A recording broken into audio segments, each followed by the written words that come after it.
What's going on, everyone? Feel this is going to be one of them rough ones. Woke up not feeling so hot, and then telling the actual story tonight is going to be anxiety ridden. It's going to be an interesting one to say the least.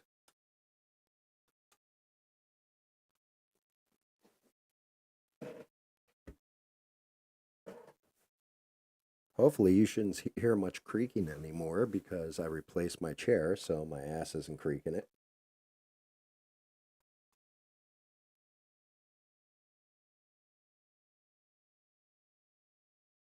Setting up my chat.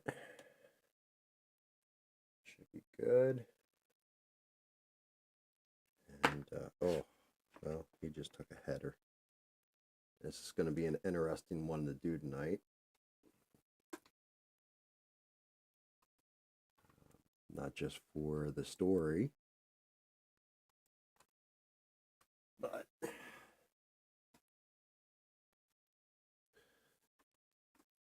what in the world is up with that?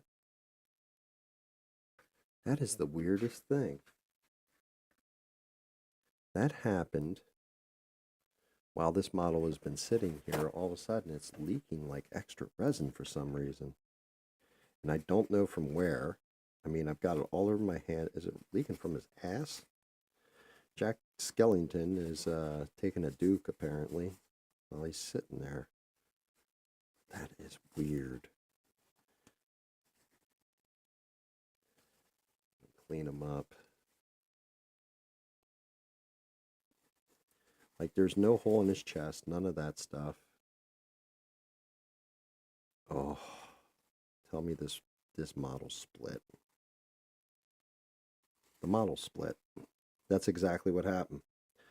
Well, looks like I'm not doing Jack Skellington tonight. I don't know what caused him to crack out of nowhere. Maybe this is a sign that I shouldn't be painting him, but I don't know if you guys can see it or not. Right there in the middle of his chest, he cracked and split. Now, this model's been sitting there for damn near ever. Like, I mean, we're looking at, like, I'm going to have to redo his ass completely from scratch. I'm going to have to change, like, everything on the fly here. And I don't understand what happened. And he was a pain in the ass to do. Like, you can tell.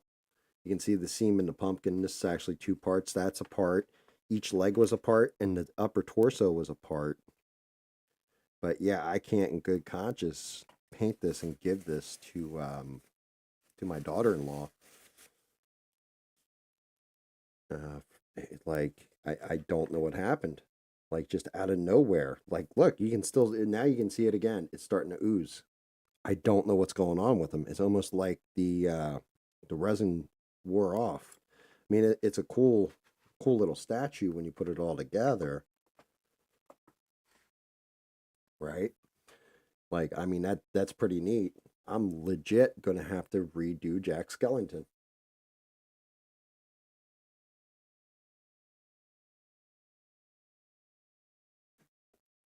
So let me go.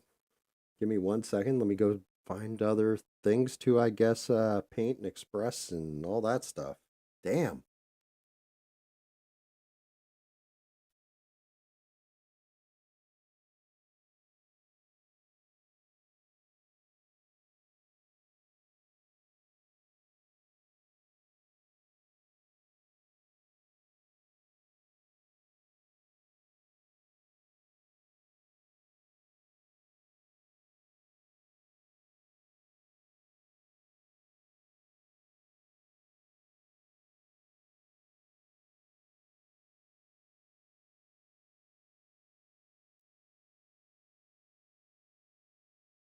Hey, Sheree. I was just showing this off. I was going to paint this Jack Skellington I had printed out, but for whatever reason, the center of him has split, kind of like the Jason Voorhees. So I can't, in good conscience, paint him and put him out. So I'm grabbing other models now.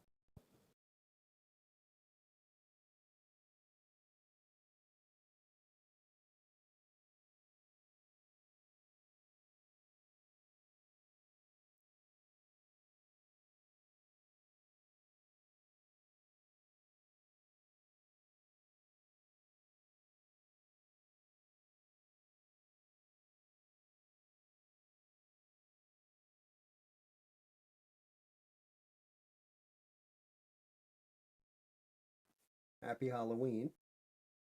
Happy Halloween.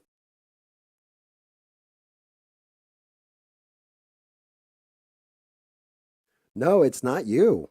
Um, all right, so I have this Chimera. Think we'll go to the Chimera. I'll put back on my headset real quick. Damn, I still can't believe that. That is the weirdest goddamn thing. It really is. All right, I'm gonna switch over. This is the Tengu. Let me move this down, and then because these are smaller, um, Tengu. I think I'll go with him from Japanese lore. We've got a Chimera. I think he's even got the the snake tail. So we can go to these. Now the Chimera, I think he has a stand with him. I'll have to find. And then I've got this little Banshee I did. So I guess we can do her as well. Considering I just found Neon. She should sit up like that. Yeah, okay, good. Just weird. Just left field weird. I don't know how that happened. Let me mess with this, change the description out. Yeah, I'm all screwed up now. I've got to like find pictures to paint against and all that stuff and add them in. That really just screwed me completely up. Like this thing's still leaking somehow. I don't know what happened. Um, yeah, let me just. Sorry, this was not supposed to be part of it, but I guess when you go live, anything can happen, right?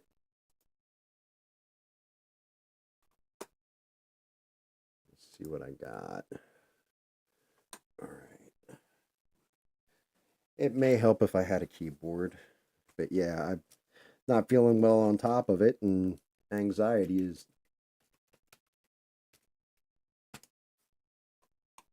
has hit me pretty good.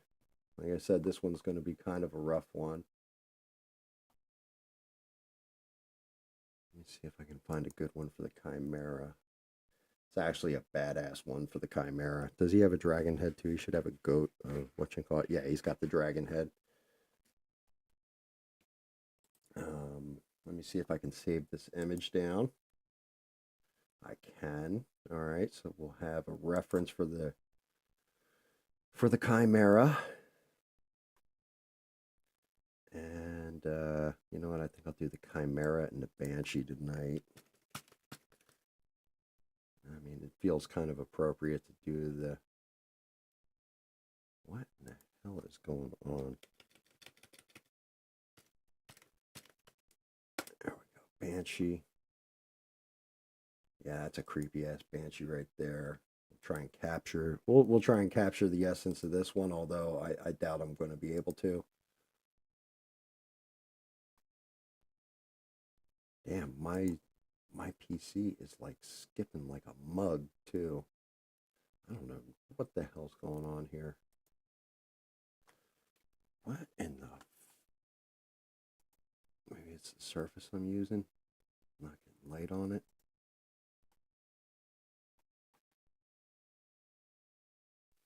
All right, we'll save the Tengu for later.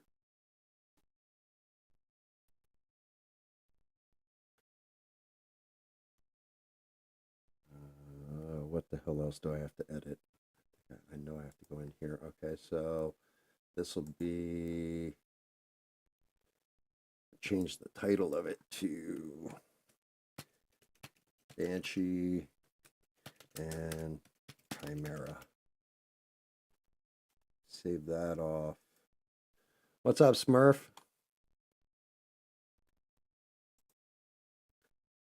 All right, so that's all changed around. Go to my OBS.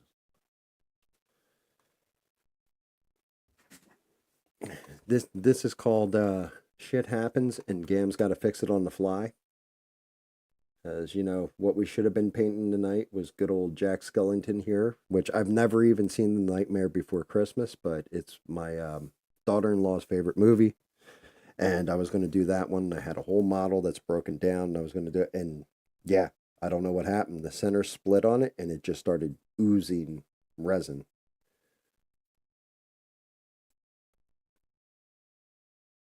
But yeah, Jack Skellington, there, that was supposed to be what I was going to paint, and that's now a no go.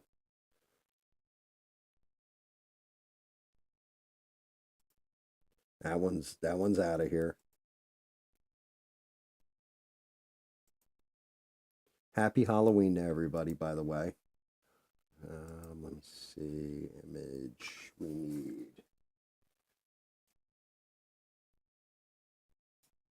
I'm sitting there like reaching over to my computer because it's kind of close. Let's see, I believe this was the Chimera. It is. Okay. Let's get an image of him down here. Lock him in. So we're going to go with the Chimera, I think. And then let me add in I feel like a Riri.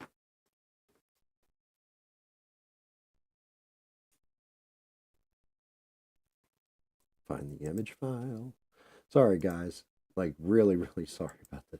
I'm already nervous as hell about telling the whole ghost story, and now this shit happens. Because, like, the thing is, even if you think I'm completely nuts, um, I can just tell you what I experienced and the facts of my ghost stories. And because it's three different ghost stories. And I can tell you the facts, I can tell you the evidence, I can tell you what I saw, and you can believe me or you can choose not to. That's 100% on you. I've been watching a lot of Art Bell and listening to a lot of bullshit with this stuff lately, so I get it. But okay, yeah. So we are going to go to the Chimera and the Banshee. Um, One false advertising on my part. I guess we'll start off with the Chimera. Actually, you know what? Let's do the Banshee first. She should go a lot quicker. Chimera is going to be drawn out, and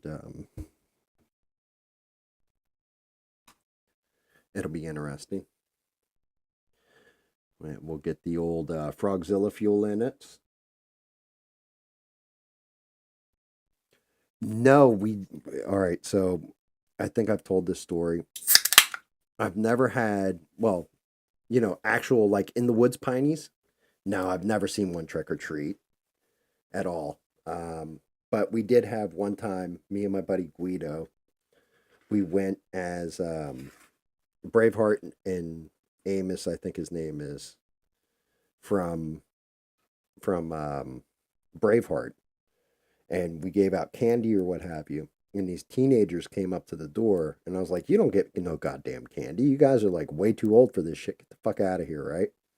And he goes, "No, no, no, wait, wait, wait, wait. Hold on a second." He goes, "Give us 1 second." And he closes the door. Guido goes running into my kitchen and comes back and throws it, goes, "Open your bags, guys. I got you." And he starts throwing this stuff in. They start laughing and leave. And as they're walking away, I'm like, "I can't believe, why didn't you just give him candy out of the bowl if you were going to give him candy?" He goes, "Because I didn't give him candy. Those were bullion cubes." He goes, "They're in for a surprise when they get home."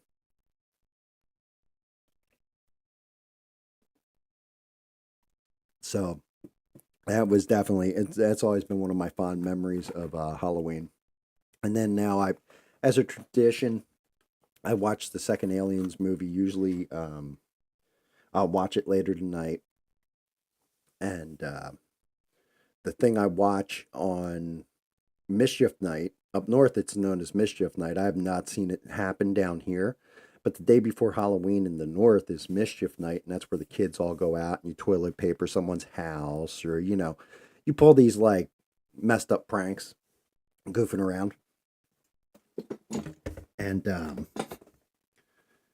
yeah, one of the things, Mischief Night, I like to watch a movie. It's called The Crow with Brandon Lee because that's when the actual whole incident takes place that sets the movie into motion. So I watched The Crow last night. Um, the old school Brandon Lee version. That's the only Crow that actually exists in my universe.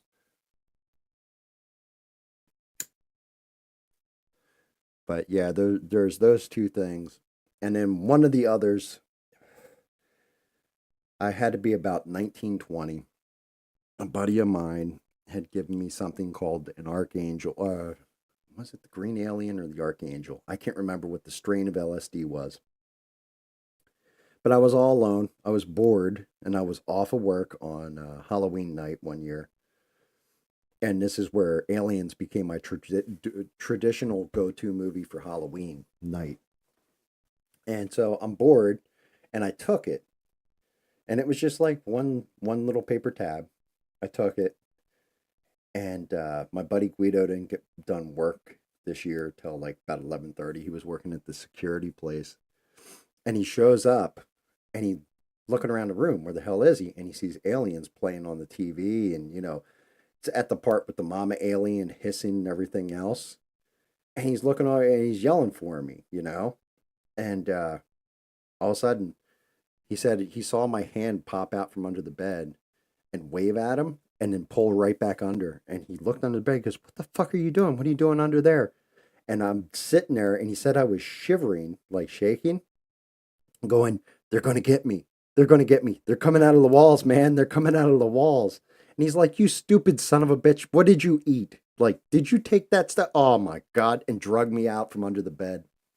And he's like, but it was hysterical to him. Like, he loved to tell that story because after that, it was always like, yeah, one thing you don't want to watch is something like an Aliens movie where, the shit's popping out of the walls at you and all this when you're visually and mentally impaired off of something that is psychedelic. So I learned that one the hard way. But ever since then, because of the joke, I've always kept it a tradition to watch Aliens now, because of my own stupidity. Reminds me not to do stupid things. I mean, granted, I'm married, so I have a wife to remind me not to do stupid things, even though I still do. Damn, I am pissed about that Jack Skellington. That was a long print. But yeah, that's some of the fun on Halloween. Um, I wear glasses, and I used to wear my contacts all the time. And I'm gonna go back to probably like when I was 25 years old. I was shooting pool. I used to shoot pool on a pretty damn consistent basis. I'm not amazing at it. I'm not terrible at it. But it's Halloween in the bar, and not everybody dressed up in the bar, but some people did, some people didn't. I always loved Halloween. Um, so I came in and I was wearing my glasses, and everybody's like, "Yo, you can't shoot with your glasses on." Everybody kind of knew that. And I had a button-up shirt and I had a tie on. I have my black glasses. Like, if I show you my glasses, just standard black glasses. And they decided it was my turn to shoot against somebody. So I went into the bathroom right before I shot. I undid the buttons on the shirt, took the tie off, took my glasses off, put my contact lenses in, greased my hair back real fast, came back out, and I was wearing a Superman shirt underneath. So like it was like Clark Kent becoming Superman, and I whooped my opponent's ass on the pool table that night. It was pretty hysterical, but everybody's like, "Oh shit, that's what your costume was. You were Clark Kent. Now you're Superman. Oh shit!" Like everybody had a ball with that one. That was a fun costume. When I was about 27, the regular DJ, he worked for PSE&G, and there was a bad storm on Halloween night, so he got called into work and he had to cancel his DJ appointment with the one bar. So I got called as a backup to come and host the Halloween, DJ it out. And they're like, "Do you have a costume?" I'm like, I can get one together in a minute. So I'm like, what the hell am I going to go as? Well, I had this Darth Vader costume, and like it was actually a very nice. I still have it. It's actually a very nice costume. Wasn't like a cheap one. And I had Master Effects, I think is the name of the company, but I had a replica Darth Vader lightsaber. So I came in, set up my DJ booth and everything else as Darth Vader, and then like turned on the lightsaber, the whole 9 yards. Well, then I got to do announcements on the microphone over the bar's PA system. So I took off my Darth Vader mask and I had my longer hair at that point. Now I have long hair again, but at that point I had longer hair. I had kind of teased it out a little bit, put a scar down my one eye, and like took off the helmet, and I was Anakin Skywalker, and everybody thought that was pretty cool too. But those are some of my more fun like Halloween costumes. I mean, I think we all grew up in an era, and I say this because I'm older, what have you. When I was a little kid, I remember we had like yellow trash bag costumes that just had some kind of print of what, in general, like whoever you were supposed to be, like if you're supposed to be Darth Vader or Luke Skywalker, Han Solo, Chewbacca, or whatever, it would have like a print of what their outfit was on the front of it. And then you had this plastic mask with basically a rubber band. And you would take the rubber band and pull it back, and the mask would go over your face, and that was your costume. Some kids got spoiled and got like their parents really put the time in, made them good costumes and all that. But since I've moved down south, trick or treating up north was a huge thing. Down south, I haven't had a trick or treater in 12 years, 13 years, or whatever I've been down here.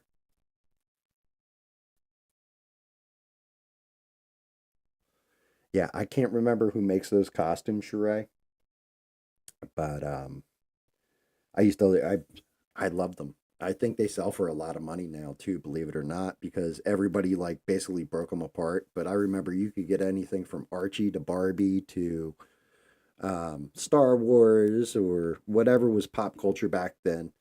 Hell, even the $6 Million Man, for those who remember that stuff with Lee Majors. $6 Million Man. Nowadays, it would be the $6 trillion man because of inflation, but back then it was 6 million. So let's see what we can do. I wasn't expecting to paint the Banshee tonight, but here she is. A little creeptacular. We're gonna go with white. I think some gray, and then I actually have this black light neon glowing blue. I think we can mix some of that in there.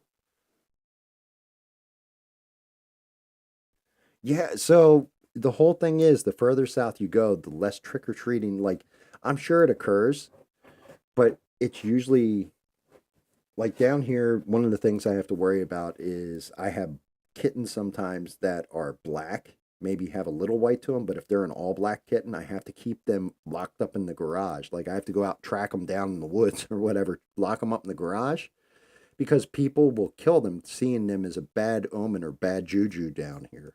Like, it's really weird. It seems like once you get past that Bible Belt, that people really embrace, like, oh God, it's evil, it's pagan, everything's, this terrible stuff that happens during Halloween, instead of like embracing the neatness of, hey, one time out of an entire year, I get to be somebody completely different. I get to be whoever the hell I want to be for one night out of the year. If you're a little kid, it's, oh God, what'd you get in your, like, somebody's giving out this over at this house. I remember it being this huge ass deal. And down here, it's like, you don't get one person coming to your door, knocking, nothing. So it's definitely apples and oranges. And like I said, I think as people from the north move to the south to escape different tax brackets and stuff like this, or just, they're enjoying the warmer weather or whatever your reason for moving down here is, they bring some of that tradition with them. So I've seen like little kids here or there, but we used to have Halloween parades in school and all kinds of cool stuff. They don't have that anymore.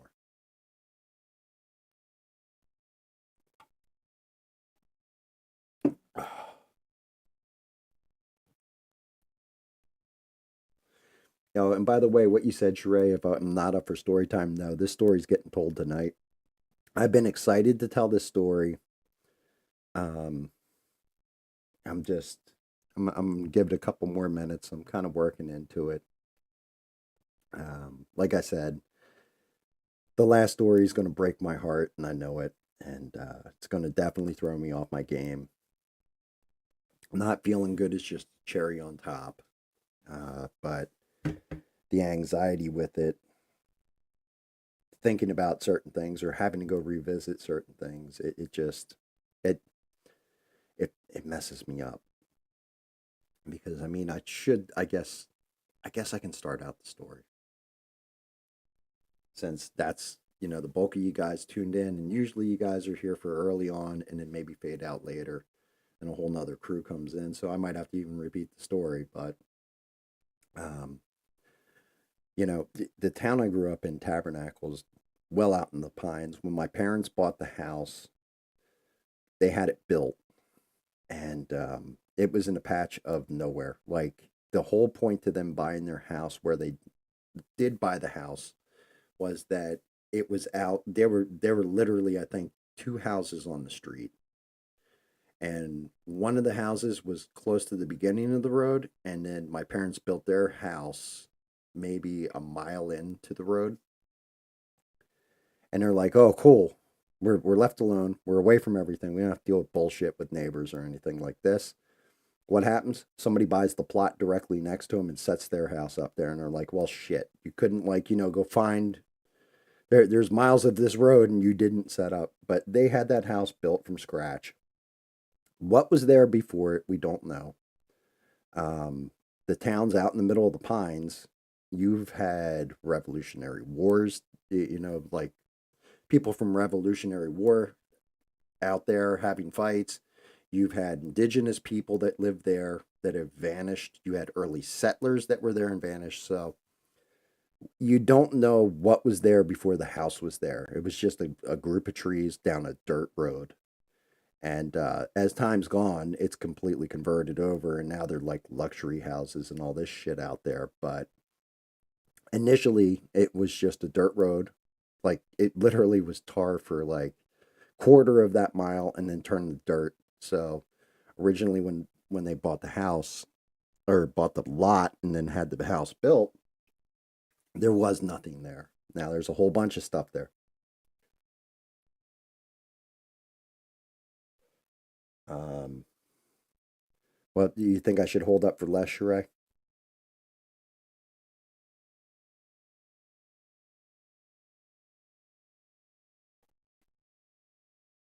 That's awesome. Like I'm glad to hear that too about your son. Like they still do stuff like that for kids because it was always an exciting time of year for me. Like I look forward to Halloween more than I look forward to Christmas.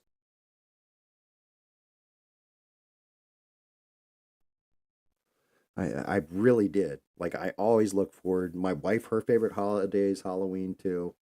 And it's funny because, and I'm gonna go off from the main ghost story and the preface and everything else. I'll retell that part when Les gets in here because I know she's been like, "Ooh, I want to hear this too." But yeah, and exactly, Mister and Sick are on their way, so I'll hold out a little bit for them too. I know Beans is on vacation. Fly well, Beans. But she said she'll watch it on the replay, so which will be interesting because then she can watch the model get fucked up in real time and all that. But yeah, I mean, like my house, like in my house, I think I've said this before. Every room's like a different superhero, stuff like this. Um, and then my wife has different, like in her library. She has like, and I gotta find one for her, but like I got her the bust of Medusa one year, like an actual bust. Um, she has like weird eclectic Halloween type shit all over there. all over her library because she really likes Halloween. One of the things I want to find, and I've never been able to find, is the bust of Vincent Price. I want to get her one of those and put that in the library. I've tried to find one to print and can't find one that's worthy of print, but I want to do stuff like that.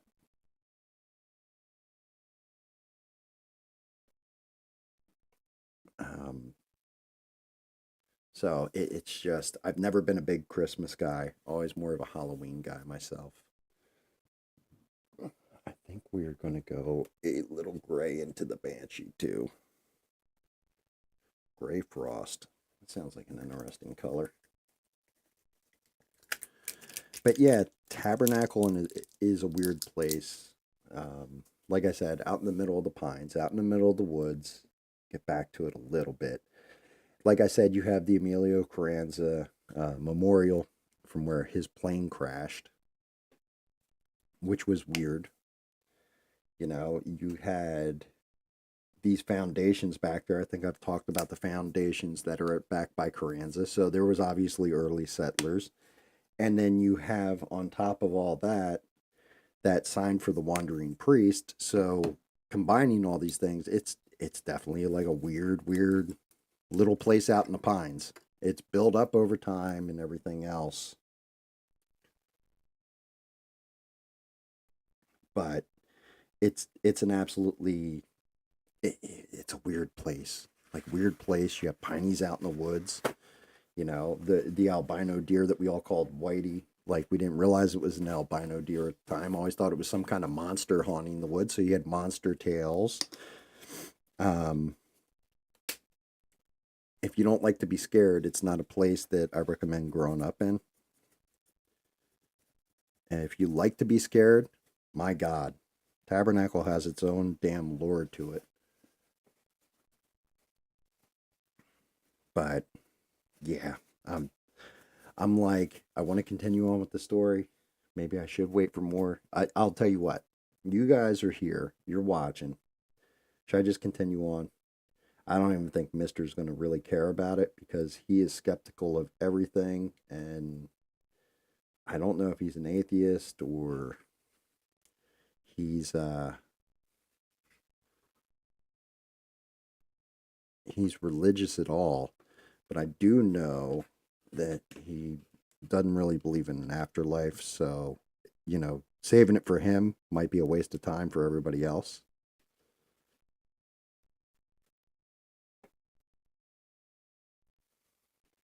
You know what? Fuck it. I'm just going to tell it because I know, like, Smurf probably really wants to hear it. You really want to hear it, Sheree. Um, and, like, most of the people, like, I give you guys blue balls at this point, I think, if I stop. But so we, you know, like I said, my parents had the house built there. I'll just go into it. My parents had the house built there, and nobody lived there before. My parents divorced when I was like 7 years old, and my sister's 3 years younger than me, so she would have been about four, I want to say, at this time. But the first thing that to really happen was one night, my sister and I. So my mom's room. There's a hallway, and at the end of the hallway, there's one room on the left, one room at the right. And on the left, that's where my sister and I were. And we had bunk beds up until I was like 9 years old. My sister was six, I guess, at that time. So one in my mom's room was right across the hall from us. A little rancher on an acre out there. And I had like a nightmare or something happened. My sister woke up, you know, because I woke up, climbed off top bunk. We went into my mom's room, said, "Hey, can we sleep in there tonight? We're scared." She said, "Yeah, sure, no problem." You know, little kid thing. So I'm laying there and I'm almost asleep. My sister passed out. My mom went back to sleep. And in the hallway, I saw somebody go down the hallway, like, because the door was open to my mom's room. And back then, because there were very few neighbors around us, people were still just having their houses built. My mom would leave the front door open, like unlocked, not like ajar, but unlocked. And I think nowadays you would call it a shadow person or what have you. But I saw this shadow go down the hallway and then, like, it was creeping and then go into where my sister and I slept in the other bedroom. So we start, like, I wake up, I'm freaking out. I wake my mom up. My mom gets up, closes the door real fast, starts pulling out dresser drawers full of clothes and slamming them up against the door to keep, barricade the door. Gets on the phone, like pulls the phone that's next to her bed up. And it's the old rotary phones, like the old like those kind of phones. She grabbed one of those. She called the police. Police came out. They searched the house, because I said I saw a burglar. I didn't say, like, oh, I saw a ghost, I saw a shadow or some shit. I said, no, no, no, I saw somebody creeping. So they called, she calls the cops. Cops come out and all that, and then knock on the bedroom door after they've searched the entire house from top to bottom. Let her know, like, there's no one here. You guys are the only ones here. We're not seeing any kind of signs that there was forced entry, any of this stuff. So that was the first time that I really want to say, like, I saw a ghost. But that's not the interesting part. This is the first ghost story actually spans a couple decades. So after that, my sister, she's younger than I am, and she's probably about 5, 6 this time. But all kids, we all had, like, well, I didn't when I was younger, but my sister did. She had imaginary friends. Well, one imaginary friend. And by this point, she had the downstairs room that was across from my mom's, and the attic got converted over into another room for me. It used to be my father's office when he lived there. So I lived upstairs, she lived downstairs. Well, my mom lost her damn car keys, and she swore she had them in the room with her, in the downstairs room, and it was her and my sister. And she's looking for the car keys, can't find them. My sister says, my friend can find them, like, just out of nowhere. My friend can find them. She said, nah, you, like, oh, well, that's very nice of you, thank you and all that, but I'm sure your friend can't help me find them and everything else. And they look all over the damn room. They're tearing stuff apart, looking for these damn car keys. Well, my sister is, like, adamant, like, look, I'll just ask my friend. My friend will find them. So, and what's creepy about my sister is, at this point in time, she's always had, like, bright blonde hair, and she looked identical to the little girl from Poltergeist, which is really what creeped the hell out of my mom when this happened. But my sister said, look, just close your eyes. I'm going to close my eyes, and I'm going to ask my little friend to help us. And she goes, hey, can you help my mom? So my mom closes her eyes. My sister closes her eyes. My sister goes, hey, can you help my mom find her car keys? They both opened their eyes, and there was, like, a little table that was kind of right where they were standing. My mom looks at the table, and the car keys are sitting there. Right? Freaked her the hell out.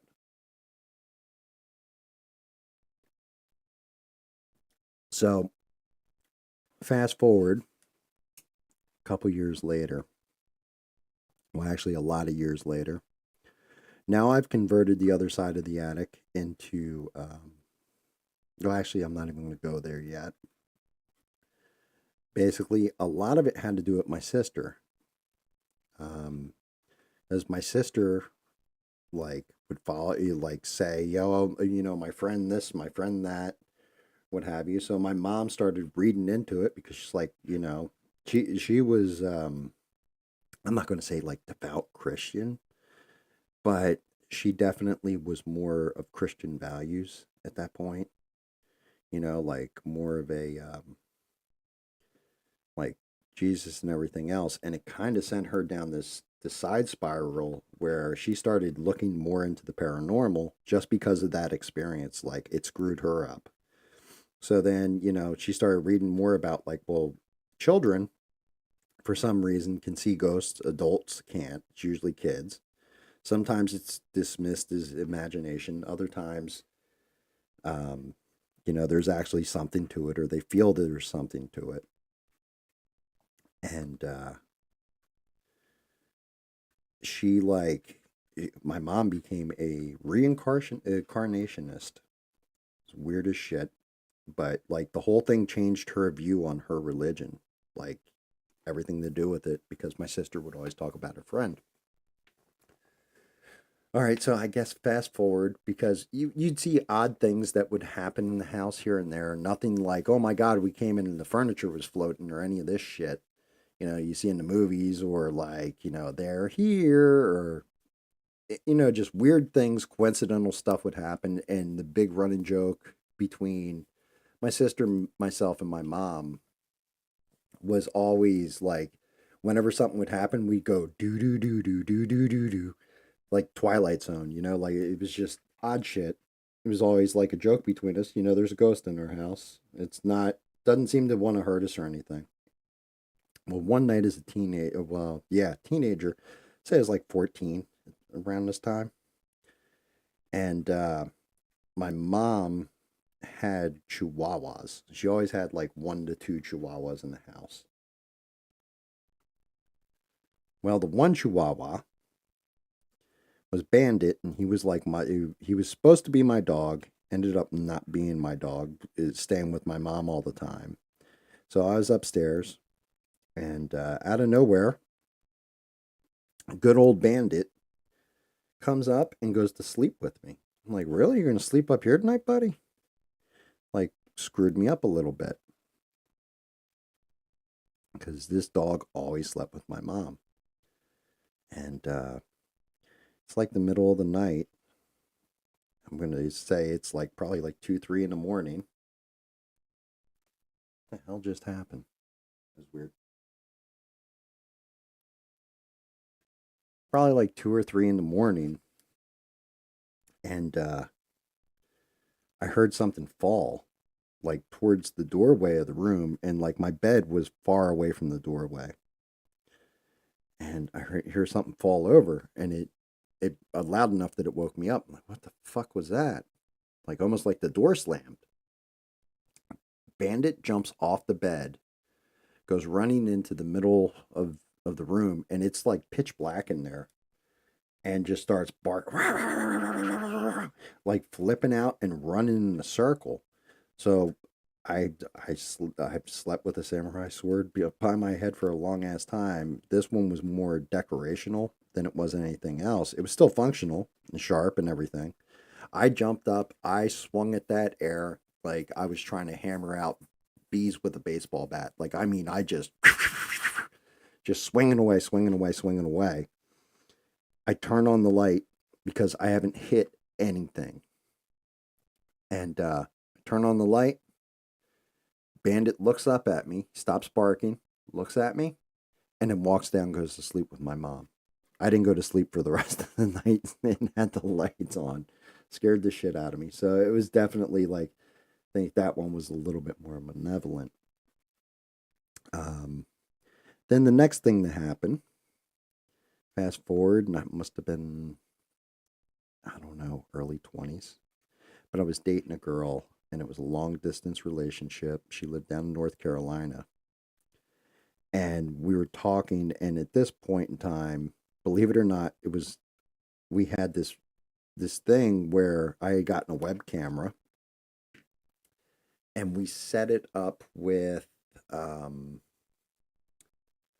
MySpace, where there was an app well, I call it an app, but it was really a program that you could download where it would take intermittent pictures, because there was no such thing as streaming. We're talking about pre-cable internet. So it would take a picture, upload the picture, and the picture would refresh you could set it up to, I think the minimum was like every 5 seconds it would take a picture and refresh it, take a picture and refresh it. It would just overwrite itself. Like it would go back for 10 pictures or whatever. And we're talking, and she goes, "Oh, you got somebody there with you?" I said, "What?" She goes, "Right behind you. There's somebody there with you." She starts waving. "Hey, how are you? Blah, blah, blah, blah, blah." I'm like, "What are you talking about?" I turn around. There's nothing there.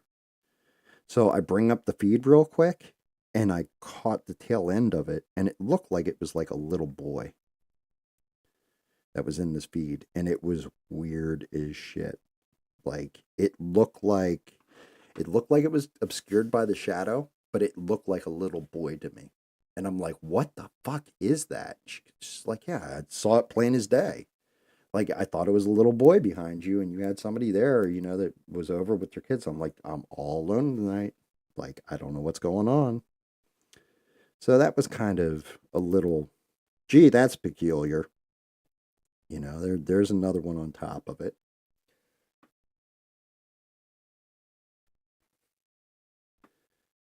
And then we'll follow through with my sister started dating my friend Danny. And I've told the story about me and Danny in the woods with the thing busting through the trees and scared the shit out of all of us and everything else. Well, Danny had been living there for a while, and we had all told him, "Dude, there's a ghost in this house." And up to this point, he had seen nothing to confirm that to him that yes, there's some kind of ghost here. So he would always, "Oh, you guys are full of shit. You're just imagining things or what have you." So we're all downstairs, and I'll never forget it. We were ripping bongs, and I said, "Yeah, the ghost, this, that, or the other," and I'm talking about it, and Danny flipped the fuck out and was just like, "There is no ghost in this house. I've lived here now for like 4 months. I have seen nothing, and you're full of shit, and you and your goddamn sister, and all this other stuff." Well, he's like, gets done his little tirade. He's like, "This is some bullshit. Change the subject. He had to go upstairs to use the bathroom. He went upstairs, and the bathtub, it was like down to a third, but somebody had taken a bath, and the bathtub was a bit full, and it was draining. So he goes up and goes into the bathroom. He said he was taking a piss. Well, actually, goes up to the bathroom, comes back down from the bathroom, and he's pale white. He can't even really talk. And he just sits there for like 5 minutes, and we're like, "You all right, dude?" And he's like, "It's the most scared I've ever seen him." If you guys go back and listen to the story of What Was It in the Woods, I say this is the second most scared that I've ever seen this man his entire life. Because the first most scared was at this moment. So he's like, he finally is able to talk again. And he goes, "I'm sitting there and I'm taking a piss. And out of nowhere, I heard something drip. I just figured it was like water dripping from a towel above hanging above the bathtub or what have you, or maybe the faucet. Instead, what I ended up seeing is it looked like a hand, like it was trying to tell me, "Hey, I'm right here." He said he saw this hand go into the water, scoop the water up, but he didn't see the hand. He just saw the water around the hand, like the motion go through, come up and hang in the air, and then the fingers did this, and the water started dripping off the fingers. He actually he actually almost caught himself in his zipper because he just zipped and ran out of there and headed right back downstairs and was in such shock that like he couldn't even talk. Like it screwed him up because it's like, "Holy shit, there's a ghost." And you guys weren't lying and all this stuff, and he changed his tune immediately. I mean, could say scared the piss out of him basically. So that one happened. Well, not long after, Joey Bastard, Danny's best friend, came to my house, and Danny's telling him the story. I'm going to say this like maybe a week later, Bastard dropped by for, to hang out with Danny or whatever. And they're chilling in the room and they're the only two in the room. And they're like facing each other or whatever. And they get in a huge heated argument because Danny's telling them about, look, this is what happened. I saw this ghost hand and all this kind of stuff. And of course, Bastard's like, man, I'm not buying your bullshit. You're a liar. And, just going off on him, telling him he's full of shit. And out of nowhere, this soda can, Danny said he saw it behind him, just flew off the fucking one shelf. It was like an empty soda can that was sitting on like a nightstand or a shelf or whatever. Goes flying in the air and hits Joey Bastard right in the back of the head. And he goes, yeah, you trying to, fake stuff like throw a soda can at me and all that ain't going to scare me either. And then Joey just stopped mid-sentence and realized that the only two people in the room are him and Danny is standing in front of him. In order for Danny to throw that can, he would have seen it and he would have had to turn around. That was the last time Joe Bastard ever came to my house. He refused to come to my house. He was like, I will never go in that fucking house again. There is something there. Well, my sister went off to college, and for some reason, a lot of the ghost stuff just stopped. Like, just never saw it. All this other stuff.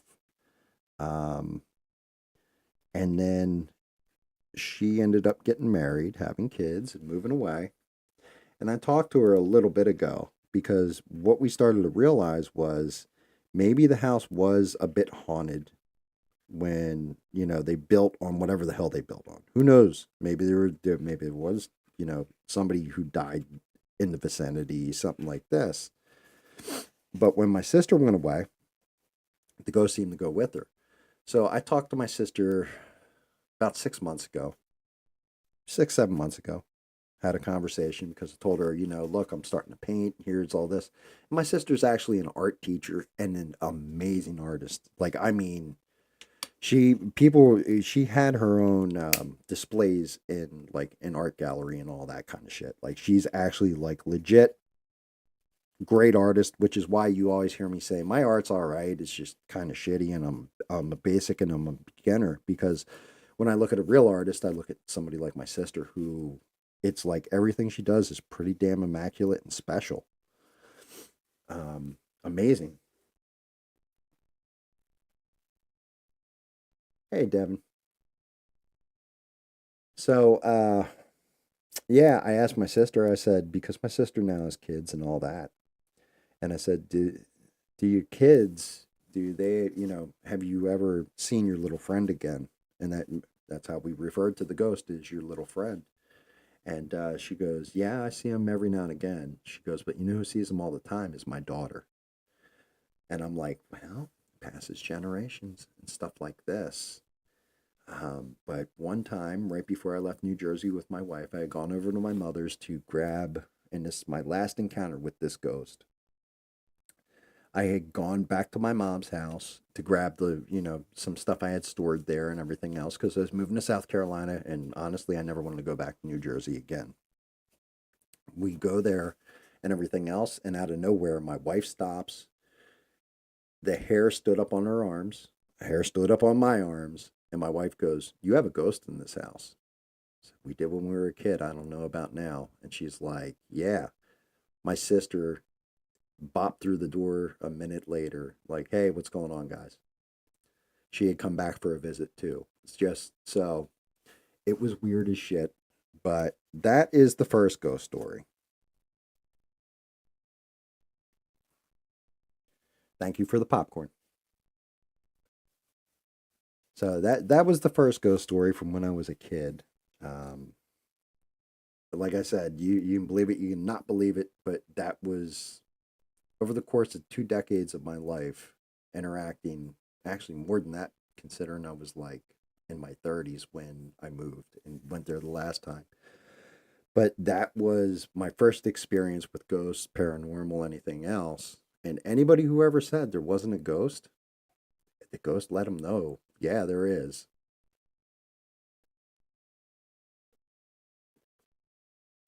The second story. The second story happened down here in South Carolina. Actually, the second and the third, but the second one, I bought my house, and the people who sold the house to me, it was actually a sister, and I guess her brother had, left her the house or something like this. We didn't know this at the time. We investigated after the fact, after what happened to me. So there was a point in time because we didn't know who the original owner was or anything about them. There's a point in time where we have a sunroom that's been converted into my wife's office. Our dog has, our old dog, God rest him, he had gone kind of senile. Like he was getting towards the end. And I'm laying on a futon because he would climb up in the bed when he could still get in the bed. Eventually his joints wore out, and then I started sleeping in the bed again. But I couldn't go to sleep because he'd go to sleep on my side of the bed. And if I tried to get into bed or move him out of the way, he would bite me, like physically, and bite me. So I started sleeping on the futon in that room. And one night I'm laying there, and it was funny because I had just reconnected with Kiddo, my long lost daughter or what have you, that I had put up for adoption when I was younger, and she came back in my life. And the two of us are having a conversation. So we're talking over, I want to say like Messenger or whatever the hell it was.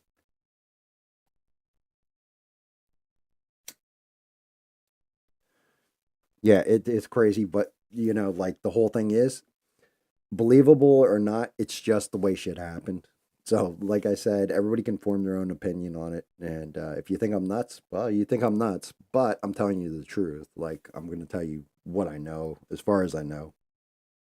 I'm not going to tell you like it was some kind of over the top monsters coming out of the wall and, a little kid started yelling red rum or any of this crazy shit. It was just odd.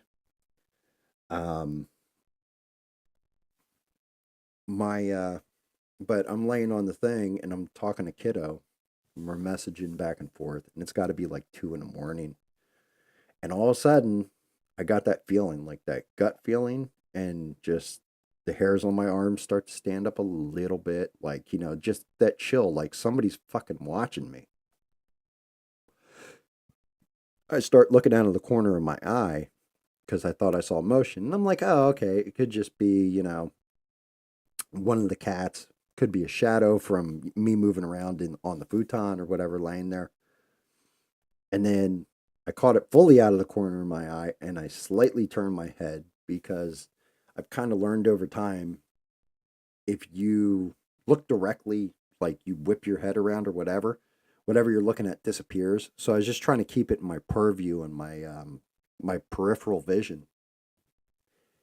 And I saw this little black man, and not little, like old. That's the way I'd say it. And his face was gaunt, and he didn't have much hair on his head, very drawn, sunken, and everything else.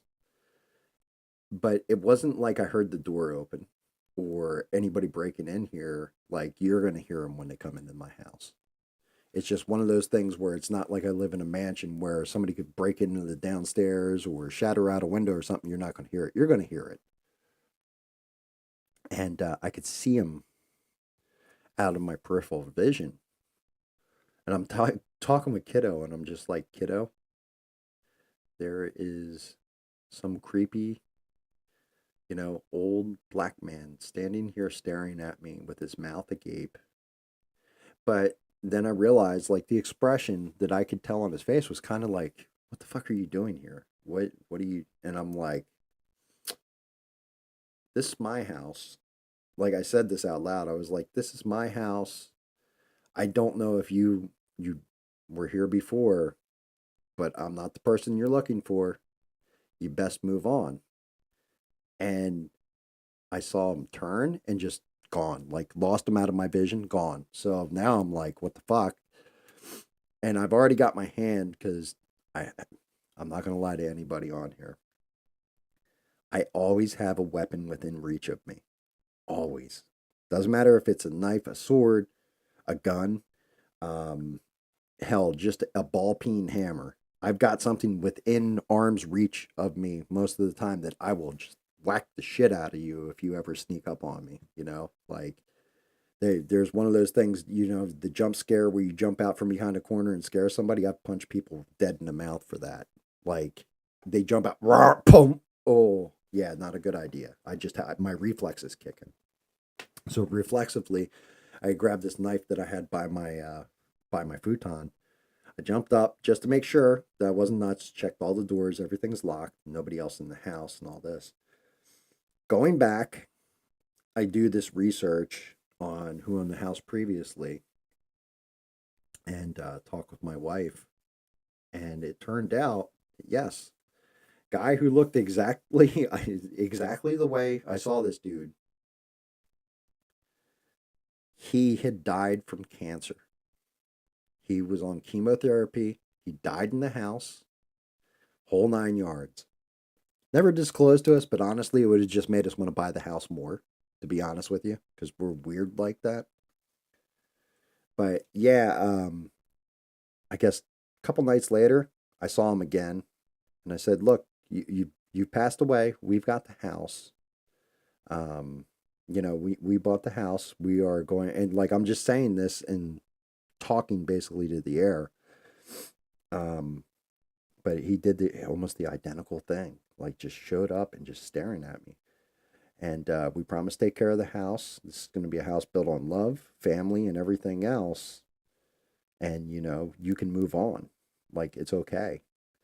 And disappeared again. And then talking with my wife about it, we both agree. We're like, yeah, it's like we every now and again something weird will happen or something strange, like a cabinet will open by itself here. But we let the like he's not malevolent. Like we've had this conversation. It's not something malevolent or that wants to hurt us. It's actually somebody who's actually kind of protecting the house. Like it's weird, weird. Um, but I'm all right with it. And that's current day. Like I haven't seen him in a while, but who knows? Maybe it moved on or whatever happened with it. But that is the second ghost story. The third one happened about, and this is the rough one, happened about a year and, well, let me see, my dog, we got him in March. So it would have been April or May that this happened. And my dog's going to be, we've had him for almost 2 years. So I'm going to say about a year and a half ago. And this is the one that is rough for me to discuss, to say the least. Let me get a little, let me grab another paint, smoking a cigarette, maybe take a chug of my monster before I get into this one, because this one, when I think about it, it fucks me up. But at the end, it's very hopeful for all of us. You know, those that I don't care what your religion is or anything like that, unless you're an atheist and you believe just you go on the ground, you cease to exist. Maybe it'll change your perspective on that if you actually understand that I am not bullshitting you.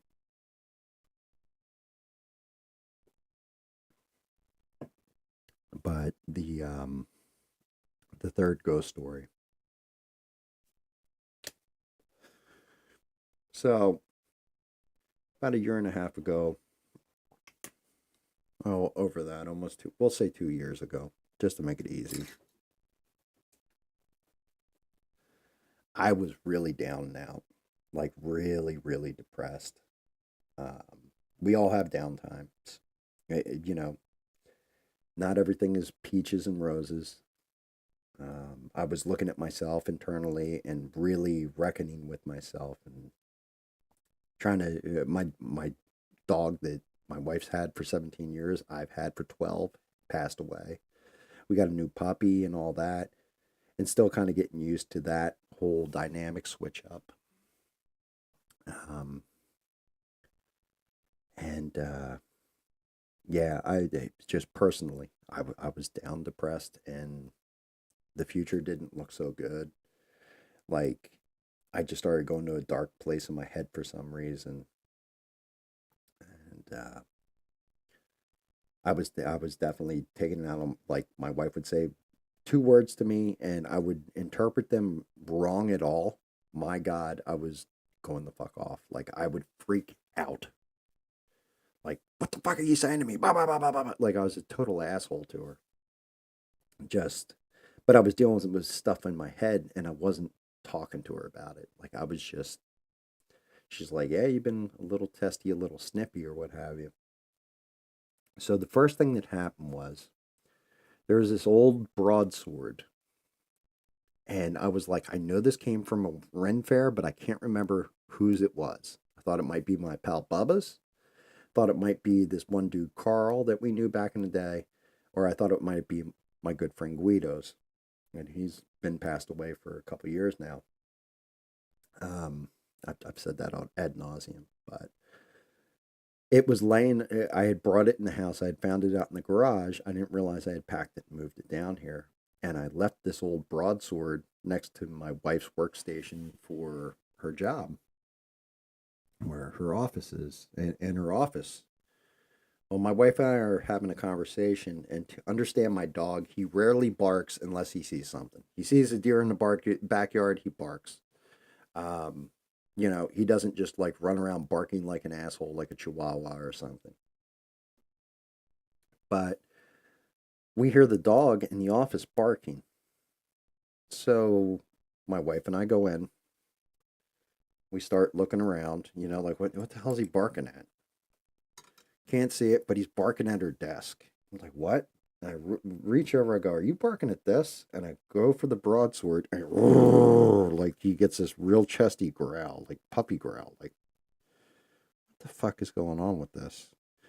So then I'm like, okay, that's just weird. Put the broadsword back up against the desk. He starts barking at it again. I'm like, what the fuck? He just will not stop barking at this thing. So now we're like, well, whose broadsword is this? Well, it might be Bubba's, it might be Carl. I don't know. I found it out in the garage. I remember they got it from a Ren fair, but I can't remember exactly whose shit this is. So I called Bubba, found out it wasn't his, and then started talking to Bubba about, you guys remember when you went to the Ren fair, and we both came to the determination it was my buddy Guido's. And I had it as a decoration in my room, and he used to always hold it up as a joke and all that. I am the Scotsman, joking around or whatever, because he was Scottish. And I ended up removing it from the office. Dog stopped barking, the whole 9 yards. Well, I was definitely in my head, and I had this crazy ass dream.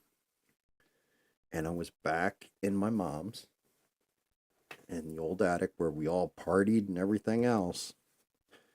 And I was like the same, like same age and everything else, and looked the same. The room looked the same, which the room does not look like how it did in the dream. So I'm just like counting this up to a dream. But I saw the door in front of me to the one room, from one room to the other, up in this attic. I opened the door, and on the other side of it was my best friend waiting for me, my buddy Guido. And in the dream, I just remember being overwhelmed with emotions, and I ran to him and I hugged him. He hugged me back. He's like, "It's all right, man. I miss you too." And God damn it, I'm like fighting it back. Um, and then he started just talking to me. And throughout my life, in my younger years, I wouldn't have made it through without this man. Like, I wouldn't have. I would have been dead, because my first instinct was always to kick the shit out of somebody who I felt disrespected me, anything else. And he taught me tact and how to actually be a better person, because he was so big. If he ever hauled off and really hooked somebody out, he would have killed them. He was too big of a guy. So he had to learn how to control himself and use his brain versus his brawn to solve his problem. And, a very personal conversation with him and everything else.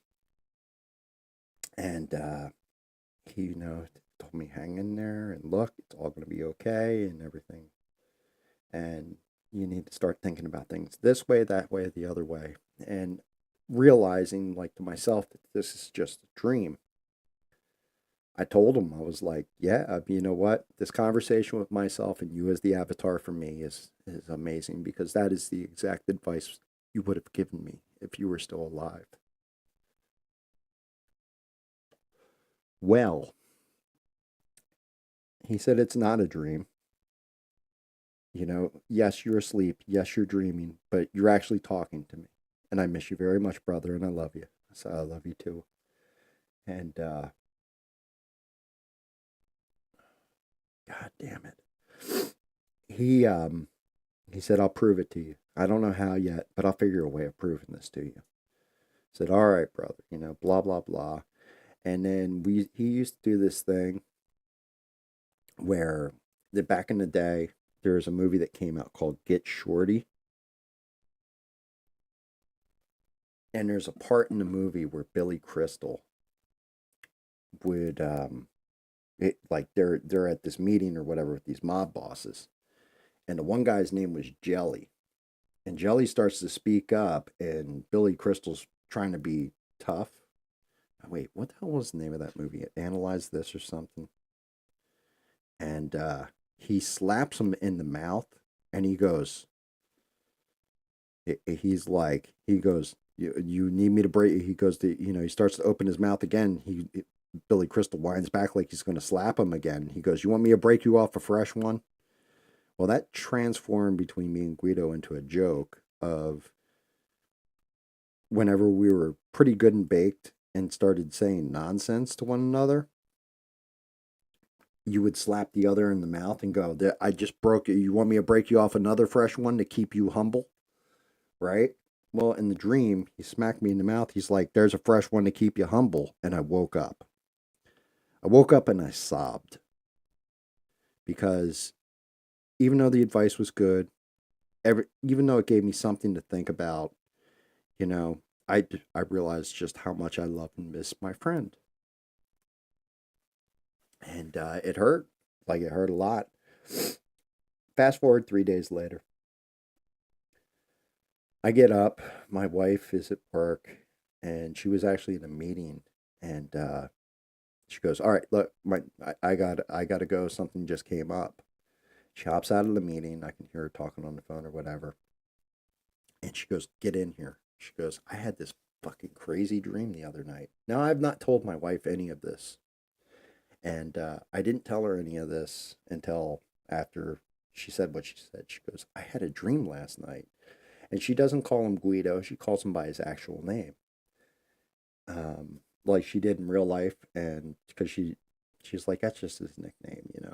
That's not how I know him. I know him as this. And she said, I had this dream with him in it last night.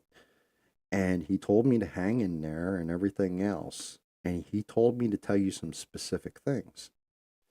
And like a lot of the advice was exactly what he had said to me, but kind of in reverse to, look, this is how to cope with him when he gets into this mode where he gets depressed or gets out there. And like gave her all this advice. So my mouth's already on the floor from this. So before I tell you this next part, here's the funny part. About 6 months before Guido passed away, he was down in Atlantic City. I don't know if he was down there for his cousin's like wedding or what the hell he was down there for, but he's like, I'm walking, and we used to love this one movie, and he's like, I see this entourage of black dudes, and he's like, and like I'm like, yeah, that must be somebody famous, and then I see who they're all around. He goes, and the entourage got a little ahead of him, like. He goes, so I took it as an opportunity. I walked up and I was like, hey, man, look, I'm not going to make a big deal out of this. I don't want to draw attention to you, but I'm going to just tell you this flat out. I fucking loved you in Black Dynamite. And it was Michael Jai White the guy who actually plays Black Dynamite, and Guido had met him and was like, "Yo, are we going to? Is there ever going to be a sequel? Like, we watched the cartoon and everything. Me and my best friend love you and all this stuff." So we used to quote that movie to each other all the time. So my wife says to me in this moment, he wanted me to tell you a few things. He wanted to tell me, he told me to tell you, stop being meaner than two fat motherfuckers fighting over the last pork chop. And that one day again, the two of you will be back together to take on Kung Fu treachery. Now, anybody who's seen Black Dynamite, the first part, I was like, that sounds like it's from Black Dynamite. But the second part, when they kill Bullhorn in the movie, Fiendish Dr. Wu does. That's what he says. Oh my God, a lifetime of brotherhood in a fight against the man, shattered by Kung Fu treachery. Fiendish Dr. Wu, you done fucked up now. Like, that was always, we must have watched that scene like 110 times. That followed by the part where he, like, because Fiendish Dr. Wu kills Bullhorn in that movie with a bladed boomerang. Well, he throws it at Black Dynamite. It hits a box behind him. So later on in the scene, Dr. Wu is in this room and he's hiding behind these boxes. And Black Dynamite comes busting through the door, beats up two of his goons. And then, like, Dr. Wu strikes this kung fu pose to fight Black Dynamite. And the bladed boomerang comes through the window and cuts off Fiendish Dr. Wu's arm. And fucking Black Dynamite's just like, ha ha, I threw that shit before I came in the room. So, like, this resonates with me right away. But the two fat motherfuckers fighting over the last pork chop was also from Black Dynamite. And she goes, yeah, he told me to tell you that. It didn't meant nothing to me because my wife has never seen the fucking movie. She goes, it meant nothing to me, but he said to say this to you specifically. And I stared at her and I said, I'm sorry for being an asshole to you. And I just started crying. And she held me and I was shaking, crying. And, like anytime I start to get depressed a little bit, I have a conversation with my wife to straighten me out, because that was part of his advice, is don't push the people that love you in your life away because you're feeling some kind of way. And he was spot on with it, Um, and that is the last ghost story. That is the third ghost. But the interesting part is, I always said, if I die before you, man, I'll figure some way of coming back and letting you know that there is an afterlife. And he always said the same thing. And with Guido, he was much like I am. Like, yeah, there's something else on the other side, but we don't know what it is. We don't know if all religions are correct or anything else. Even though Guido was raised pretty strictly Catholic, I want to say, he broke away from that as he got older and was like, there's something on the other side, but we don't know what the hell it is. We won't know until we're dead. We're just vessels for something bigger. But that was the hopeful thing that I think people can take away from this is, because I've heard people say, if I could have one conversation with somebody for the last time, I'd give anything and all that. I was fortunate enough that, even where I replayed it in my head at the time, that it was just a dream. Like, it was just me giving advice to myself and thinking, what would my friends say? Stuff like this to snap myself out of it. Maybe it was my survival instinct kicking in, but overactive imagination, whatever. But everything that my wife said to me confirmed, like, no, she saw him too. He just had to come back in a different form. Like, it was him, but it was a dream. And yeah, that's the third ghost story. And the reason it hurts so much is because when my wife said what she said to me and everything else, and when I was bawling and just holding her, it was like I lost my friend again.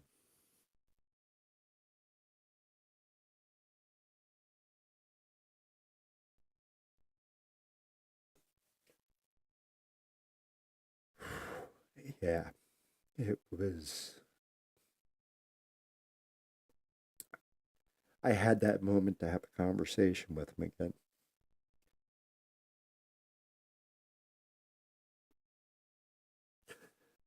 But like I said, there's hope in it because going forward, I'll be able to have that conversation again with him. And if you're hardcore into Christianity or, you know, whatever, I don't care. I don't care if it's Judaism. I don't care if it's Christianity, Muslim, whatever. There is something after this. And the people that really love you, they're there.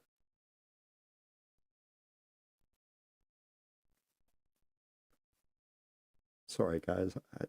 I need a minute.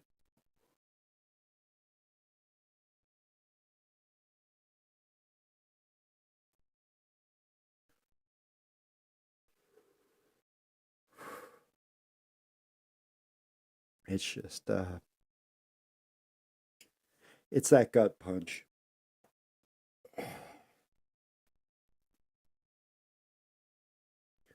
I think Sheree just said it best. It's fucking bittersweet. Um, and like I said, it also sounds batshit fucking crazy. It's true. Like the whole story is true. Like all of them are true. It's just what I experienced, what I went through, and you can argue semantics and everything else. You can say, well, there's nothing on the other side, and when we die, that's it. We're just biological, and it's all chemical reactions in the brain and stuff like that.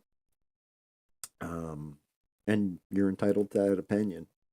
But I'm going to tell you what, kind of seeing this shit for myself or going through it myself, there is something on the other side. I can't tell you that your religion's right.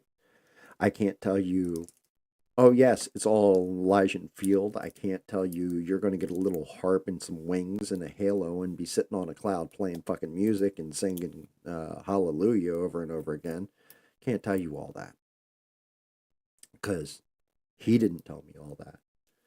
I can just tell you that when we're gone, and we all will be gone one day, there is something after. And I do think the shittier you are in life and the way you treat people and the good you bring in this world or the evil, it goes with you.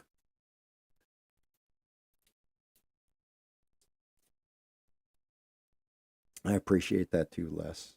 Um, like I said, it's a rough story to tell because going back into it, thinking of it,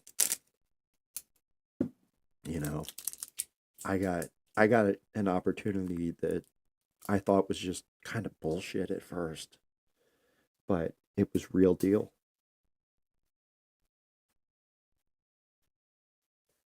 And I mean, if it doesn't sound crazy to you and you've experienced similar things, Sheree, that's just it. One of the ones when I was talking about out of body experience or whatever, like I said, I wasn't like I floated in outer space and saw Mars or some shit, literally like 2 feet above my body, and told my aunt's story or whatever. Devin had chimed in and said something about, you know, that's her husband. She got this out of body experience kind of feeling. And her husband, the man who would become her husband, was like right next to her. And I think that would be an interesting as fuck story too. I really do. I think that would be interesting to hear. But the big thing with that last ghost story is I won. It is fucked up because I told this to my one daughter, kiddo, like 3 weeks ago. Like, yeah, I'm gonna tell my ghost story. I didn't tell her the first two. I think I had told her part of them when she was here visiting at one point when we were talking. But I told her that final ghost story, and I did the same goddamn thing. I just started crying when I was telling her about it. So I kind of feel like a bitch. I'm not. I can't make it up. I feel like a bitch for crying, especially on a microphone with a whole bunch of people. But I also think that if I don't tell the story and tell it to people that, I know a lot of you guys are very religious, that, you're not wrong. You're not completely wrong, that there is something after. I think having affirmation of that, or somebody who can actually kind of confirm it through their own experience that there is something next, it, it should be, in a way, kind of reassuring to you that you're walking the right path.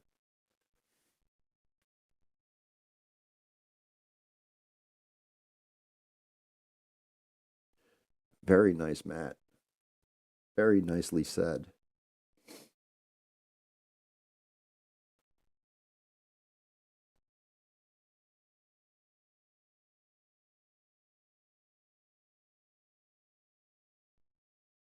My uncle spoke to me after he passed. I woke up sobbing. He never came back and spoke to me again. I felt because he thought he hurt me too badly by speaking to me. I don't think that's the case. I don't think that's the case at all, Sheree. I think he can't. I think there's a limit to how long, like, okay, so, people will attach things like Halloween is supposedly, well, the veil's the thinnest then between both worlds or whatever. I don't know if that shit's true or not. I can tell you now, though, that the story with Guido, that last story, that wasn't Halloween. That was springtime. He'd been dead for a couple years at that point. So it's not it's not even like, oh, immediately after death he had this conversation. But you know what? He came back, and some of the stuff he talked to me about in that dream to this day is still in my head and has made me a better person. And just the affirmation that, yeah, there is something out after this mortal coil, I guess we'll call it, after this shell comes off of you, that exists. But I also think that they can't do it when they want to.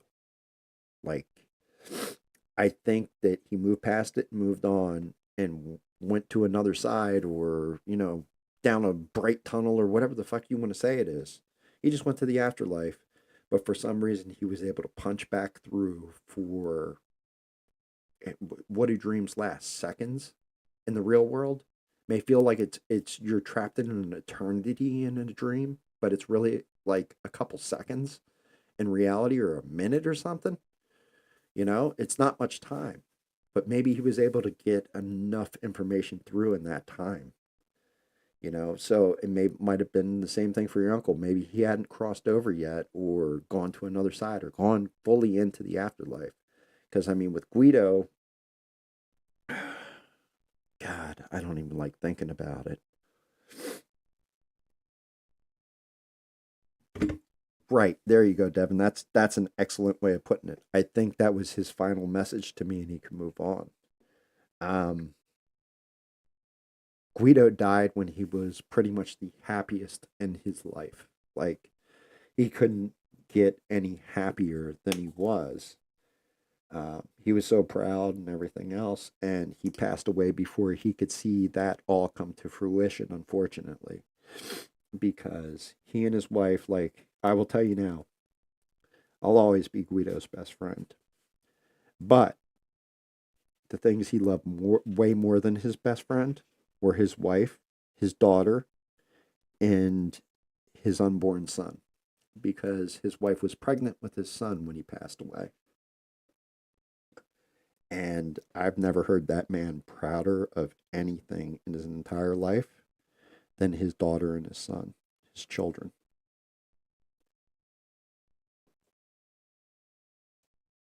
I think, so. If anything, maybe he hung out to see his son get born a couple months after his passing, and stuff like this, or watch his daughter grow. I don't know. I just know that he, you know, found time for me somewhere in there when I was at my lowest. And again, that's pretty much why I questioned things at first. And I was kind of like, of course you're going to say this to yourself. Of course you want this to be the truth. Of course you want this advice from a dead friend. Who wouldn't, you know? Who wouldn't make their best friend who's passed away an avatar for themselves trying to snap themselves out of something dark and nasty? But it was my wife's affirmation without ever knowing about my damn dream. It was her saying what she said to me that made me realize, like, holy fuck, he actually did come back, and god damn it, this son of a bitch proved it.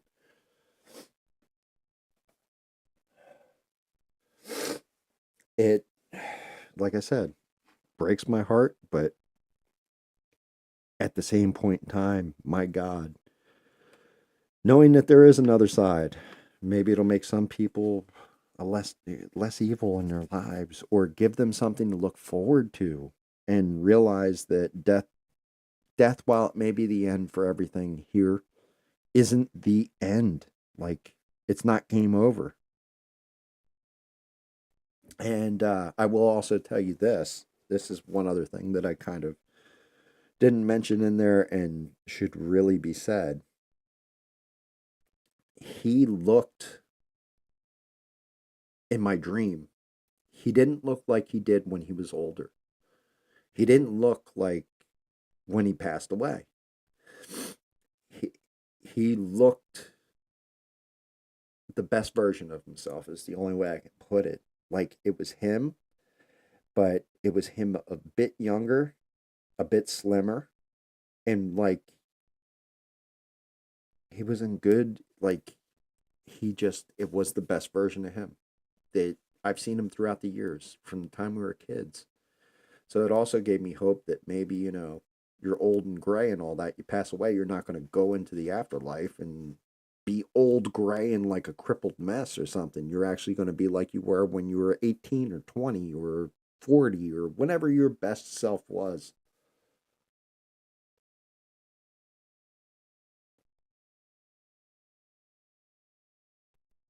So yeah, purgatory is a good possibility. I mean, I like I said, I don't follow religion too heavily, but I do think that you need to atone for your sins either here or in the afterlife. So purgatory would make sense. I also think there's some sins that are so evil that you can't atone for them no matter what you do. You could save 10,000 people, you diddled one kid. Dude, you're a kid diddler. Like, there's no coming back from it. And I could be wrong. Maybe I'm wrong, but I really do think that way. Like, oh, I almost fell over. I didn't realize this thing doesn't have my seat doesn't have the swivel like my old seat had. So when my fat ass went one way, the seat started to go to the other.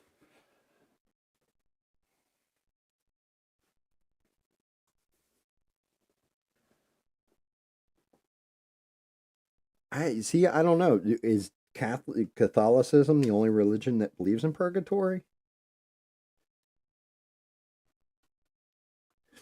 See, I think I think there is. I think there's like, actually, it's funny because there was an old SNL sketch, and it was, I don't know if you guys remember this. I think his name was Father Guido Sarducci. Like, and he had this whole joke about, he's like, you get coins for whatever your sins are, and they go into a jar, and then, or no, coins for whatever good you did, and then your sins get weighed against them, and it's kind of like you take coins out of the jar. And he goes, and different sins vary different ways. Like masturbation's like maybe a penny, maybe 5 cents.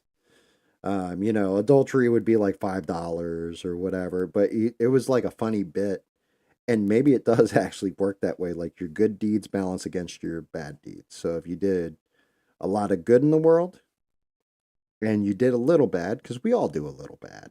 Let's not, you know, demonize anybody, but some people do bad. Some people do kind of evil in this world. And you know, Maybe they're just self-serving. Maybe that's an evil. I don't know. I don't know what the rules are. I just know that you've done something fucked up. Like you know it in your brain. Like, yeah, this is not the right thing to do. I'm doing it anyway, but it's not the right thing to do. You know when you've done right and wrong.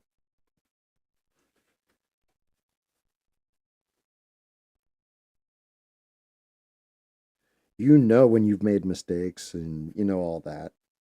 Um, I'm definitely not mistake free. I am a constantly recurring fuck up. It happens, you know. I make mistakes all the time. It's fine. You can make mistakes, but I don't often repeat them, and I usually apologize for them, especially if it's really hurt somebody. Now, I haven't done any mistakes that really have hurt anybody in a very long time because I'm kind of by myself. As far as that goes, like friends and stuff like that. I mean, I've got my family, I've got you guys. You guys have been pretty close friends of mine now, I'd say, because I just lay it all the fuck out there for you. Take me, for what I am.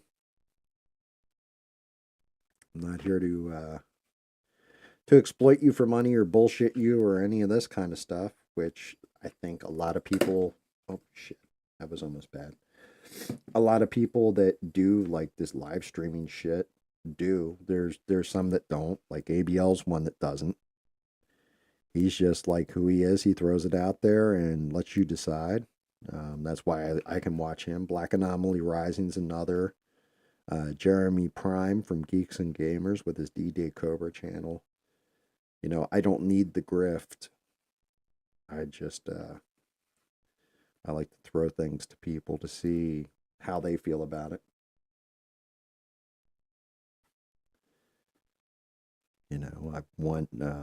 I want everybody to have a good, happy life and not feel alone sometimes. Like everybody can feel alone at times, even with your spouse, your best friend, or whatever in the room, your kids. Everybody goes through it. But at least here, like we said, ad nauseum at this point, palate cleanser, and you know, you're got to realize you're not as alone as you think you are. It's not as bad as you think it will be. The universe will correct itself and everything's going to work out. It may not work out the way you want it to, but it's going to work out.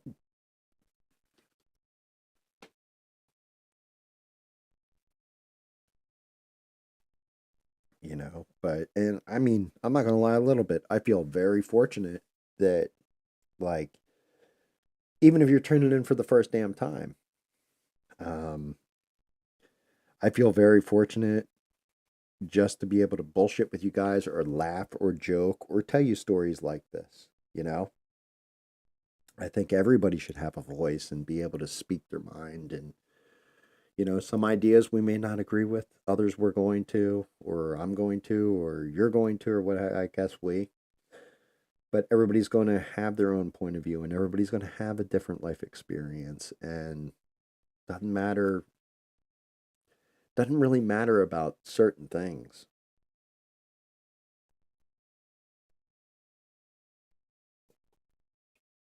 But we're all going through it.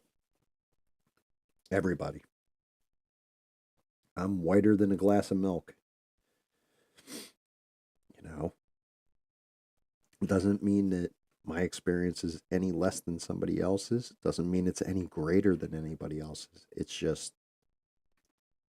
an experience.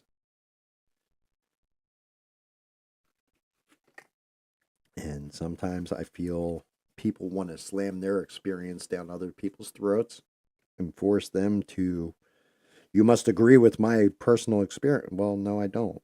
You can go kiss my rebellious ass.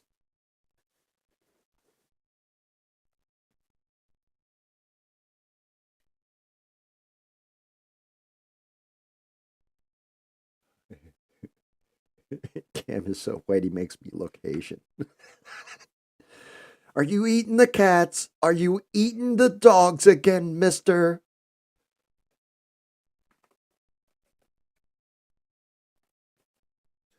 But, man, I don't understand why we can't just unify the world, call evil evil, good good, and move forward from there.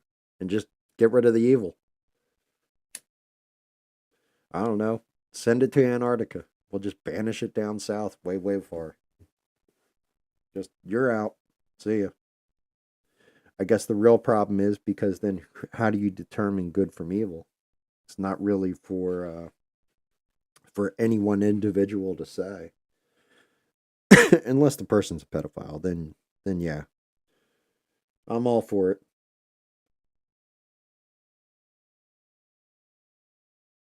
That's an evil that has no place in, I think, anywhere. Hell, even in prisons it has no place. No tolerance or what have you.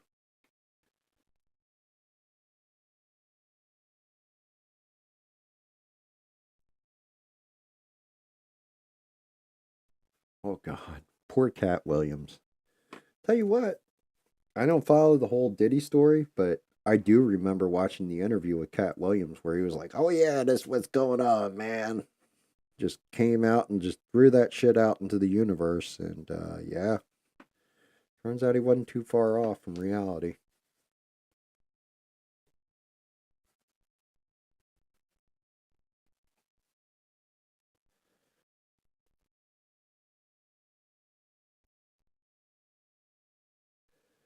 And when we hear the voice of spring, Jesus Christ, Devin.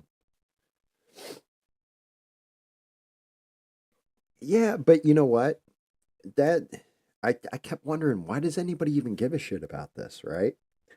And then I started to realize, like, oh, it's a distraction from, like, election talk or anything else.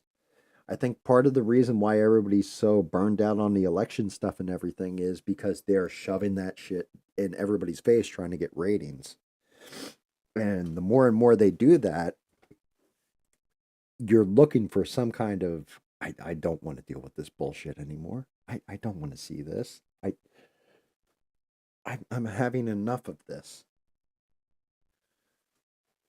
Like, you guys are telling me, so and so's evil, so and so's good. I don't give a shit anymore. Just, I voted already. I voted early just to get it done with, so I don't have to hear about it anymore.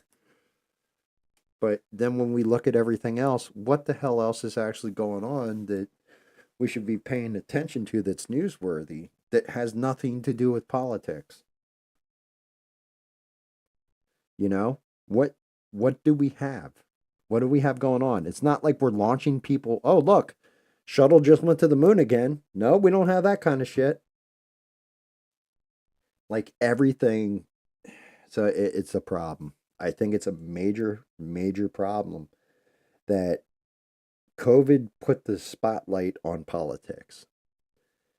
And as a people, we haven't been able to get out of that little trap because we gave them the ratings from the politics. So now they're just feeding us more politics. It's like a YouTube algorithm, like, oh, you viewed this. So now we're going to give you this to watch.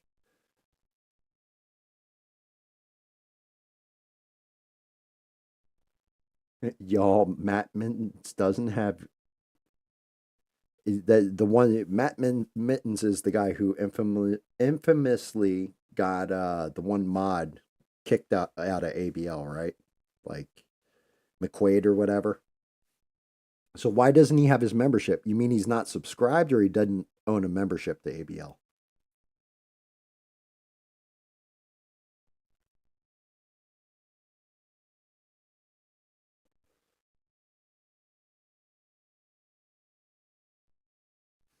So Les, I don't know how long I know you've been listening to ABL for a long time because we've all heard you call in and the Little Patriots and all that kind of stuff.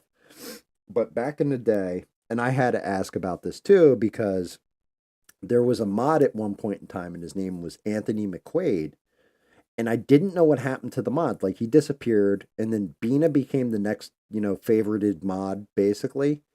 And then Bina stepped down and passed that shit to Sheree, who is, she's uber mod, like she's godsend mod, you know. But so I asked the question when I first got in that ABL Discord, whatever happened with, this Anthony Quaid guy, McQuaid or whatever, because there's a whole big fight about it. Like I remember people in the chat being all upset and everything. And yeah, okay, so you do remember the mod. Well, I didn't know what the whole big story was behind it. Apparently, he did some shit. Like it's actually easier to have Devin explain it. But Matt Mittens, if you ever go back to ABL chats, when he first posts the video, like he'll put it up there 30 minutes before he goes live, like scheduled for 8 o'clock or what have you, even though ABL doesn't show up till like 8:15 half the time. But he has it where it comes up. Matt Mittens is usually the first person to type in the chat, like first, or, I'm here and blah, blah, blah, blah, blah. And then we don't see him through the rest of the night. Well, apparently, Matt Mittens was arguing with somebody, started to come out of pocket. And I don't know if Anthony McQuaid silenced him or what happened, but Matt Mittens went to ABL, like messaged him directly and told him that Anthony McQuaid was taking sides and muting him constantly where he couldn't talk anymore. And ABL demoted the other guy. They demoted Anthony McQuaid from being a mod. That's why he lost his mod status. Yeah, there you go. Devin just said it, like summed it up where she didn't sound like an idiot when she said it. I just kind of did because I have to know the story because I wasn't hardcore into it.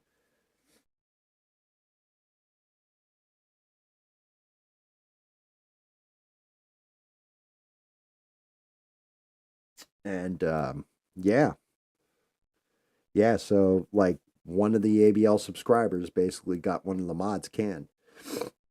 I'll tell you one thing, just personal GAM to the rest of you guys. If for any reason ever, like being a step down or whatever, but let's say she didn't, and ABL was like, yeah, I just banned her for being a mod because of one of the people in the chat, I would pretty much give that person the biggest amount of shit I possibly could, and probably with foul language involved, because even though I know that's against ABL, I would figure a way of getting through it and go the fuck off, and then I would unsubscribe. I wouldn't watch anymore. I'd just be done. I'd be like, well, you guys can either find me on my live stream or you can find me somewhere else. And I would do the same thing if it was Sheree. Because the two of them, and Anthony McQuaid was one of those mods that I remember always seeing him in the chat. If you're paying attention in that chat room, like look at the past couple shows, you got a couple thousand people in there, 1,500 people in there live chatting. Sheree is the only goddamn mod. Every now and again, you'll see the other dude, Satoshi, whatever, Dick Sword or whatever his name is. He's an all right guy. He'll come in, pop in here and there, and he's fun. He's fine. But Sheree's putting in that work every time. Bina was putting in that work every time. And to be honest with you, Anthony McQuaid was kind of putting in that work too. And yeah, like that's not fair to your mods. Zeal and Zen, I kind of told to go fuck himself one time. I'm not gonna lie a little bit. I kind of did. Just because I said something out of pocket, but it was a joke. And he's like, you can't even joke about that. I can joke about whatever I want, motherfucker. You ain't silencing my voice. Like, I didn't say anything, I didn't swear, I didn't say anything dirty or anything like this, or, something that'll get the channel struck or banned or anything like that. I'm just talking. If you don't like it, well, if Sheree had said, oh, well, Gam, that you're tripping a line here, I would have listened because she's there and I can respect that.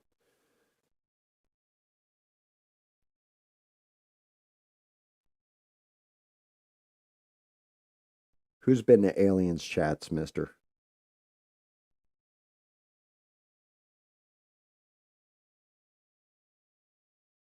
Yes, in America, I can joke about everything, but there are certain things that I will not joke about or say in stream or, people in the chat. I'll admonish you a little bit and be like, yo, don't touch that too hard because they're third rail subjects and you can get a channel demonetized or full on banned. And like, I wouldn't want to be the cause of either of those things for anybody. Not ABL, not anybody, you know? So you got to be careful with some subjects that you talk about, and you've got to talk about them in certain ways. You know, fortunately for me, because you guys all know, I don't give a shit if I ever get monetized. I feel I'm inauthentic if I'm not telling you exactly what I think, what I feel, or, you know, how things are from my perspective. You guys will know right away, like, yo, that's not GAM, that's some bullshit. And then why would you listen to me at that point? Where's my credibility at that point? Oh, you're doing it for the almighty dollar. Like, like I said, one of the greatest grifters and biggest grifters on these internets anywhere is Tim Pool. And I'm not a grifter. I tell the truth. Yeah, dude. You just ran a stream the other day saying, oh, I'm going to quit doing this show and all this stuff. Get the fuck out of here. You got more super chats on that show than you did for the entire last 3 weeks of your show. And you did that shit on purpose so this way people would tune in thinking that you were done. And all you did was bitch about different employees and then fire a bunch of them. Like when it all came down to it for no goddamn reason other than you're a douche. And then you're going to blame it on, well, I'm becoming a parent and all this other stuff and the workload's too hard. You know, setting up this shit isn't that, it can be overwhelming at first to talk live. But when you got $4 million a year on the line on it, yeah, it's not all that hard. You can pay somebody $20, some kid from high school, to come over and set you up and do your own damn live if you got $4 million a year riding on that shit. So like his whole argument was just like, fuck that guy.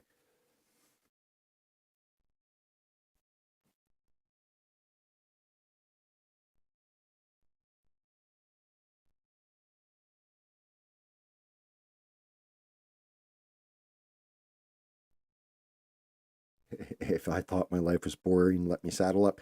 Well, that's just it. Like, okay. So drama can be fun when you're watching it from afar. If you're stuck in the middle of the drama, not so much fun.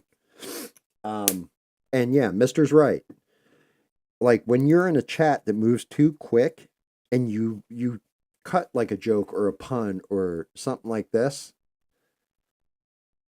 and it just like nobody sees it, so nobody has that chance to laugh or react. It kind of sucks. It really does. Or, you know, like, and I see it every now and again in ABL's chat where I'll say some shit and then like 3 minutes later somebody's like, damn, that's too funny, or, you know, whatever, starts laughing, or Mister will make a pun, and then same thing, somebody will be like, you know, 5 minutes later, oh shit, Mister, I just read what you wrote. And it's like, damn, dude, like it took that long for the punchline to hit you or what have you, and then you just realize, no, the chat's just always going.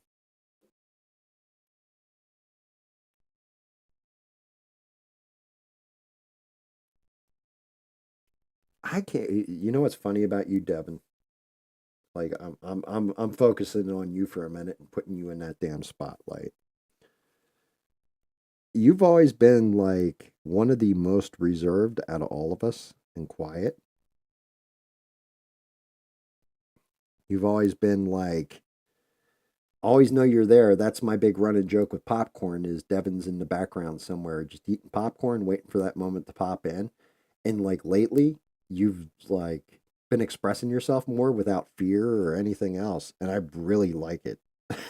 It's fucking awesome. Just gonna just gonna say that out there or throw that into the universe. I do find it to be really fucking cool because some of the stuff that you say like just catches me completely off guard. I'm gonna go dark and then go light again.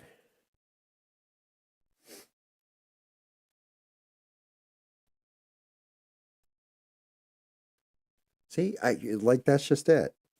I don't block anybody if they want to block me because they don't like, you know, the jokes I'm making or whatever. Look at Shaquille Oatmeal. Man, I take the piss out of that dude damn near every fucking show. I say something to him and he always comes back with, you got jokes or whatever. Dude's never blocked me. And I'm like, I'm always shocked by it. I'm like, if he's going to block anybody, it'd probably be me because, I'm basically telling him that you like butt stuff and you're a bundle of sticks, like on a pretty consistent basis. And he doesn't get like mad about it or, doesn't try to fire back or any of that stuff. He just kind of eats it and calms down a little bit with what he's saying.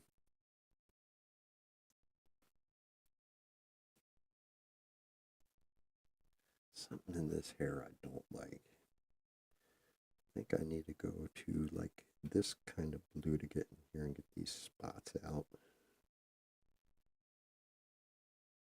But yeah, guys, I'm sorry if the ghost stories felt like a little short or anything else. It's as much as I can remember about that stuff.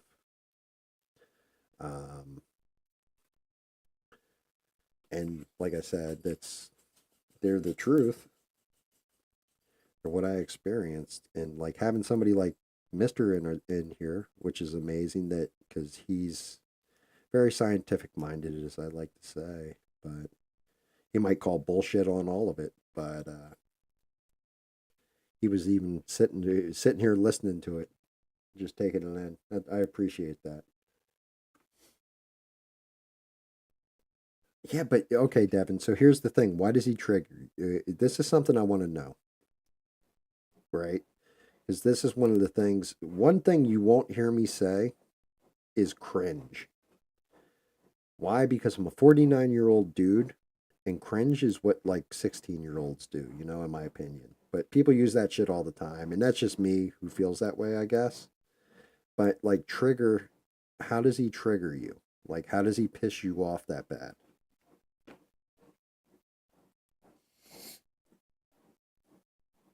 Like, what is it? Is it the things he says, how he says them, the arrogance he says them with?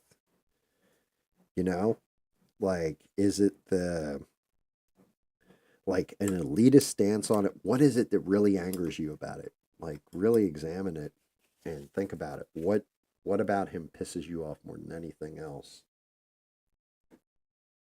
You take what he says personally, but why do you take it personal? He never says Devin, blah blah blah blah blah. Why are you taking it so personally?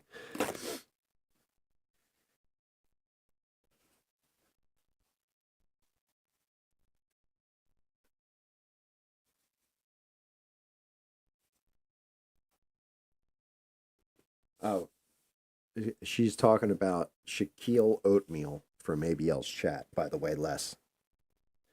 He's like basically ABL's token leftist.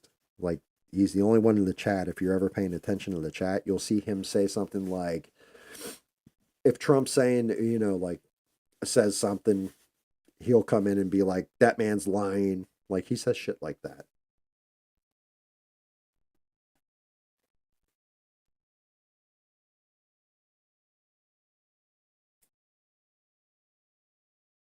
Oh no, it's a he, and he's like how they say the sun is hot and flaming. Yeah, he makes the sun look like it's Antarctica. Like he's oh god, like his favorite flavor of bubble gum is butt flavored. Like he's one of those guys.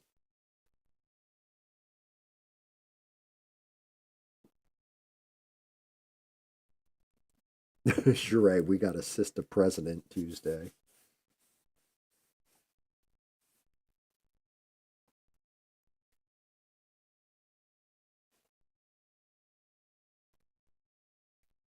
Yes, he stays in there for like I'm gonna say 75 to 90% of the show. Sometimes he doesn't talk, but a lot of times you'll see him chatting, and like he uh he always like chimes in, talks some smack. Yeah, I don't. And the other thing is, Sheree, I know you're joking around or whatever, but I don't. I don't care. Black, white, green. Like I don't care what color the president is. I don't care about any of that stuff. Just tell me how you're going to get taxes down and fix all this bullshit that has gone wrong in this world because it's your fault. Like, it's the government's fault. Things are all in disarray. We need somebody who's going to come in and just change it and make it work for everybody. Not just one small set of people, but everybody.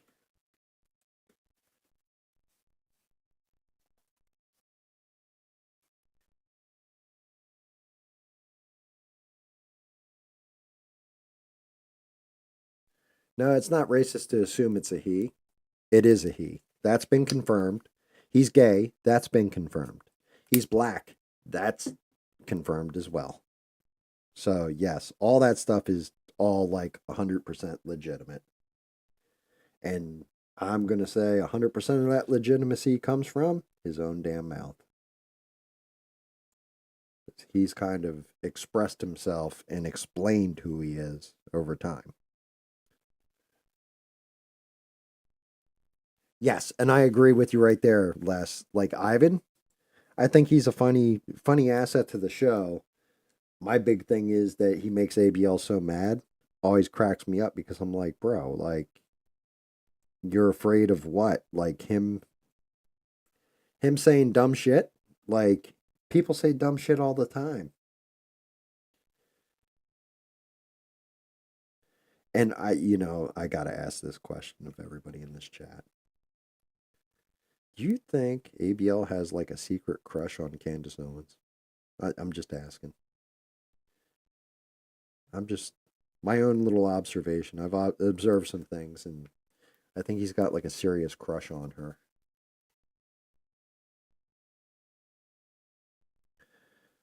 Like I think that might be his ideal woman. I'm not gonna lie a little bit.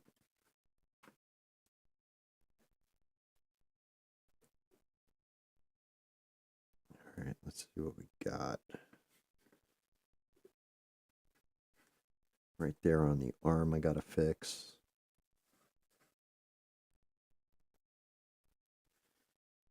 Face is twisted. The hair came out kind of all right. I think I'm gonna put some highlights back. Nah, I don't. I'll be honest with you. Too conspiratorial for me. Just, just too much. Like she did that whole deep dive on Kamala Harris's Black Heritage or some shit, and like I started to watch part of it, and I got through a couple parts of it, and I was like, yeah, this is just too much. Like you're obsessing over this way too much. It's just way too much going into the conspiracy. Even if you prove that she's Snow White, then I'm still like I don't give a shit at this point. You're obsessing over something that you could be talking about something different or better.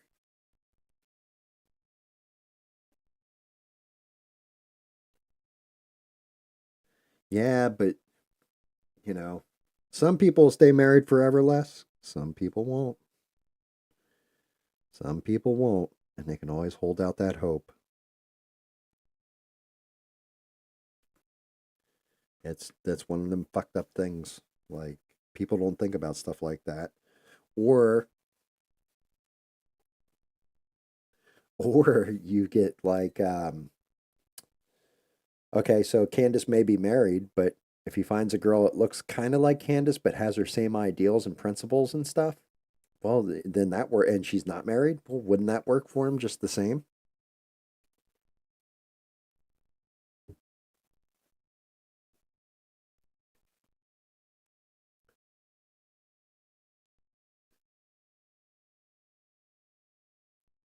Like, it just, it is what it is.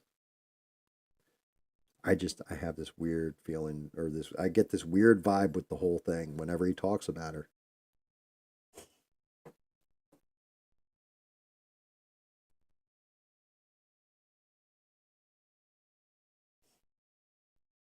Oh shit. That's fucking hysterical, Les. But yeah, what do you mean he had a wife that is he like, all right, here's the thing.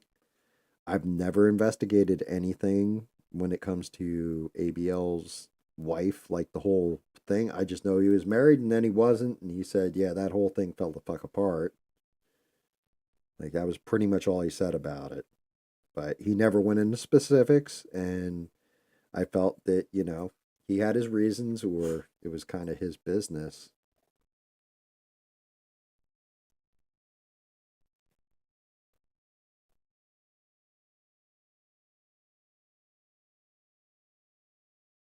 Oh, damn. Les is going in.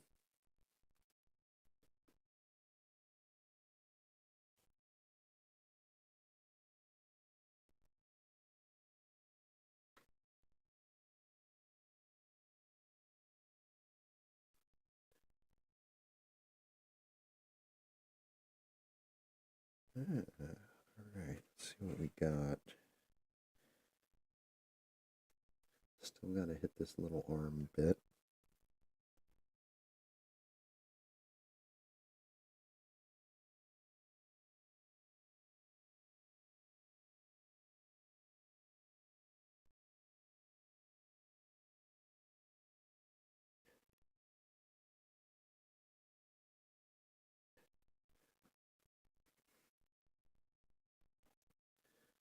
Oh, she's swinging around like she's on the pole, and someone just threw her $5.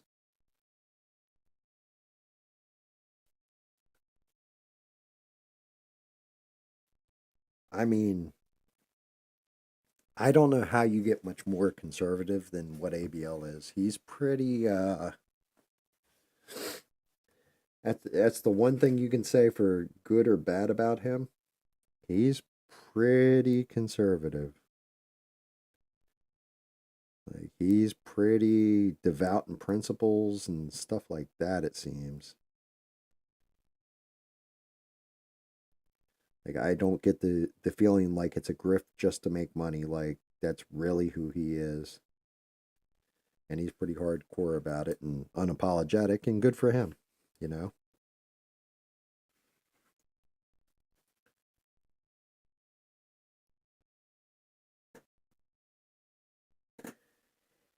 Yeah, some vaccines are good, some are bad. What you need is, and this is one of those damn things, you have to look at after they've tested it for years, and not just clinical trials or anything, but I think it's, how did my wife put it to me? It's 20 years, something like that. It's two generations.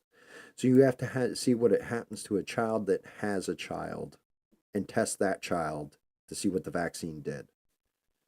It's the only way you actually know, like, vaccine's valid or vaccine isn't. I mean, is what it is. You got to have some protections in you. Some stuff like chicken pox, for example. I think every kid got chicken pox when I was a kid. Now I think they came out with a vaccine for it. There's my interpretation of a. God damn it! She'd sit on the damn. Put that right in her hoo ha. There you go. Now you're sitting on the pole, right? There we go. The Banshee.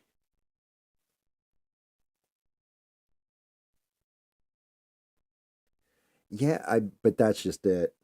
I don't think religion, like I said, I mean the whole thing is I no matter how much I want to be, if I actually wanted to be religious, I couldn't be religious because part of my brain stops me from buying into it.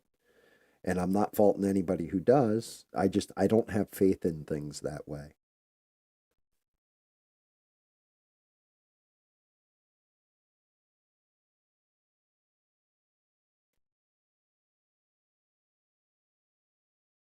Well, that's awesome, Les. I honestly, I hope nothing but the best for your children and that they grow up to be strong, healthy, and bring nothing but positive and good into this world.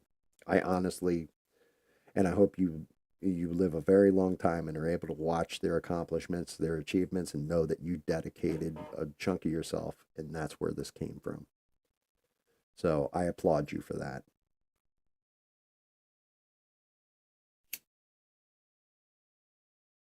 Chicken pox parties.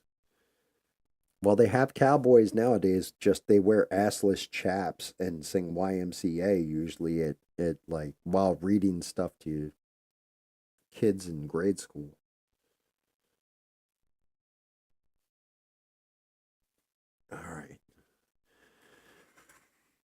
Little Banshee's done.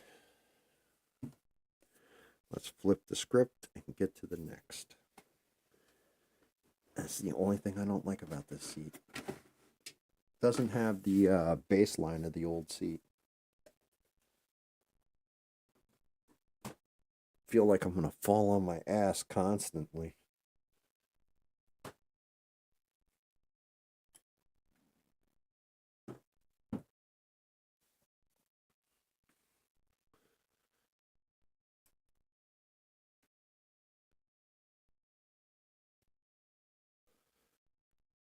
You know, now I think about it, Devin, I think you're 110% right. I don't think there are other kinds of chaps. Only the assless kind. I never really examined that. But yeah, now that I'm thinking about it, I think you are onto something with that.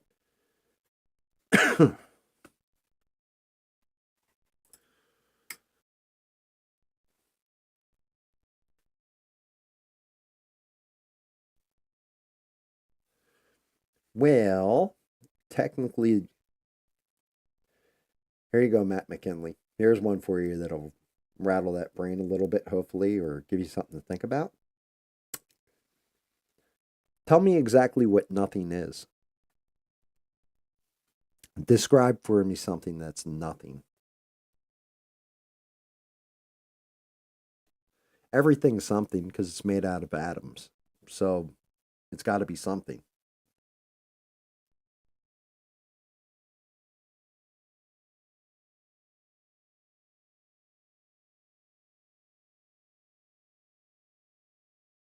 I mean, yeah, Matt McKinley's coming off the bench and like throwing like he'll throw one line out there and that shit's a conversation starter for a month. But yeah, like I mean, even air is something. So what is nothing?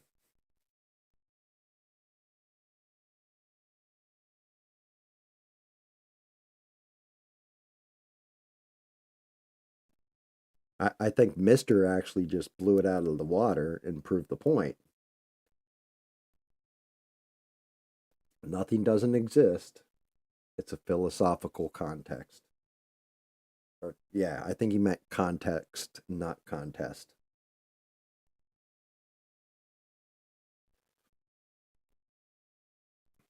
Okay, so the beginning of time. So wait, are you trying to tell me that the significance of the passage of time is that time was passing since the beginning, and that time passed into the passage of time that was timely in the passage of itself? Wait, I've heard that somewhere before.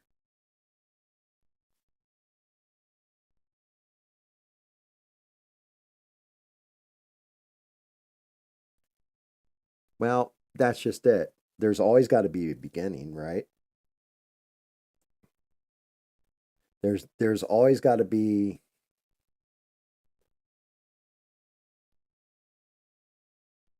you know, the old saying, nothing is forever.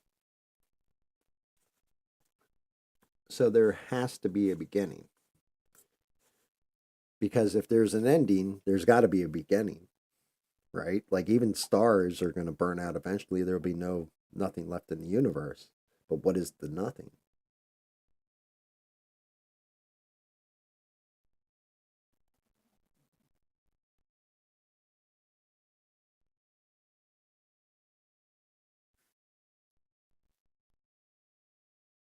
There is no time. There's only space time. Well, that's just it. Also, here's the thing with time. That's an interesting thing. Is time affected by gravity, placement in the sky? If time, I think, is relative to where you are or what other, and I mean, Graham, we're getting into some philosophical deep shit. Everybody, if you got some weed, smoke it because it's going to go there. I didn't smoke anything, so this is going to be real interesting. But say you're on a planet, and Earth years takes that planet 5 years to cycle around the sun, and you can live on that planet. Does that mean that you age 1 year for every five? So your life expectancy would drop from like 65 years to, you know, what, 13, 14 years old.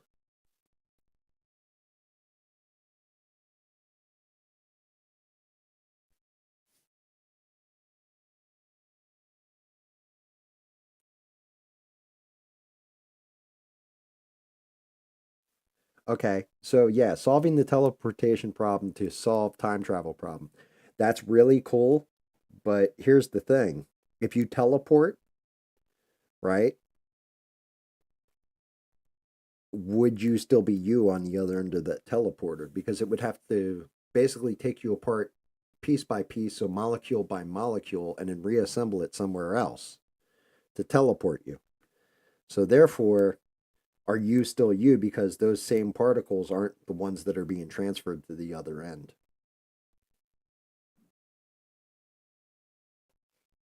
And I agree with you, Matt. A year is a human measurement of time. That's why, like, it's funny because I can, if I want to argue, if somebody gave me the argument of the Bible, God created everything in 7 days, right? Well, in human time, 7 days is a week, and we know what that is.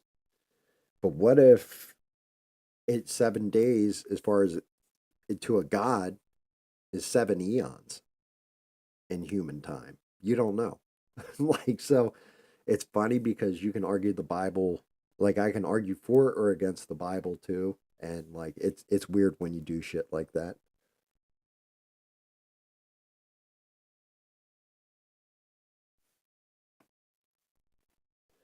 But no, you don't have to be an astrophysicist. Um, I mean, I've said this before, it's all relative. Sand is sand and water is water, and if you stew cranberries just like applesauce, they taste more like prunes than rhubarb does. Everybody knows that.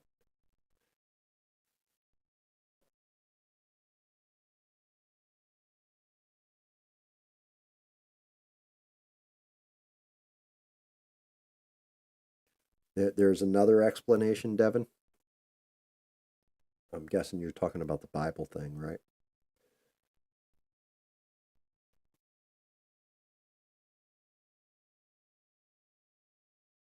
Right. And see, that's where I'm going with that, Matt. Are you still you if you teleport? Now, granted, a wormhole in space time would be a different thing because you're literally bending space time to connect 2 points in it and just stepping through to the other side. So you're still you. You didn't actually teleport.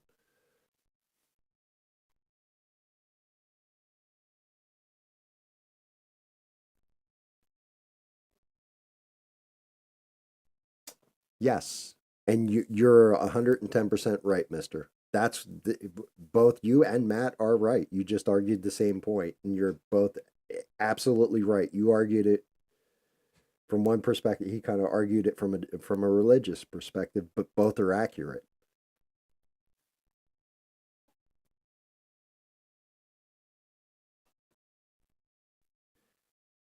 And the answer to your question, Devin, which was you're rowing down the street in your canoe and one of your wheels falls off, how many pancakes are in a doghouse?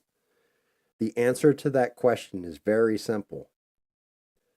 None, because there's no bones in ice cream, but there are in jello.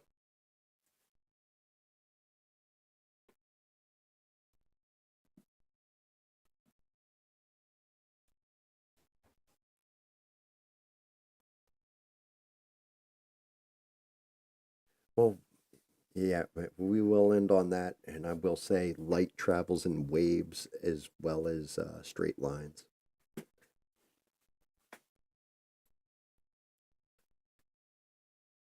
Freedom is the answer. All right, let's see what I need to paint this son of a bitch.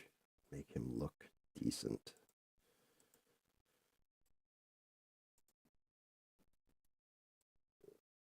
Boom.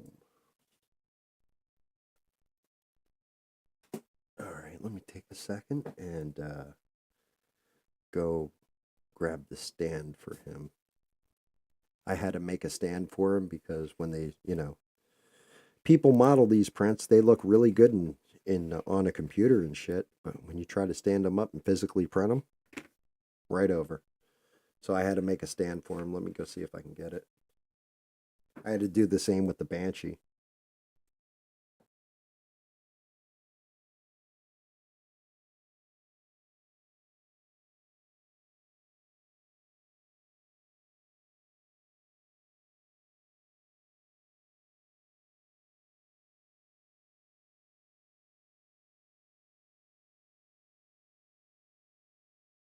And you're right. George Michael did ask the same question. And then Trent Reznor kind of answered that question. You know, Trent Reznor famously said, "My trust in God, my faith in you. There's nothing more fucked up that I can do."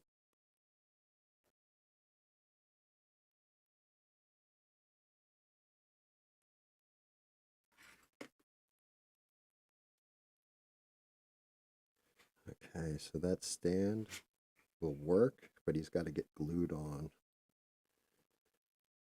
Let me see. You can see his little paw holes and little spot for his tail.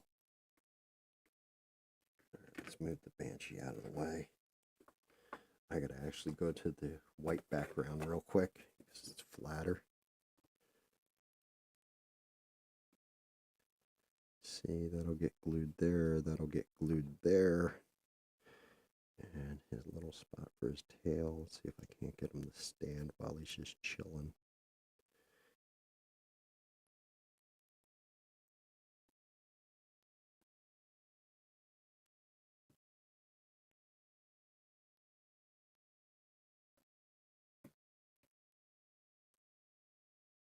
Yep, that'll work. All right. So let's put you back there because it makes the model come out better or look better. Goddamn little wafer. Well, here's the fun part of this. I'm going to have to, I still haven't unboxed my new 3D printer. I'm going to be doing that probably tomorrow. And I've got to get back to printing and priming because I'm running out of prints to paint on stream.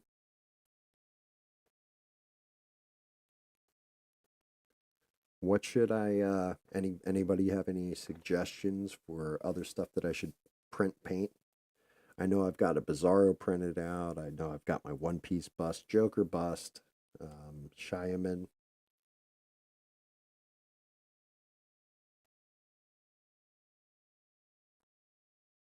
A Sailor Moon. Really? I've never, I can honestly say I've seen like maybe 4 episodes of that show. I didn't understand it and kind of thought it was pretty close to hentai for some reason. Lesbian hentai at that. But maybe because I was watching the Japanese version. I don't know if it's a great show or not.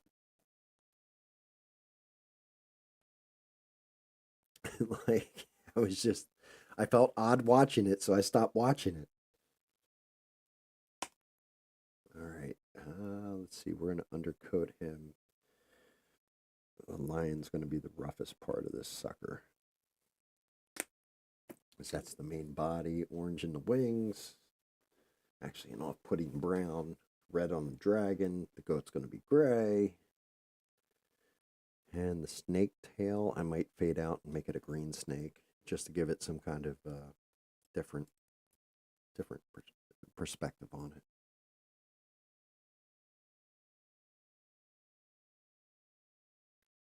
Lady Darwidge, multipass from that. Wait, before that skimpy costume is going to be rough to paint. I'm not going to lie a little bit for Lilu. Sailor Moon. I'll do a Sailor Moon. If I can find a good enough print for Sailor Moon, I'll do a Sailor Moon. I'll do that one. I'll do that as a dedicated, what you call it. Ah, shit. I still have to do the Buddy Christ one of these days. I know I got him on deck, That's one I'm gifting to kiddo for Christmas. She gets Sailor or not Sailor Moon.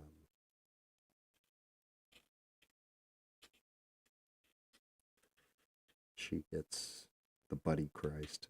She always gets a kick out of it, and we're always doing that pose.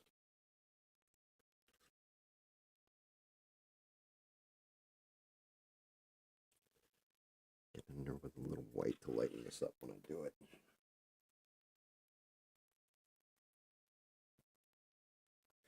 Sailor Moon's that boom anime girl that makes me feel the wrong things.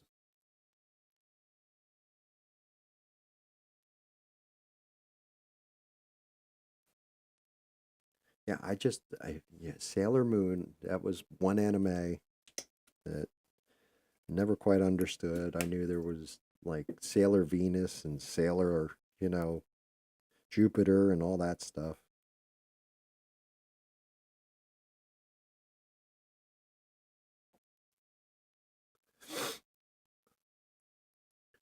Fucking Sailor Moon. Dear Lord. Yeah, I do. I'll do one of those. I don't know what the hell I'll do with it. I'll do one of them. I'll see what I can find. I'm sure somebody's done a model of that.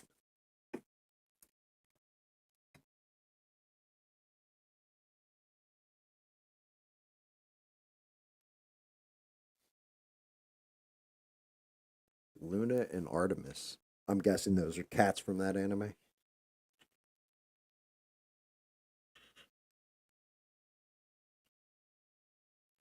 Or are they from the Broadway musical? Which one?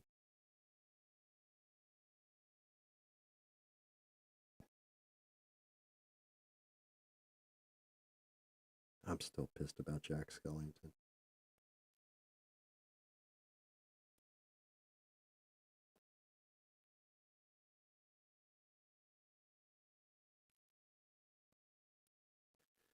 Les, remember you can type shit in my chat. It doesn't block you, I don't think. You can actually speak like an adult person.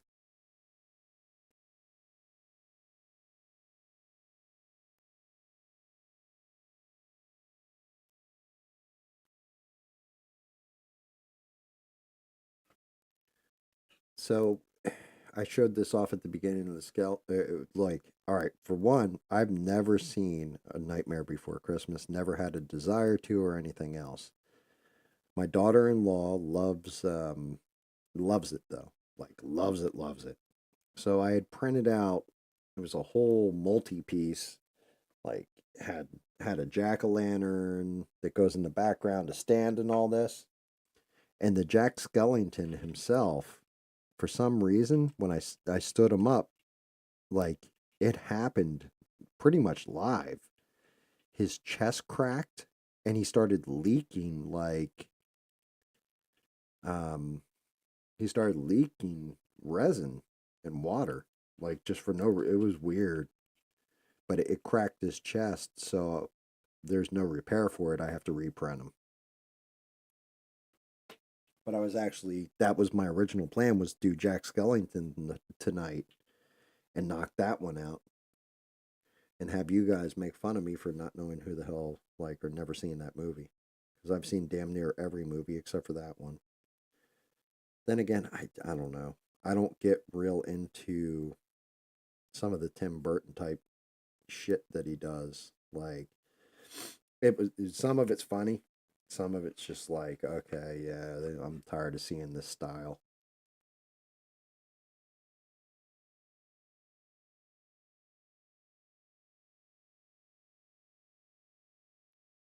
Oh, I want to get blocked. How would you get blocked? So that's just it. There is a spot, and I had Beans confirm this for me because Beans has full God power admin rights or what have you. Because I trust her in case I fuck up and I take something a little too far and I'm going to get in trouble for it. Beans is usually here and she's usually my seatbelt to make sure that I don't, you know, if I hit a wall, then I still walk away from the accident. And something happened um, with Atomic Tabasco's chat. It just all got knocked the hell out when she was in here, and she was talking about like the Great Reset or whatever. It was we were discussing that kind of, which I still don't buy into. But we looked at the words that are blocked, banned, all that stuff, and I don't have anything blocked or banned. So all language can pretty much fly in here, and people can just say what's on their damn mind.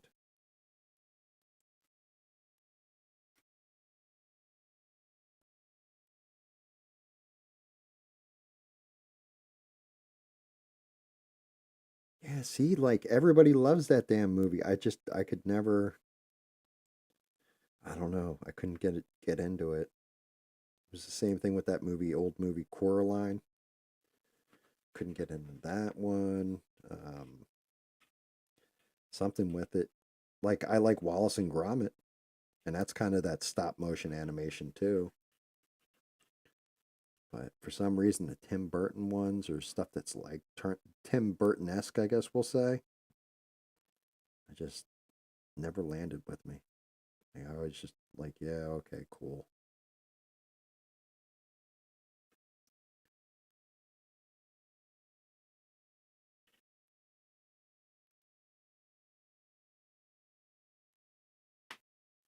Yeah, well, no, and it's fine. It's fine if you believe it. So you can believe conspiracy theories and stuff like that and find them interesting, and that's cool. But if it gives you actual anxiety in your life, it's not cool at that point, and it's like, yeah, you need to focus your energy somewhere else because my big thing is, let's say the Great Reset was real, less. Exactly how are you going to stop it? What power do you possess that's going to stop it? What you're going to tell other people about it? That's still not going to stop it. Like, that's one that, if it is real, you have no power to prevent it. Smokey the Bear isn't going to tell you you can prevent that forest fire. Like, it's just not going to happen. That's not how that works. No worries, Sheree. Thank you. Thank you for being here. As always, I appreciate the hell out of you. Thanks, because I think you heard all three of the ghost stories. Like you've been here since the beginning. Um, Thank you for listening. I do appreciate you always.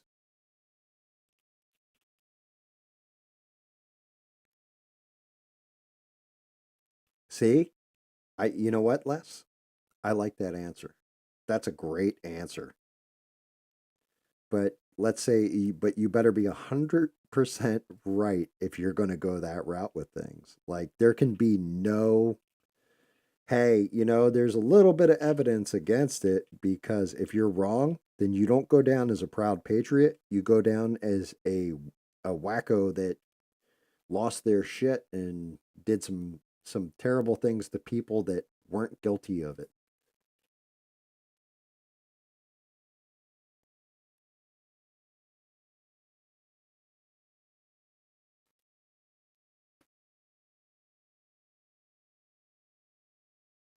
Like, and that's the that's one of those things. You can find hills to die on, but you better be 100% about that hill you're willing to die on.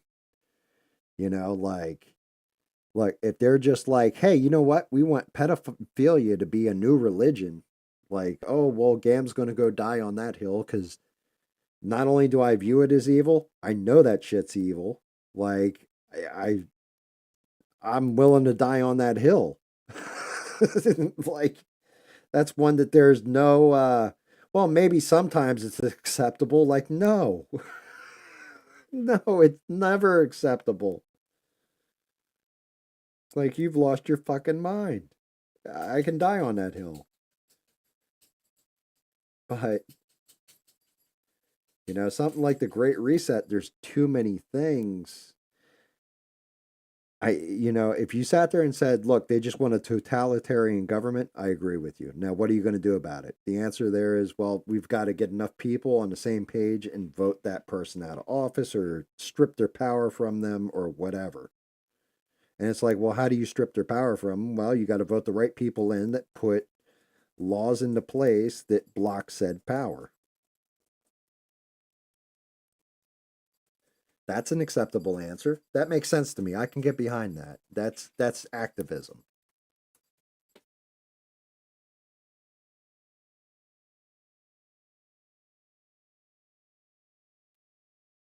Well, all right. So here's the other thing, Les. Don't don't second like it's good to second guess yourself and look at things and view them in a different way. One of the reasons why, and I don't even know if he's still in the chat, I'm pretty sure he is, but I haven't seen any puns come up, is Mr. Because Mr's so scientific minded and so locked in on science because everything he says, he knows is provable fact. So he leaves no option in there for, well, is that possible? Yes, but that's also impossible because of this. I can appreciate that perspective. His mind's shut down to anything outside of science.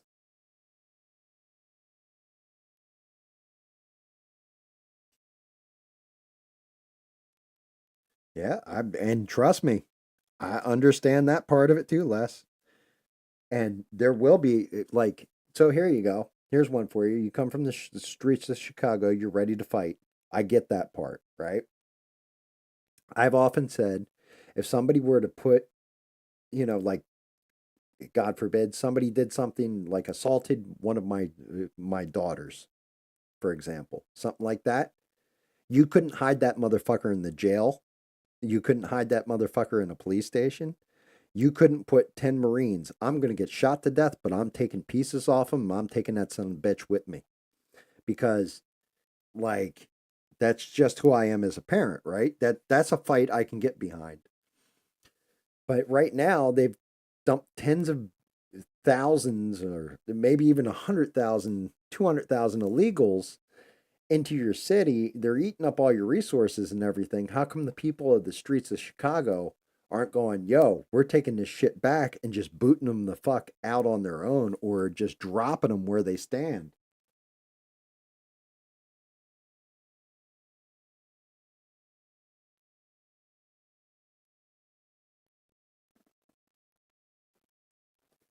Like, there's certain things where, and that's where I'm saying, like,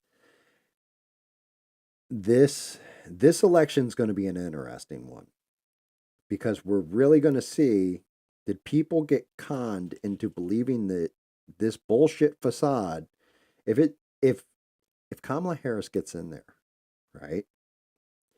Because I've heard smart people or whatever that are never Trumpers say, I fucking can't stand this dude, but I'm voting for him on the simple basis that he'll actually turn this shit around or fix this or fix that.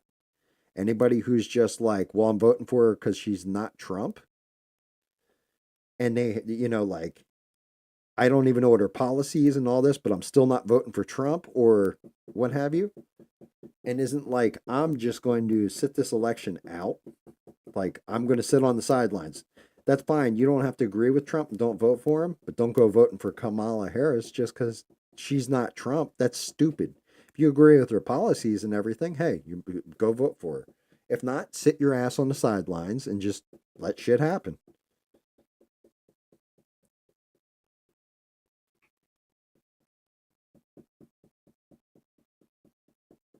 I'm not going to lie at all.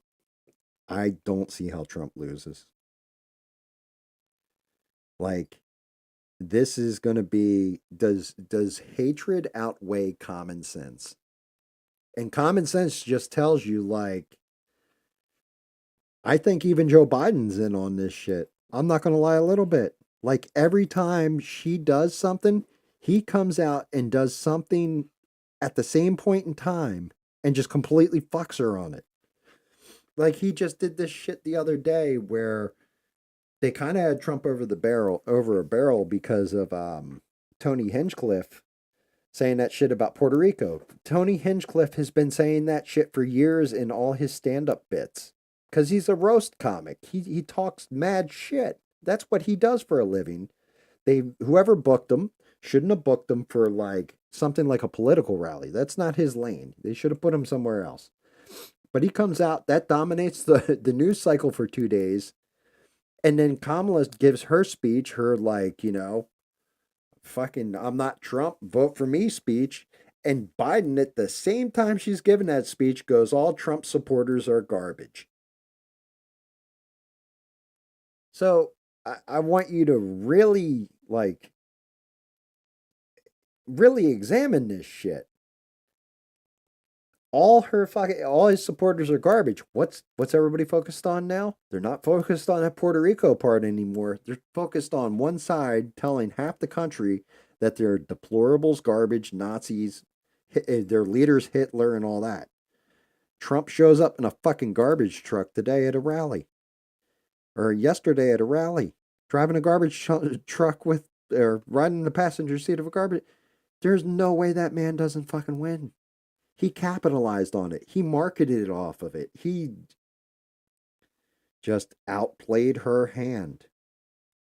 That's the easiest way to do it.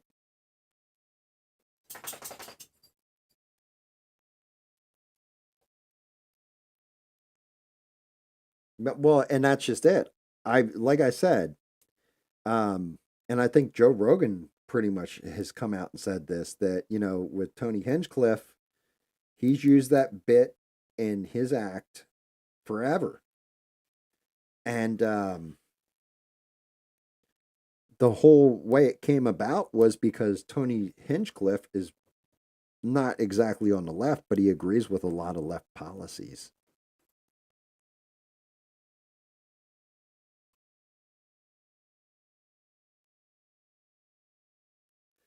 Yeah, I'll think about it, Matt. Um, what's funny is, so I, I'm going to break a little fourth wall here for you on Matt McKinley. We used to play this pirate game called Atlas together, and he is one of the best, if not he's top four out of the like 25,000 people that captained a ship. He is like number three, I think, out of everybody. He's one of the best captains on the game, and he always sailed in a left-sided brig. Sailed under the pirate name of Dark Skull. And it's unfortunate because now I have fiber optic. I I'm on fiber optic, and I've got and I've actually got a PC that can handle the game, and nobody's playing it anymore.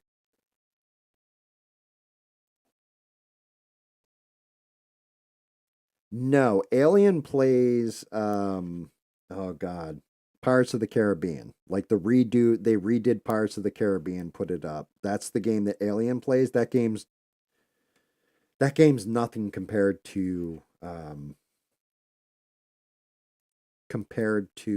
Atlas.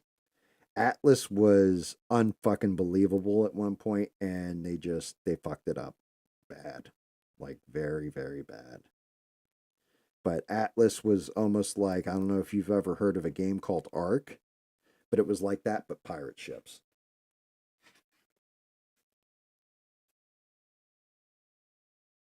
And yeah, you can laugh all you want, Dark Skull, but you legit were number three. The adventures that I had with that man on that game, just unbelievable. From going into somebody's harbor and literally destroying all these ships. It takes you like a month to build a ship, or it used to, like a half decent ship. And Dark Skull and I sailed in there, and I was his repair guy, and we had two planks left on the boat. And all the rest of it was like a skeleton, like the whole boat. And he just had a steering wheel, and we got out of it. We sunk every boat in the harbor and got out.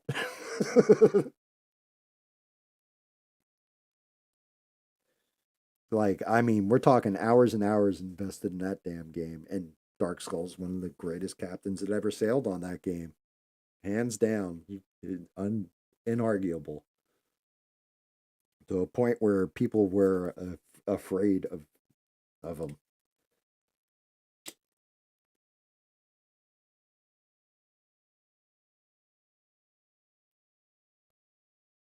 So, so love for gaming, right? I've always loved my video games, like to a point where I'm like a historian with them. Like I'm not lying at all. Like an actual historian. I think I've had damn near every system that ever came out except for a Fairchild, which nobody in here probably even knows what the hell that is. Fairchild and a Philips CDI were the only two systems that I didn't own when I grew up because I was hardcore into gaming.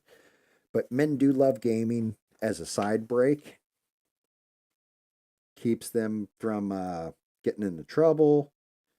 You can kind of just chill and enjoy life and game. And then when you get into survival type games that take a lot of time, you can develop some really, really good friendships. Like really, really close friendships because you're spending so much time with each other. It's almost like a brotherhood. You're all working towards the same goal. And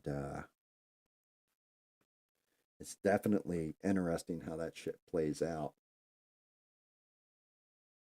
I had a Famicom imported from Japan. Yeah. And like Matt McKinley just said, or Dark Skull just said, you're gonna have to change your damn online handle, man. I'll just call you Dark Skull. The uh the big thing, it's funny. Um the big thing is trust. You can build trust between human beings. And anybody who says like, "Oh, well most gamers are leftists and stuff." Yeah, that's 110% not true. It's actually kind of the opposite. A lot more of the guys that, especially older, that play video games are very much of the right because it's something to do. It's an escape from reality, kind of keeps you out of trouble. You're bored, gives you something to do.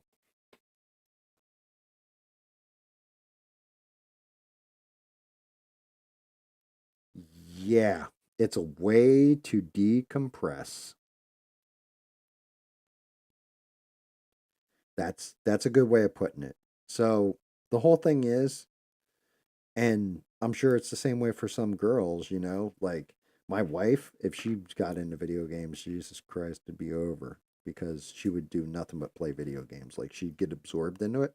But she likes reading. She reads books, lots and lots of books, like constantly. That's why she's got her own library, right? I've got my game room. Why? Because my escape is video gaming. Gives me something to do.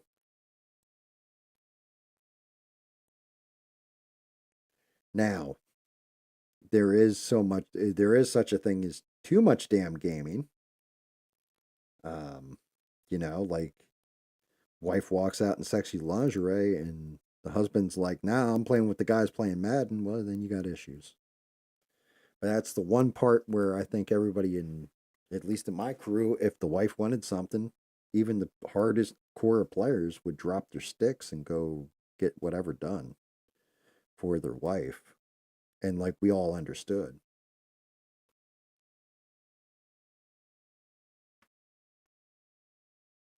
Yeah, mister. It actually is a creepy library. There's one section that's full of books that are out of print. There's one book in there that I've seen that was from like, I think it was 1890, and it was about brain surgery. Like, there's weird shit in that library, cryptids and everything else, alien encounters, fun stuff, fun reading. But then there's all like literal classics, like, first edition of all the different books from The Wizard of Oz are in that library. Big books my wife is usually hooked on are the Little House books, Laura Ingram story. That's always interesting.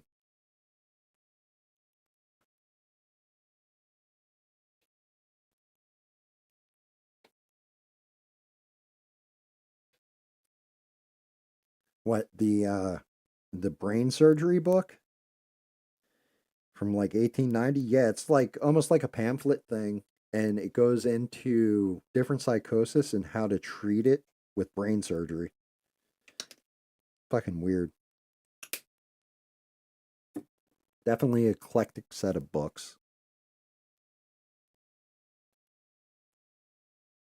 Yeah, and Dark, you may have wanted to breed bears and be left alone, but when the war came, we didn't go looking for the war, Dark. The war came to us, and when it did, we became the greatest fighting force of 10 guys versus 200 Chinese people.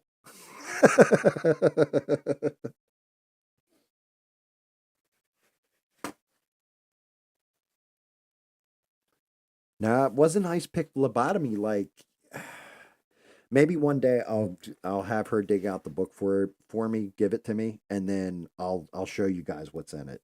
I don't touch my wife's books. My wife doesn't come in and handle my fucking game stuff and fuck with my computer or any of this stuff. I don't go in there and just fuck with her books. That's no. That's like instant death. And I don't blame her for that.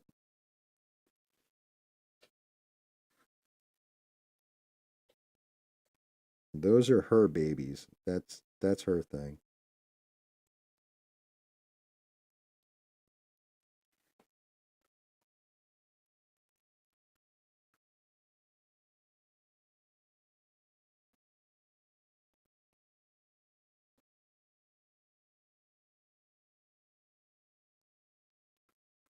And you know what they say about yeah, oh my god.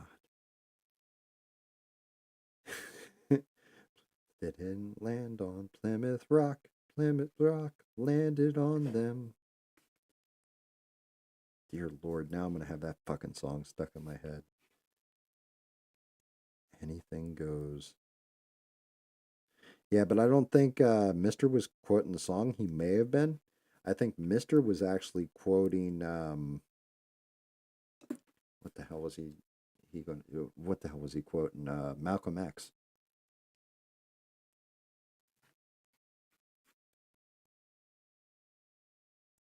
Good old Denzel Washington said that in Malcolm X.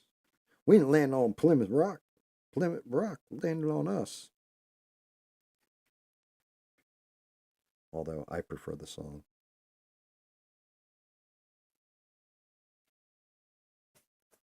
Yes. So Anything Goes was in Indiana Jones and the Temple of Doom, which is actually a prequel to Raiders of the Lost Ark, even though it was a sequel in the movie scheme of things. But if you actually look at the timelines, Temple of Doom came before Raiders of the Lost Ark.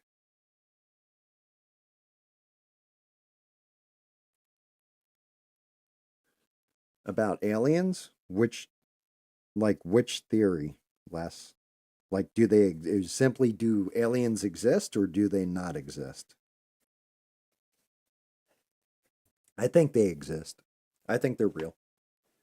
Think aliens are real. I don't think they come down and grab people and give them butt probes. I think that might just be the result of a hot Cosby, as they like to call it nowadays, the kids.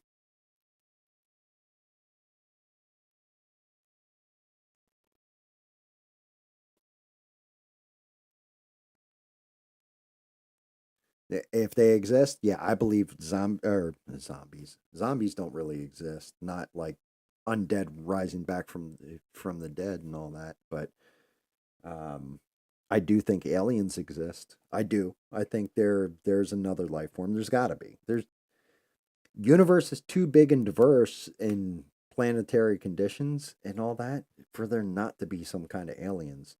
Now, as far as the ones that we have on Earth or the ones that people claim to see, I'm going to say like 98% of those are probably bullshit.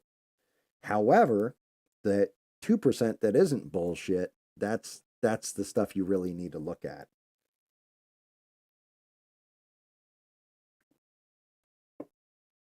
Um, and I don't know that they come from outer space. They could come from deep in the ocean because we haven't really explored the oceans. So maybe they're an underwater race. Maybe they're interdimensional, like they shift from one dimension to another. Who knows? But I do think they exist. I don't think everybody's lying about them.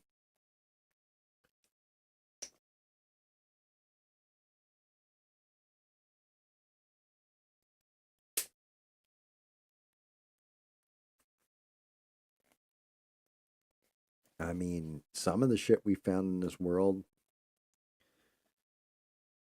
we can't explain, but doesn't make it not exist. But yeah, the stories are like, I was sitting in my trailer park. Me and old Bubba, we kicked back like 15 moonshines each, and next thing we know, these aliens landed and they took us aboard and they put stuff in our butt and I'll tell you what, we was just chilling, and then they dropped us off in the woods naked. And no, you guys are just two hillbillies who got drunk, did naughty things to one another in your drunken stupor and regret it the next day, so your mind came up with something to cover for it. We know what happened. Like, if aliens are going to abduct somebody, they're going to abduct somebody like Mister, who's going to be like, yeah, that didn't happen. Whoa, this isn't unfeasible. There's no way this could ever happen. They're not going to abduct like Bubba and Marmaduke from your local trailer park.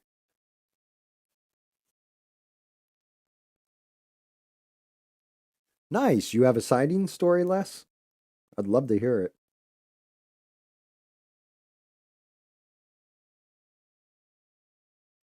See, like, and that's what I'm saying.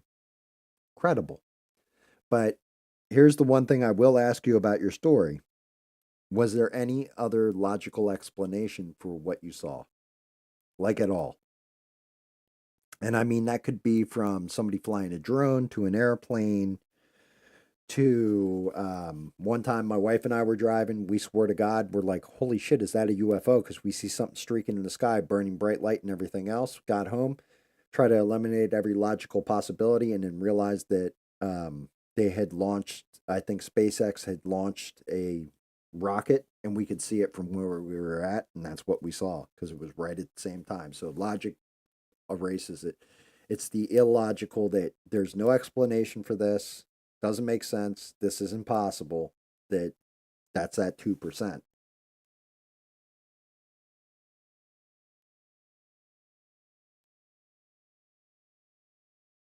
Your eyes saw what it saw. So basically, it was like seeing a 500-pound woman naked for the first time. Is this what you're telling me? Like it was shocking to that extent?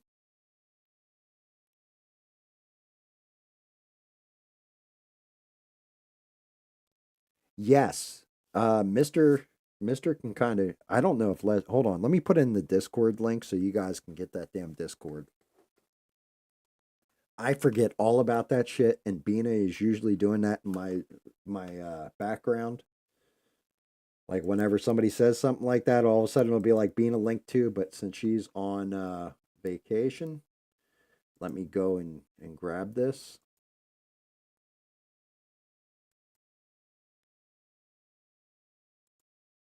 and then I can drop it in here, and then you guys, like if you ever want to do a voice recording, you go into the clips. I don't know why I'm going to post this twice. Like there's enough people here watching. Yeah, Danny used to light it up all the time with the audio clips. When you go into my Discord, there's a thing that says voice chat for GAM Live. You click on that, and then there's a way you can record voice or whatever. And then I can play it, and the audio will play through so everybody can hear what you've asked me or told me. It's the closest I can come to, somebody audio calling in.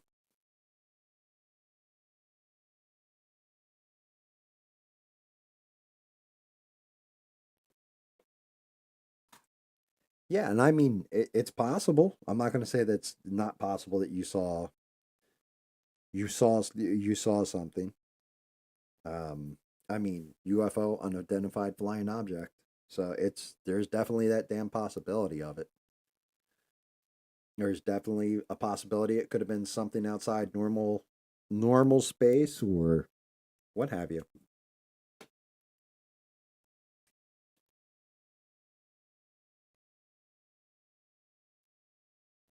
Yeah, yeah, you're not wrong. A lot of those clips would be funny to just listen to on their own. Yeah, Bina's actually like thrown her voice in there too. She sounds like Betty Boop. It was funny because Bina was like, I got a weird voice or whatever. And then she talked, and I was like, your voice isn't weird. What the fuck are you talking about? Like, you sound like a normal person. Like, I don't know what I was expecting, but she had thrown my expectations in a whole different way.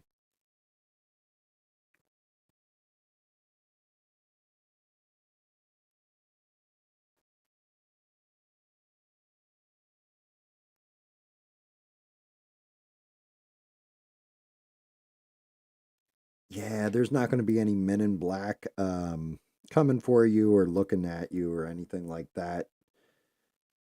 That's I'm going to be honest with you. Anytime they're like, yeah, the men in black showed up, that tells me that you saw an experimental government aircraft, is what that usually is going to indicate.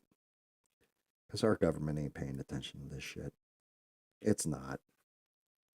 It's got its own bullshit to worry about. They're not worried really about UFOs unless they're affecting military operation,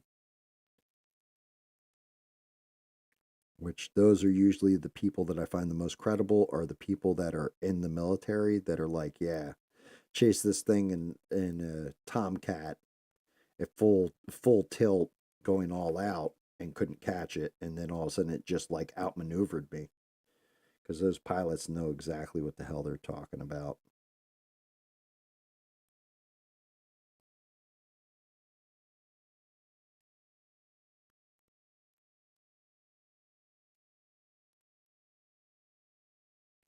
But yeah, it's one of those things. Unless you have something that is groundbreaking, the government's not going to fuck with you, really.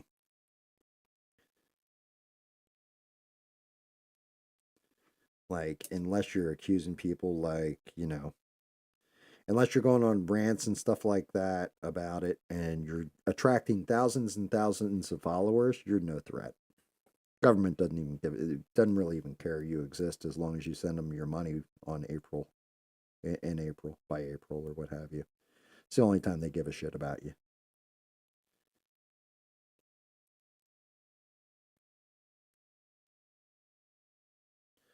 Or you got like a huge following and you say stuff like, they're putting stuff in the water, turning the frogs gay.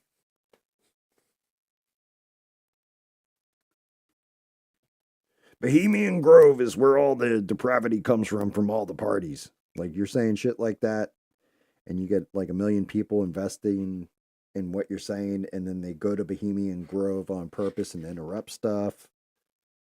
Eh, that's when you get in trouble.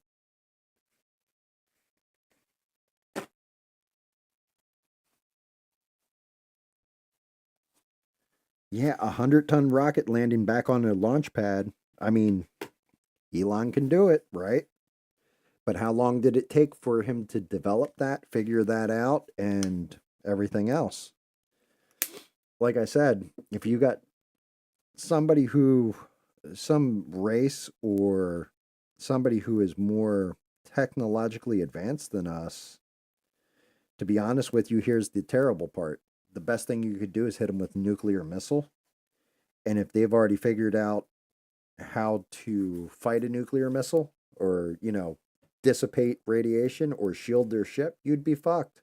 Like, we'd be able to do nothing to them.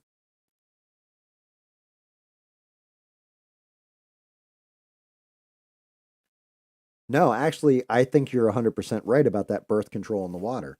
I also think you're right if you say that they put chemicals in food and stuff that fucks with us, just simply because they're saving a dollar, on what the American person eats. I don't think either of those are crazy, because medically and scientifically, they're provably true. You can prove those kind of things. And like, it's not just that, it's also a switchover in society where, I don't know, if I was in charge of everything and I wanted to get everybody fighting amongst each other, I would divide them and put them in separate boxes, so this way they could never fully unite to realize that I was fucking them over. That being said, you look at something like ideologies of where, LGBTQ or race or whatever, and then you put that ideology out there, you divide people up into that little subset. And then you figure out which ones hold the most weight and who will fight the most passionate for it. And once you do that, you keep everybody divided, then you can pretty much do whatever the fuck you want. Because everybody's too busy arguing over is a man a woman and a woman a man. And they're not paying attention to, hey, we just sent like, $10 billion over to Ukraine yesterday. Or, hey, we're going to leave, billions of dollars of equipment in Afghanistan. But you know what? You guys keep arguing about which race is superior, who the racists really are, and stuff like that. It's legitimately our elite establishment that is screwing everything. It's fucking everything up. And because if, as Americans, I look at somebody who is on the left, who is moderate, I'm not saying like fully ideologically driven, and they have an opinion, and I say, I feel this is wrong, and, the government's doing this to us, and they agree with me, and we find that common ground, who are we a threat to? We're not a threat to each other anymore, but we are a threat to people that are in control, that are making these laws that only benefit them.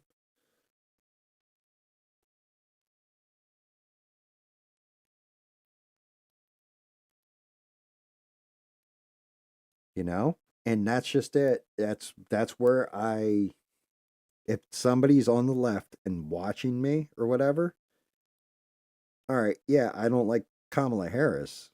I don't really like Donald Trump as a person. I think his policies are better. But if you're watching me and you're on the left, by all means, embrace it. That's who you are. But tell me why. Tell me what we agree on. Let's find what we agree on and then see what else we can agree on. Don't argue with me over stupid shit.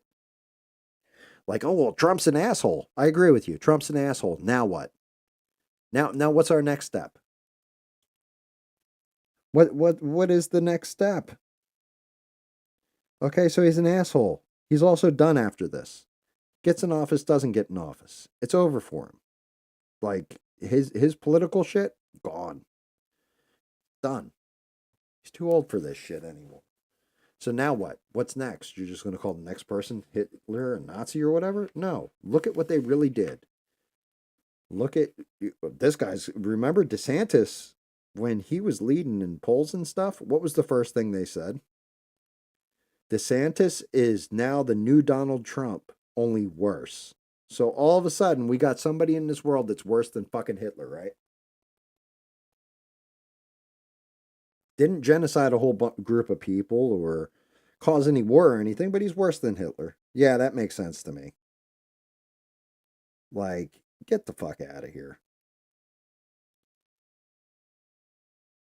We just need to figure out as one people what we can agree on and what we completely will never agree on.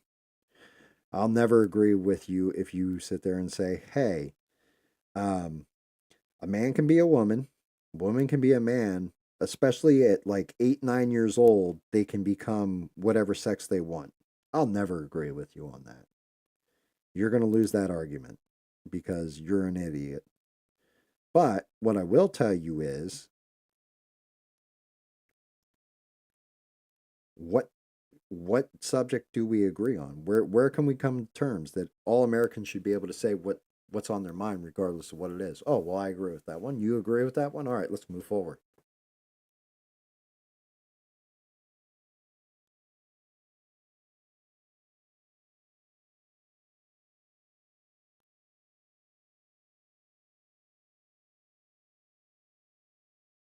See, like that's the other part, right? Like you just said last, like you send them letters and stuff. Like, I don't know. My problem is not calling out actual evil for evil and calling things evil that really can be bad but not evil. Trust me, Donald Trump fucked up Atlantic City when he declared bankruptcy in his casinos and all that, and screwed over a whole bunch of people. Wasn't his best day. Do I think he's inherently? No, I think he's a businessman. I think it was all about business. That shit wasn't making the money it should have, and he needed an out. People just happened to get hurt in that process. So I can understand why people in New Jersey would not vote for him, especially if they had somebody that they loved and knew in the casinos when that shit all went down.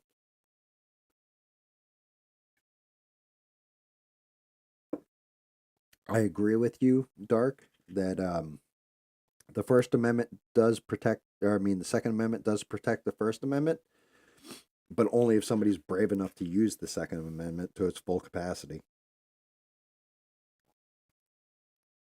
You can have 100 people standing there with a gun. If nobody's willing to shoot the other person, then what happens? The thing is, make sure you're shooting them for the right reason, not the wrong one, or on half a story, get the facts out. I can tell you that that's one of those things that always pissed me off about January 6th is not one of them had a gun on them. They showed up with fucking guns. Everybody in Congress would have had could have actually pitched a bitch that would have made some kind of sense. Instead, it was just kind of like people rah-rah and taking shits on Nancy Pelosi's desk, which I still find hysterical. Like, I'm sorry. Whatever guy went in and defecated on Nancy Pelosi's desk, he deserves a medal for that. Like, because that is one of the funniest damn things I've ever heard. Yep, and so do I, Dark. I know a few guys, and I was saying this when I was arguing with Atomic Tabasco about the Great Reset, and I explained to her that the thing is, you guys are talking about Great Reset and all this. I said the real motherfuckers haven't stood up yet, and when they do, you will know. But the real ones, the ones that won't let that kind of shit happen in America, haven't stood up yet. And eventually, because they're just waiting for the right time, when shit actually, like if that Great Reset stuff plays out the way they say it will, the real motherfuckers will come to life. There will be a lot of bloodshed and it'll all end. And America will still be here.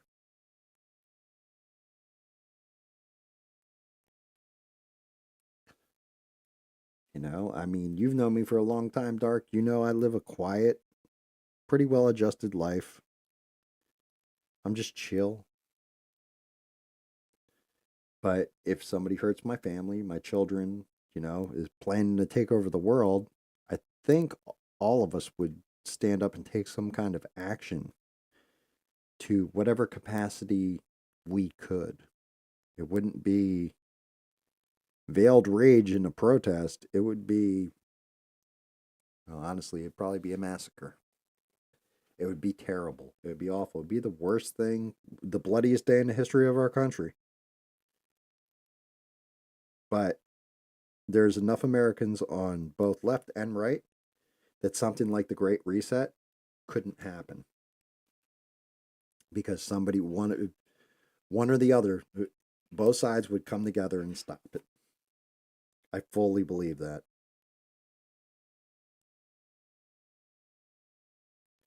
Full on believe it.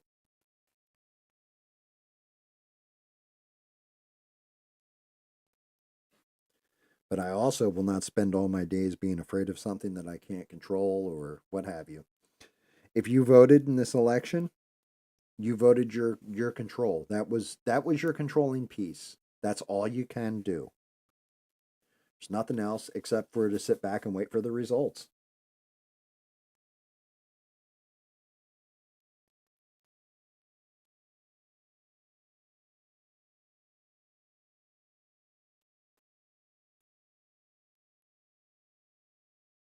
Yes, only a small percentage of the colonists fought against the British and we kicked the shit out of them. They didn't know what to do. They do. Well, then again, we also technically outsmarted them because strategically we went into guerrilla warfare mode. When you have a smaller force and you're fighting a bigger force, the easiest way to win is to do guerrilla warfare, hit and fade tactics, know the land and the territory better than everybody else. Doesn't matter how strategic the other general is, if they can't get a handle on that territory. We watch that shit play out again in Vietnam. The Viet Cong knew the territory better than the American troops. They had to like literally destroy vegetation and shit to just even find them.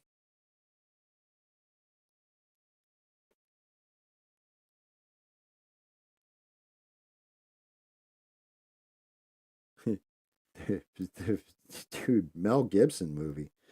Where'd you grow up? Chicago? I grew up just outside, like basically Philly and Camden and all that. And Philadelphia, like, yo, you've got to if you grow up outside Philly at all, dude, Revolutionary War, Civil War, because you have Gettysburg right there too. You have so many historical spots that you go to as a kid. They really go in on that shit. But they also hold stuff back from you that you didn't know. Like it wasn't until I got down south where I found out that basically the South would have won the Civil War had it not been for their supply chains getting destroyed completely and everything else because General Lee was actually a better general than Ulysses S. Grant or any of the others, Sherman,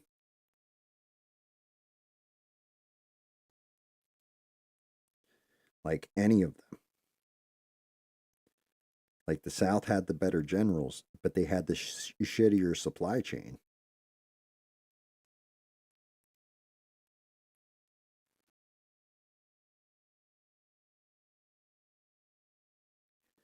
But one of my other favorites is that the military will take over.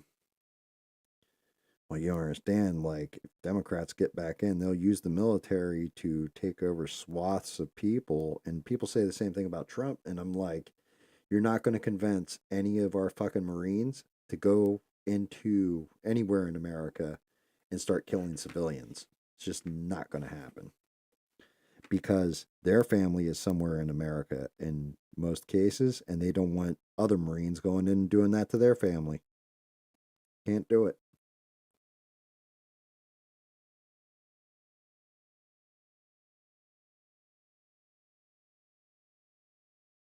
Good night, Les.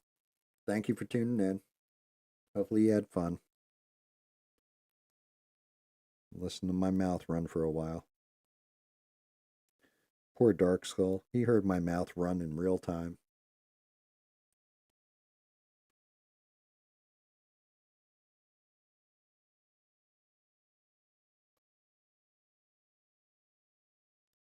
Why can't they be military, though?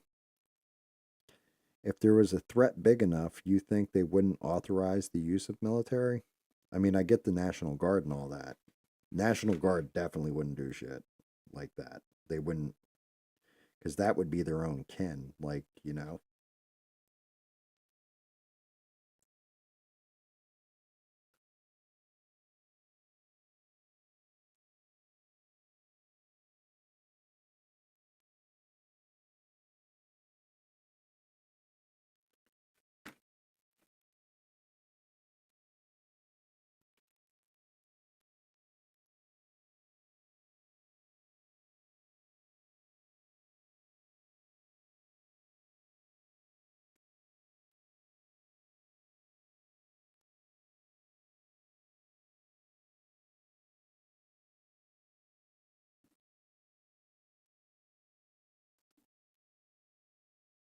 You read about it once, but you don't remember like details on it. I'm just curious. I'm not breaking your balls.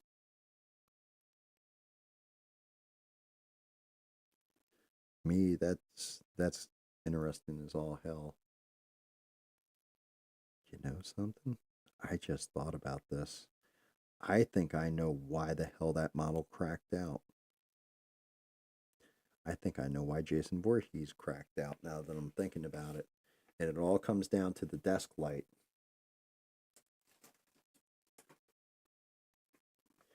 because these are the light bulbs for that desk light. I'm wondering if the UV in these,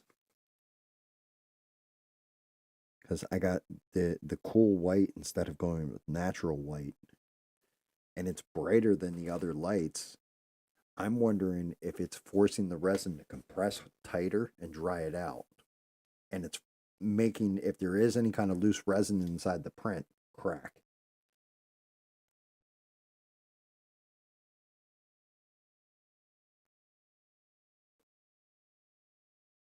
All right, cool. Yeah, I'd definitely like to read the answer. I'd definitely like to look that up. I'm sure that you're probably right. That would kind of make sense because it might be is something as simple as the CIA and the FBI.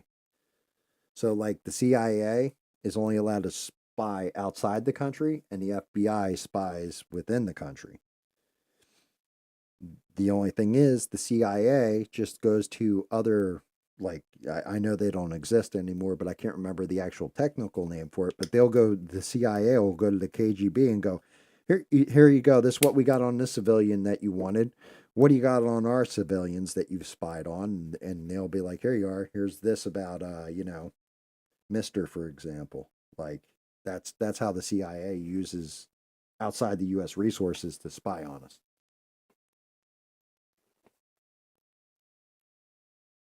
Yes, yes, Mister. That's what I'm thinking as well. Is that because of the higher UV, even just coming from the LED, it's it's causing a compression on the resin, and anything loose inside is just shattering out. So it's literally tightening it up, kind of like when you're turtle heading running for the bathroom.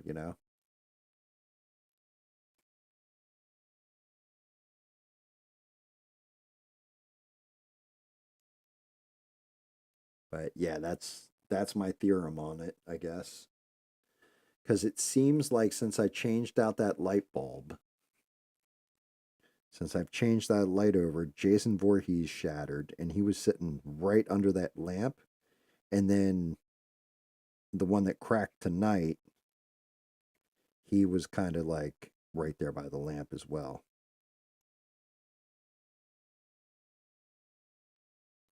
Heroes in the half shell, turtle power.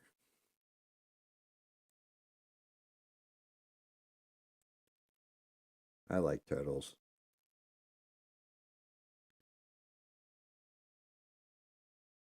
Yeah, it's a shame Les didn't know how to get the voice thing working. I would have loved to hear. I always like people's personal like UFO ghost stories, what have you.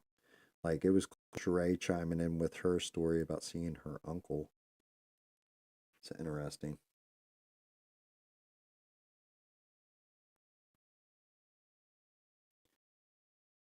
Like I said, with mine, I tried to find any logical conclusion of, okay, it's just my brain doing this to me, but then that confirmation just fucked me up. Pretty bad, too, for a minute.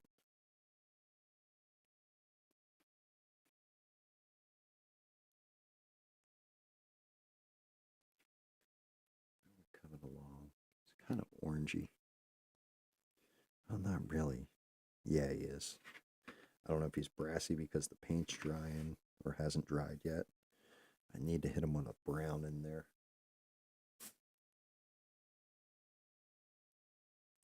I'm surprised everybody isn't just like partying their ass off on Halloween. Surprised you guys actually tuned in to watch this.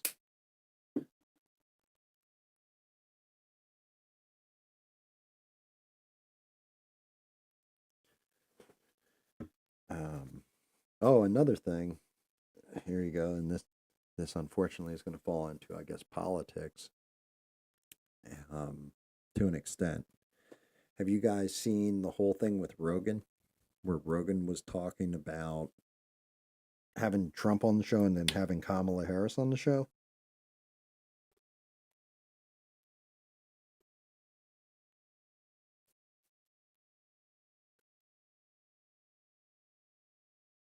I know JD Vance just did the show.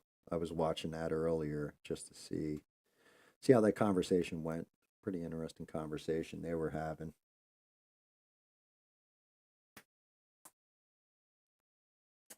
Yeah. Um, I thought that shit was interesting though when he's like, "Yeah, she wanted me to come to her and have people in the room." It's like, dude, what?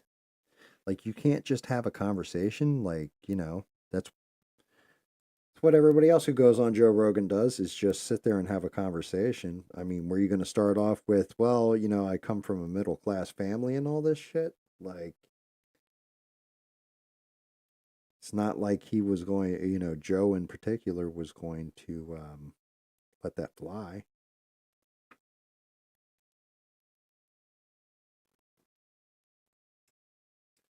I mean, I've watched enough of the Joe Rogan experience where you know what he's going to do.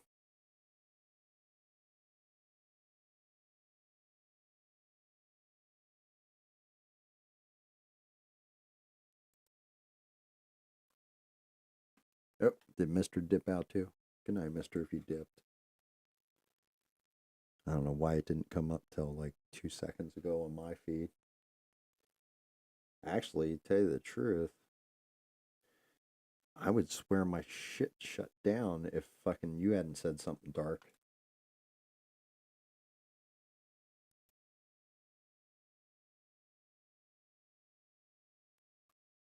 I'm looking to see. Did I drop off? It looks like Mr. just said, what the fuck is going on? That's weird.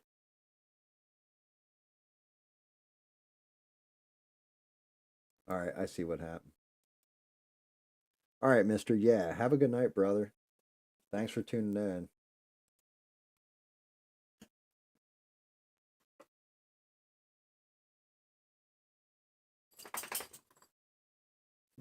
Dude, well, yeah, Dark. So, what happened? You ended up having to go back to work, huh?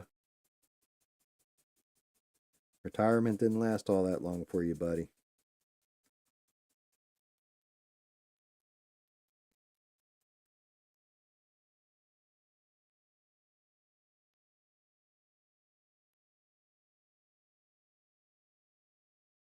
That is weird.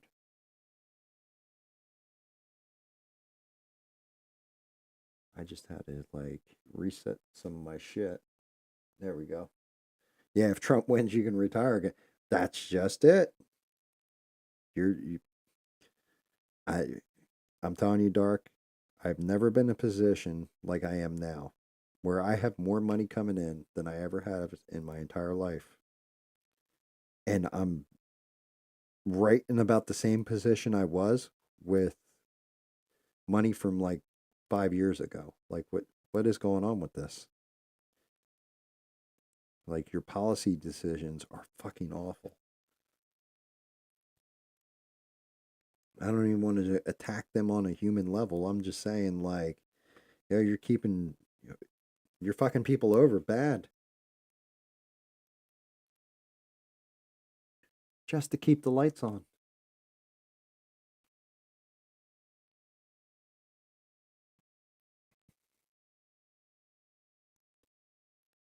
Yeah, I think also Dark. I think who was it? Twisted and Tink just celebrated like their 17th anniversary or something, or seventh anniversary or something today. Crazy. I forgot they had gotten married on Halloween.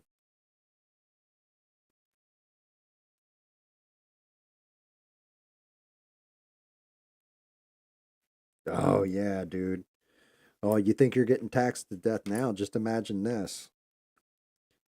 They get in there, right? Let's say Trump loses, Kamala wins, and she puts that tax on unrealized gains. Can you imagine how fucking broke people are going to be? Like, not even just people don't realize it. Like, their 401ks are just going to go goodbye.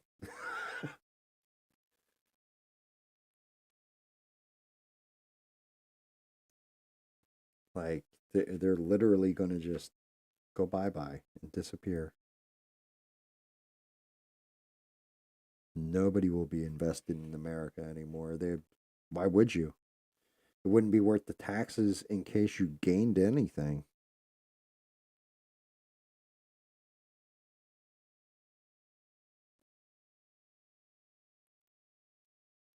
You're finished? Yeah. Yep.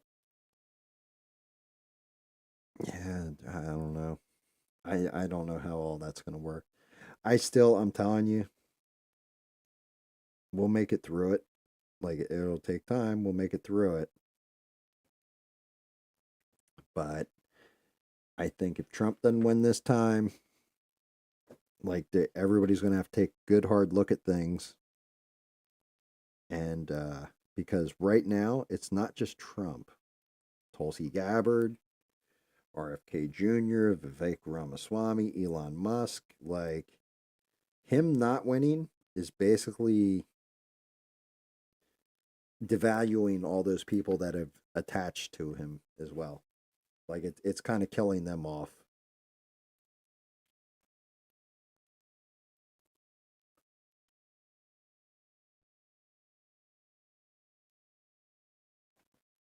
It really is. I don't know why the hell I chose to paint this thing too. I should have just stuck to the Banshee, my ghost story, and called it a day, but I didn't. So now I'm like neck deep in this, trying to figure out exactly what the fuck I'm gonna do with it.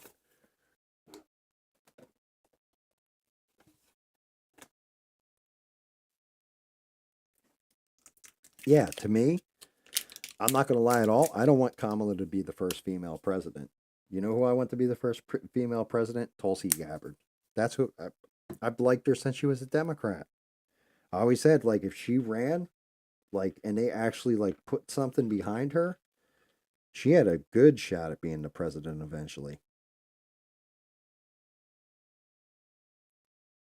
They didn't invest in her at all because she wouldn't play that game.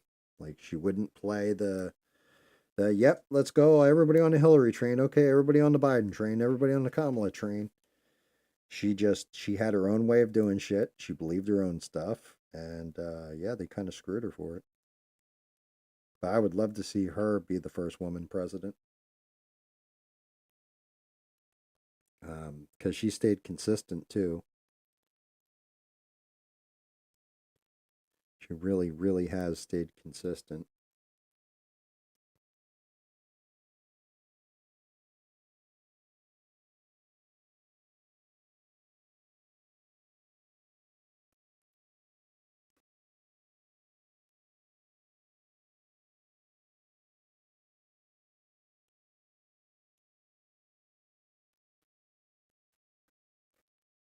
God damn it.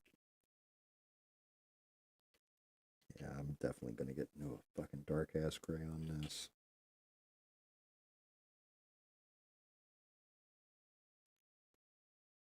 But gotta get the light on there so I can see what I'm highlighting out.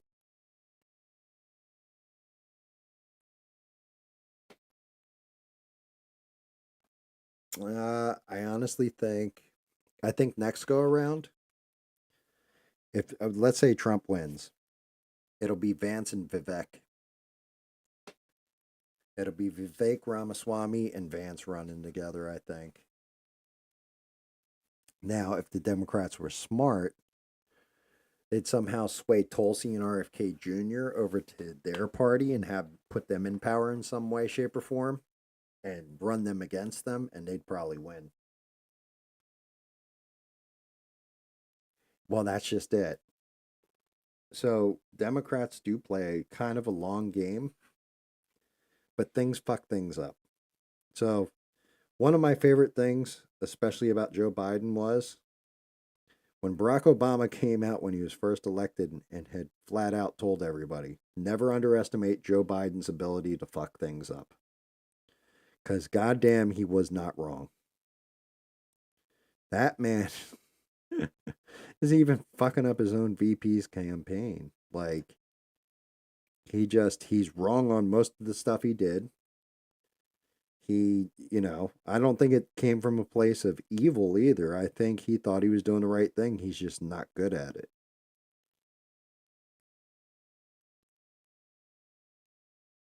And yeah, that's just it. That was one that I saw on Rogan too, where he was talking to somebody and they're like, Rogan says to him, I don't know, it might even been the Vance one I was just watching. It's one of them. And he's talking about it and he's just like, we know Biden's brain's broke. He's not running anything. Kamala's all over the place doing podcast and campaigning and stuff. Who the fuck is running the country? If it's not either of them, who's running it? Nancy Pelosi? And that's just it. The truth is, it's really the deep state in back of everybody who's running the show. People that weren't elected but appointed. And I think that's one of the things that, to me, is the biggest slap in the face is with Kamala getting a nomination. Personally, is that they just put her in place. They didn't even do a primary or anything else. It was just like, nope, here you go. Here's your person. This is who you're voting for, suckers. Not one primary vote. The 2020 primary, she got no votes and dropped the fuck out. And still, Biden was like, okay, well, you're going to be nominated. You're going to be my VP pick.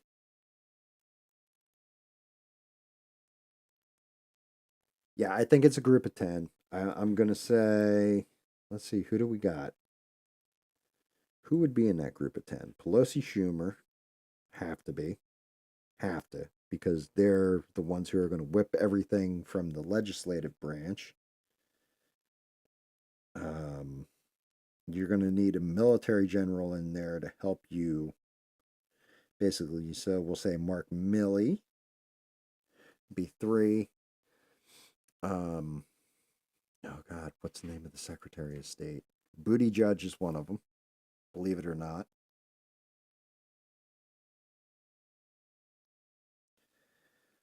So, Dark, I know you and we haven't had a talk in a long time, but I'd love your take on this, right? I'm going to say everything that happened with Biden went down in one of two ways, right? I think the beginning part will stay the same for both of them, both of my theories, but I would love to hear your input on this. So I think Donald Trump stomps him in the wine at the debate. We know that as fact. Beat the hell out of Joe Biden. Joe Biden looked like he was a dead person up there. And Donald Trump stomps him in the wine. Nancy Pelosi goes to him, says, look, you can step down. We're going to do this the easy way or the hard way, which means they're either going to invoke the 25th or the 25th Amendment and get him out of there, or else he can step down gracefully. I think one of two things has happened beyond this point. Thing number one, Joe Biden initially on Twitter put out that I'm suspending my campaign. I'm not going to seek re-election and everything else. About 20 minutes later, they amended that tweet and it said, I'm endorsing Kamala Harris. So I think my theory is in that moment, Joe Biden said, you know what? You don't want me to run? Well, I know who won't get elected and who's going to screw you guys over. Since you're throwing me out of the way, fuck you. It was like Joe Biden gave him the middle finger and gave the nomination to Kamala Harris and his full endorsement, right? I think that's one scenario. The other scenario is this. All that stuff happens. She goes to Biden. Biden, steps down or whatever. And she says, and you're to nominate Kamala Harris and put her in place. Joe Biden says, okay, agrees, endorses Kamala Harris. Pelosi then turns around and says, look, we got rid of Joe Biden.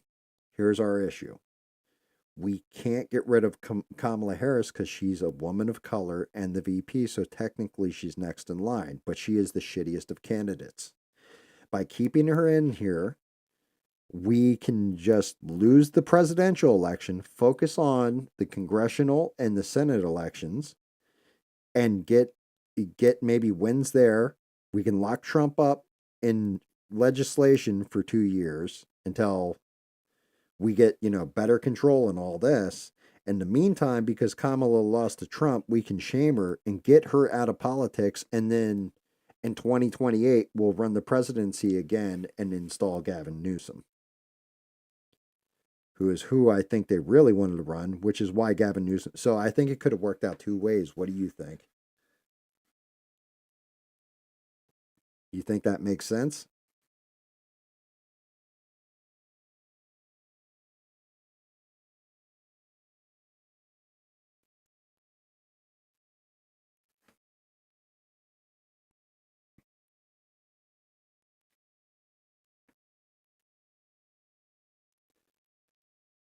Because nobody wanted Kamala Harris. I think the hope and joy bullshit was just because she wasn't Joe Biden. Because nobody wanted Joe Biden either. Although at this point, I think Joe Biden would be in a better position against Trump, believe it or not, even with his brain broke, because everybody at least knew who he was and he had that recognition.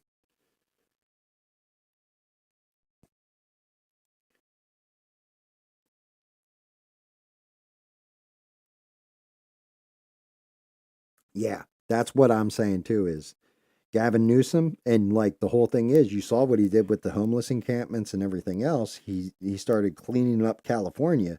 So this way, when he runs in 2028, they can look at it and they're trying to fix his image now.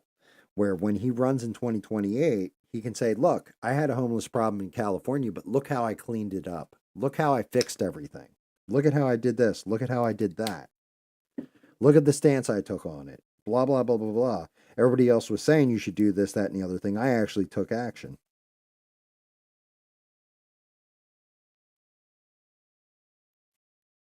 I also think that DeSantis is an excellent governor and definitely never should never be in the White House. I think that he was not a good candidate for president. I think it became painfully obvious because he was just boring. Like I think he was a fantastic governor, terrible like for a run for president though. Like his whole campaign was just boring as fuck. But that was the same thing for Nikki Haley. I think when she was the governor of South Carolina here, I lived here. She's fantastic. She was a fantastic governor. I wouldn't want her as my president, but she was an amazing governor.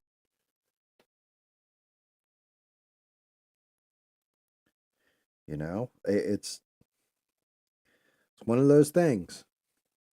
If I'm going to launch a land assault, I'm going to choose Twisted out of my toolbox and let him do the land assault because his aggressive tactics work. If I'm going to do a sea assault, I'm going to send Dark Skull because Dark Skull knows it's like you got to know your lane. You got to know what you're good at. And I'm just good at sitting back and yelling a lot.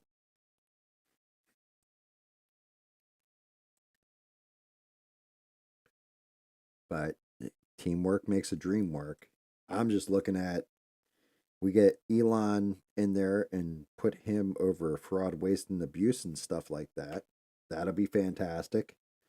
We get RFK over agriculture. That's going to make us healthier. Tulsi Gabbard, maybe Secretary of State. That would be a fantastic position or something to do with negotiating with other countries, like an ambassador. We get Vivek, we get him a job doing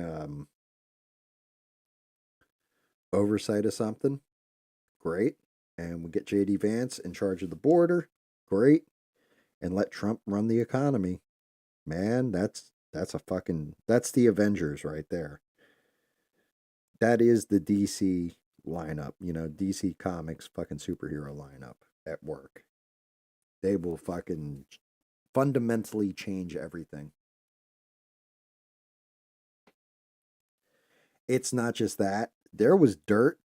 I don't know how this fucking dirt didn't come up during the election or like the primary. Maybe because Haley didn't really push it that hard with Trump. Like didn't push him to that point where he got pissed off. There's plenty of dirt on Haley, like when her husband was deployed, she cheated on him.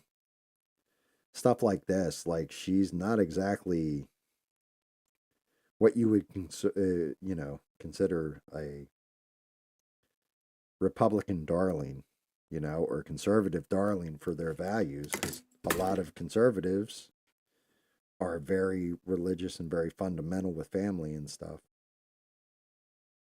But there was a lot of stuff that didn't come up that could have really damaged her, and I think Trump held back because he knew he already had the nomination and there was no reason to destroy a potential ally.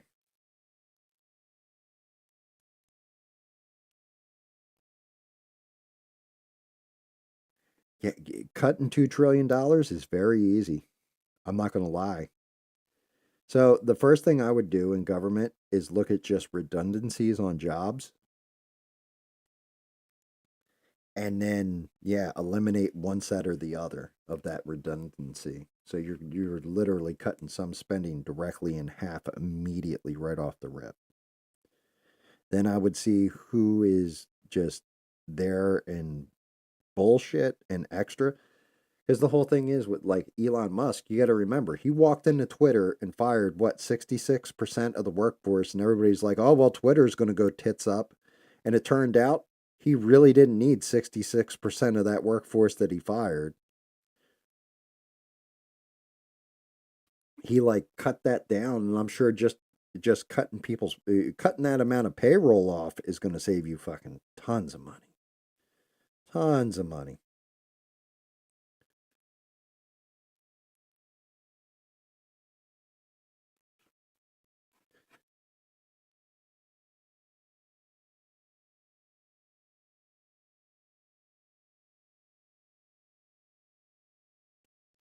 Tons of money.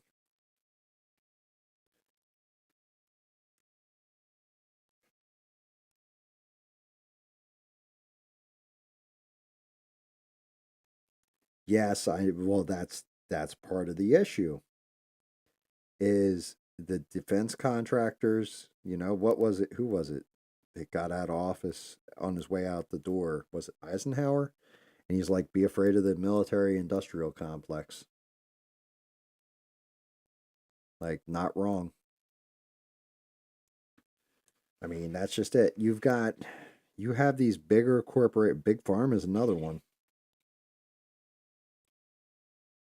Dangerous corporations and shit. You've got these big companies that if they fail, it endangers everybody in America when they go out. Like, oh well, this went tits up. BlackRock. Um, what are they? BlackRock, Vanguard, and I can't remember what the other one is, but they own like trillions of dollars of shit and are invested into and have portions of it.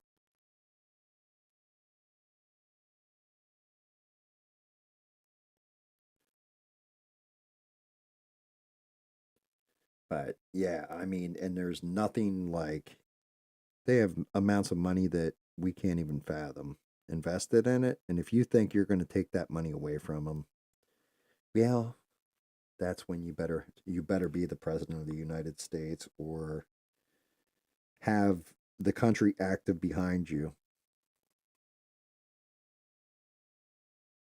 I often wonder this: if the assassin's attempt on Trump had gone the way it should, like was planned to go, then what would have happened? Would the country have like lost its shit, you know, or would it have automatically just been like, well, can't lose this election now?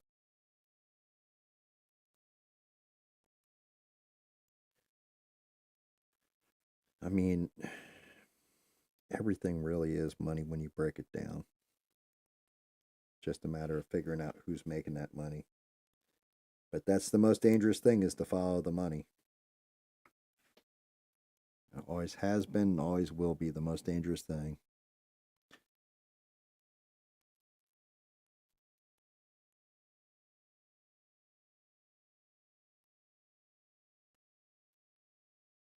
Oh God, do I have?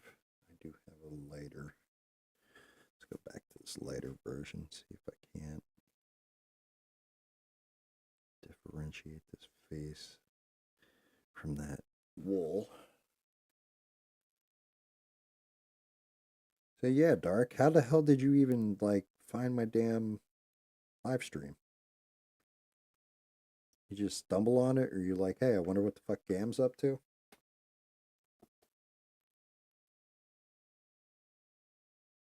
Oh yeah, the country is on edge at this point. Um, like I said, I'm looking at who's watching the stream, because a lot of the people in here, I've met them in different, like watching different political commentators and stuff, and they're all of them at this point. They use this show as a palate cleanser to not talk politics, because they have. If it was more than just you and I sitting here bullshitting, then I probably wouldn't be getting into this stuff. But it's you, me, and probably six.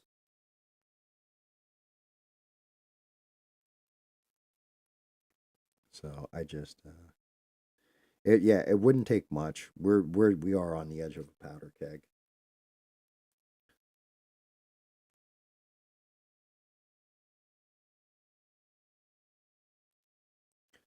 It's unfortunate to say that, but yeah, like everybody is ready to go at everybody else. I got that white still. Yeah, I do.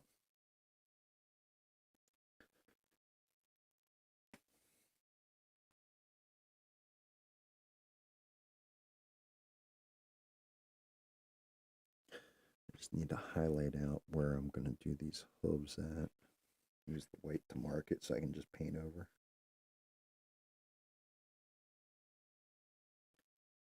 Come in there and get that, like, that off gray base shit.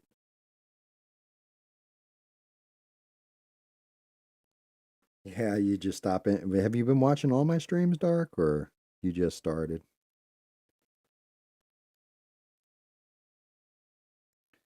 I mean, I haven't played, or I talked to Twisted here and there, but I haven't really played all that many games with him lately.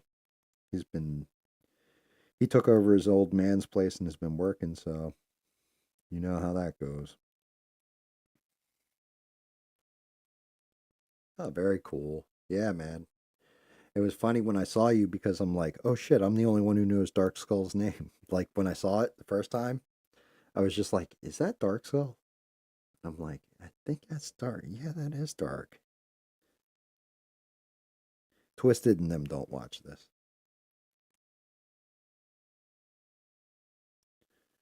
It's just too much for me, bud. That's what Twisted will say. I love you, Gam, and unless we're jamming a game together, it's too much for me. I can't watch it. You come up with all these points. Yeah, I mean, I've been playing odd games. Like I started playing World of Warcraft again. Funny thing too. Start playing WoW again. The new, like how they upgraded WoW and all this stuff.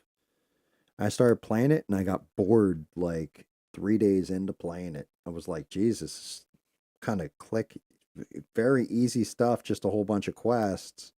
I got really bored.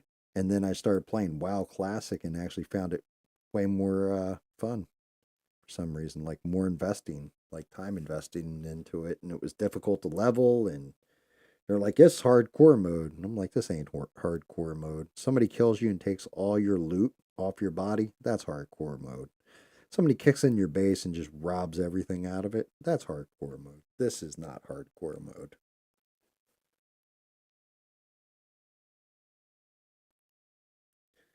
Yeah. I'm like, you guys have no concept of hardcore. Somebody killed me in PvP. Oh, well, that's nothing.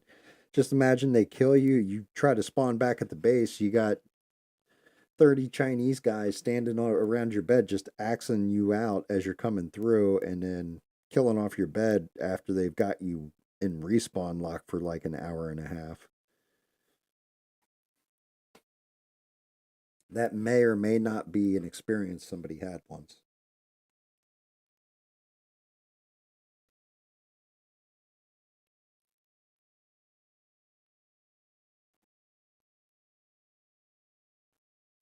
But yeah, I play that. I play. I've actually been watching. I caught up on so many goddamn anime series. I actually started like got a book and all that the other day. I'm trying to learn Japanese just because I find it interesting, and watching enough anime where it's like that would be helpful to have Japanese. But yeah, watching a lot of anime. I still play games. Like I played the latest Call of Duty. Only the zombies mode, but still playing it, and it's fun.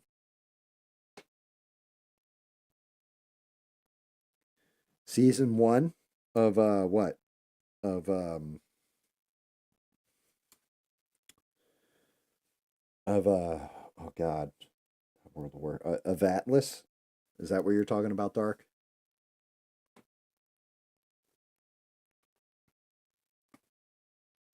I can't imagine the test fire season for that game. That had to be crazy. Because nobody knowing anything, 500 cannons on every ship, and everybody thinking that was the meta, and then somebody actually builds the ship like, well, how you're supposed to build a ship, and everything just changes. Yeah. Yeah, I mean, you've told me stories about it, and I've watched you in videos on it. That that to me must have been fantastic. Xbox players, the difference between like what it went to with Xbox, holy shit. From what it was when it first came out, it's a shame they screwed it all up, but just like the ability where we could move around and stuff was amazing. Never forget that. You hit the harbor too fast, like, all right, Dark, you know you're going to lose me, right? Yeah, I got you. And then you just dragged me there when we had to go get like the dolphin buff or whatever for crafting. You would just like pick up my unconscious body, like, all right, I DC'd Dark. All right, I got you. Drag me into the crafting room. I'd come in and just like craft real quick and crash out and come back again.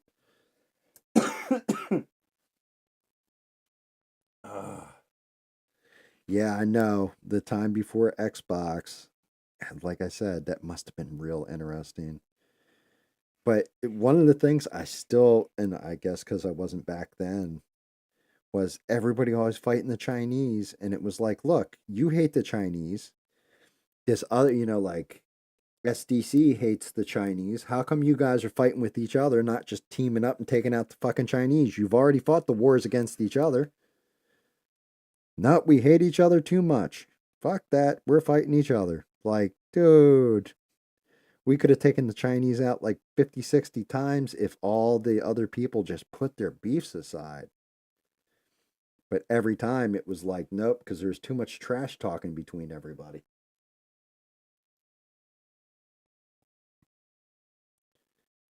Like, and then what's funny is the afterlife on that when we went to other, like the unofficial servers and would run into somebody from SDC. Oh, you guys were Scrandy's buddies. Yeah, yeah, we were. Oh, well, that's cool. I was with SDC. And then somebody would show up and be like, I'm wrecking them. All right, well, we'll help you. Like, all of a sudden, everybody could be friendly when it wasn't in official. But when we go back to official, it's like, no, you're my enemy.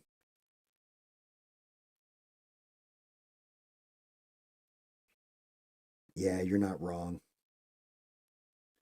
I'll never forget the time, Dark. It's still one of my favorite times. Because I want to say it was you and I on the ship. Want to say it was, yeah, I'm pretty sure it was you and I. And Scrandy's like, don't go out there. Do not take that boat out. Do not go. You guys go out there, you're going to get sunk. Blah, blah, blah, blah, blah. And you're like, yo, we got this. And we went out and you sunk that guy's ship, and Scrandy was like, "How in the hell did you guys pull that off?" It was like, "Yep." Like, you're not wrong, Dark. Like, you're just like, "We got this. We watch. They're telling us not to go out. The hell with that. Load up. We're out. You guys pull that ship out. You're done." And then they were just like, "Who is that captain?" And then we just told them, "Ah, it's Dark Skull. He just raises bears." Didn't let them know who you were ever because we were afraid that that would be a turn of events that we couldn't wind back.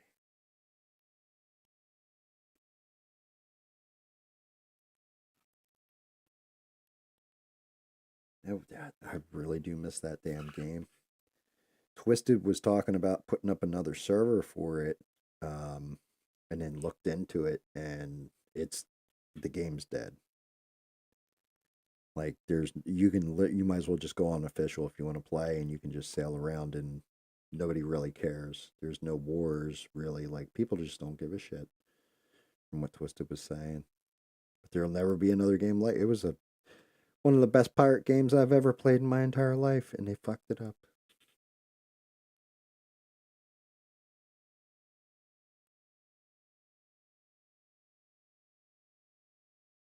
Yeah, that's right. He shredded those sails, but you just lammed it.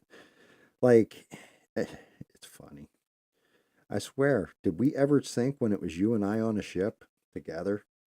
I was a repairman, you were the captain. I think we always pulled that shit off. Like, damn, I'm trying to think of a time where we actually got sunk. Because even that time when we got locked in the harbor or whatever, um, we had like one or two planks left on the boat, and we still repaired out of it and got out of there. Now, granted, we had other people that started hitting the outer gate to the harbor to get us out because they locked us in.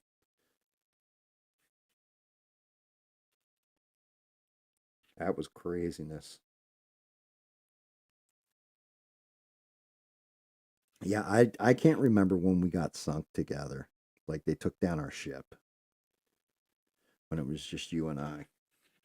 'Cause, and the worst part was when I would DC. I'll never forget. You put, who was it, Carfaz or Sparks on the ship, and we're sailing, or you're out there sailing, and you guys got like hit hard, and you're just like, "We lost the ship coming back into the harbor because of you two. You are not allowed to be my repair guy again."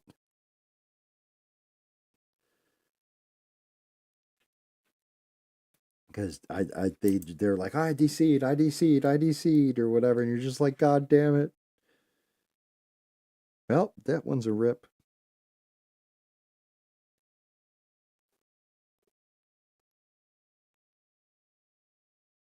I do think Briggs on that ship were the way to go, though. Like, the galleons were awesome later on, but Briggs, if you had a good enough captain, could pull off shit that galleons just simply couldn't.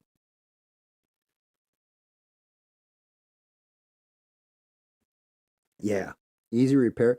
But the problem is, like, season three, like when we came in or whatever, not knowing jack or shit about the damn game. If me and Smurf had not found you on that island, I'm pretty sure my little island would have been overrun and taken out probably about 6 months into that season, 4 months into that season. Eventually, somebody would have found me, you know, been like, gone to come over to hit Scrandy, found out they couldn't get in Scrandy, and then come to hit Scrandy's Bobs, which were us, and yeah, we would have been just wiped. It'd have been over.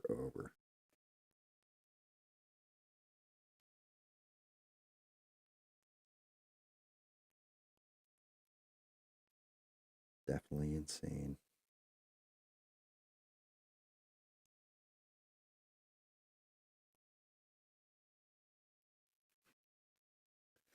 I gotta stop doing that with my hand too.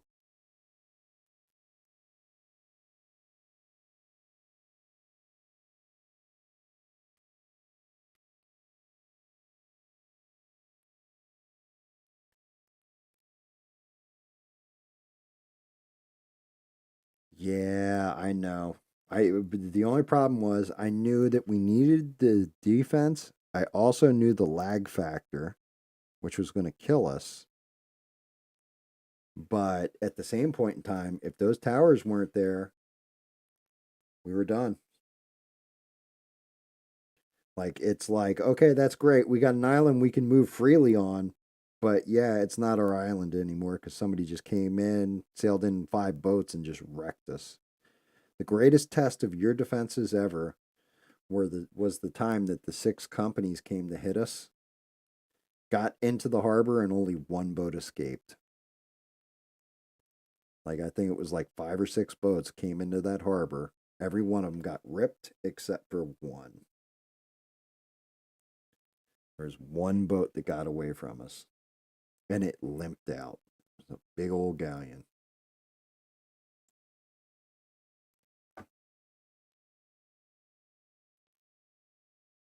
Yeah, the lag helped, but only only PC players. Anybody on Xbox that was AIDS, unless you just stayed put in like a mortar tower or whatever. Like you were screwed otherwise. You jump back to the like main base and then jump back to the harbor during a war or a fight, it was over. You were just like, yep, well, I might as well just turn off my Xbox for the night because I'm not getting back in. It was crazy. And trust me, you try doing that shit with a 7 megabit connection. My God, I don't even know how I pulled it off. My lag was so bad that Twisted literally bought me a Xbox Series X because he felt bad for me to try and even out my lag.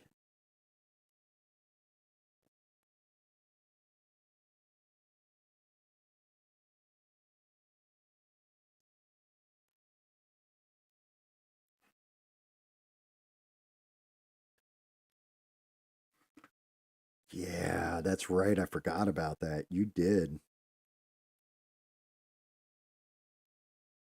That's right. That's right. You did take out that galley afterwards. So I guess, well, no, they still were in the harbor and got away, but technically got them later.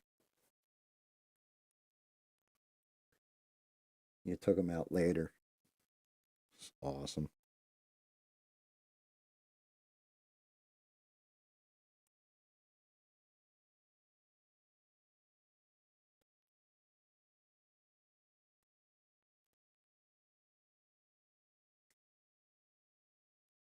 Yeah, we definitely we had some fun. And then, like I said, and then the guys from SDC actually became mine and Twisted's friends later on. Weird, just weird. Odd game,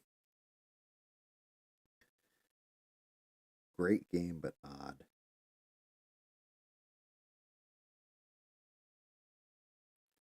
Definitely some odd bedfellows. Made some very, very good friends out of it, though.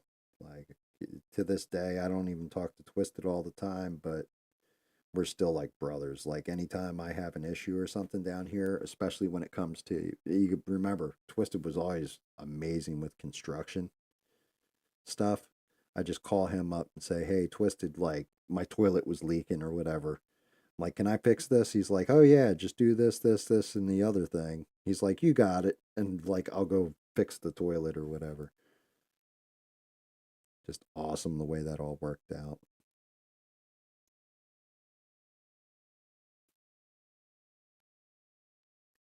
And good, his brother Johnny actually lives there too now. But they moved. They bought his dad's place or whatever off of him. And Johnny has like a trailer out in the back he lives in. I was like, I was talking to Johnny and I was like, I heard you live in a tent in the backyard.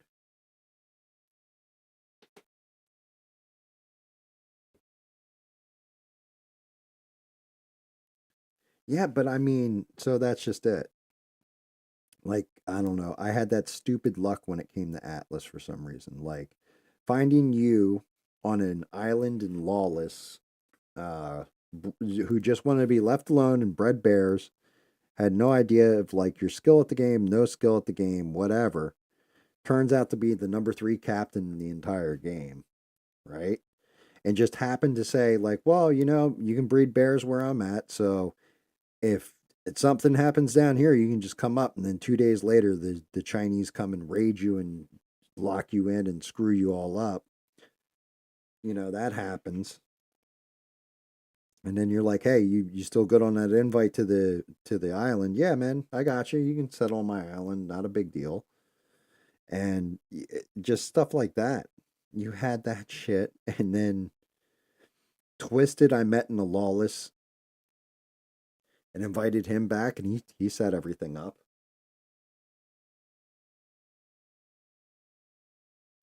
Yeah, dude. Johnny's first sync, actual battle sync, when we sat there and what did we do? Did we harpoon that guy and just eat all the shots from him until Johnny sunk him? Is that how we did it? We locked him in? I can't remember what we did. I just remember we just sat there eating the damage, and I'm like, "You sure about this, Dark?" And you're like, "You can repair through it. We'll be all right." God damn it! We just lost two more planks in the sail, Dark. Don't worry, you got it. You got it. There's more in the box. We can always fix it. We'll get out of here. But you got Johnny that sink. It just took him like 10 minutes longer than it would have if you had gone in for the sink. Like, if you actually, like, opened fire. But in turn, Johnny then had the confidence to go out there and sink other people. Like, after that, he started sinking people. It was like he couldn't get that damn first sink.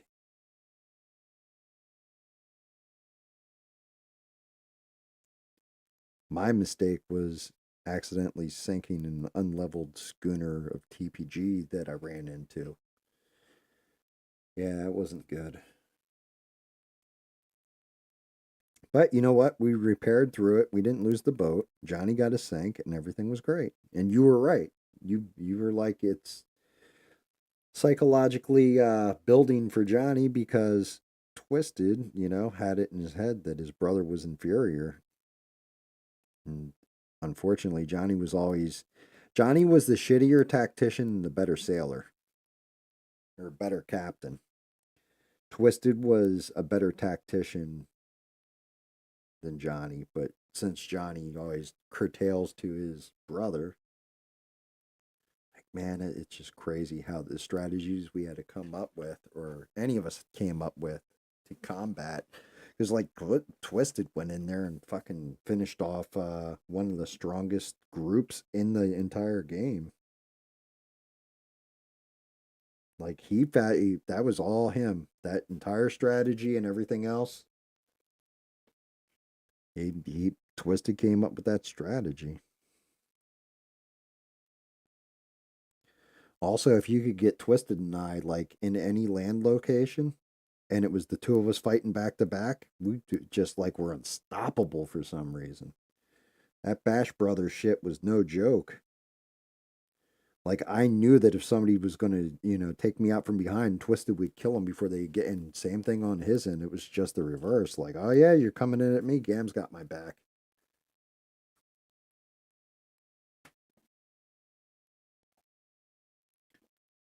But I mean, it's weird. A bunch of random people and everything else, and to this day, we're all still close because of it. Like, all because we did something that nobody was supposed to be able to do on that game, and that's a clan of 10 people or a crew of 10 people basically holding down a larger size island from companies that had 60 plus members in them.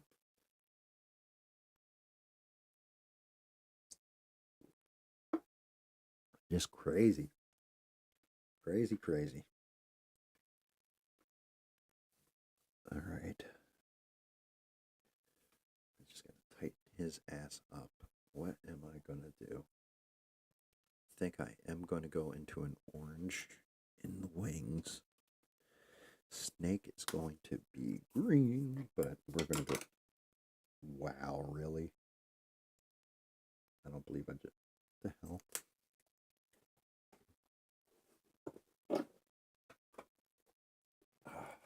Knocking stuff all over the fucking place.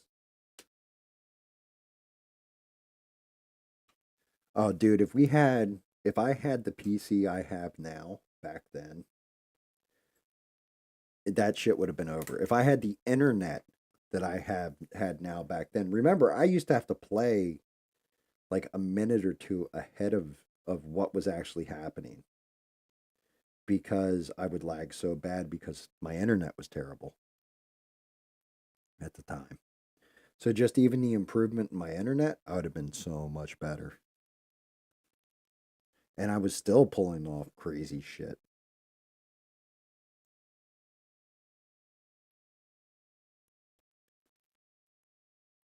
Damn that. I hate it when my paints separate and that the orange is separated terribly from its slip. Yeah, we only had one PC player and that was you. Twisted actually got a very nice PC too, and just the game was over by the time he got it.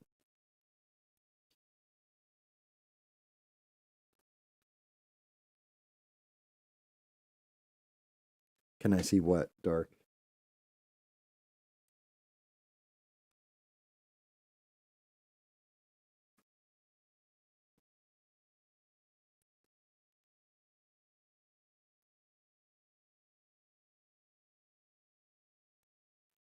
I actually kind of like the black on these wings. No, I'm getting in here with an orange, but I think I should have gone to the black.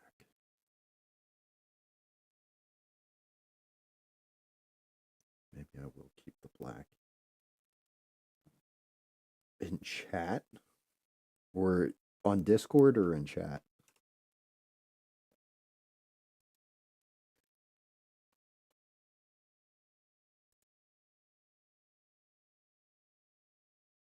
Yeah, if you post something on the YouTube side of things, no, I can't see it. So it's not me doing that. YouTube does a thing where if you're a moderator or better, you can you can post links and stuff like that. Otherwise, it'll knock it out.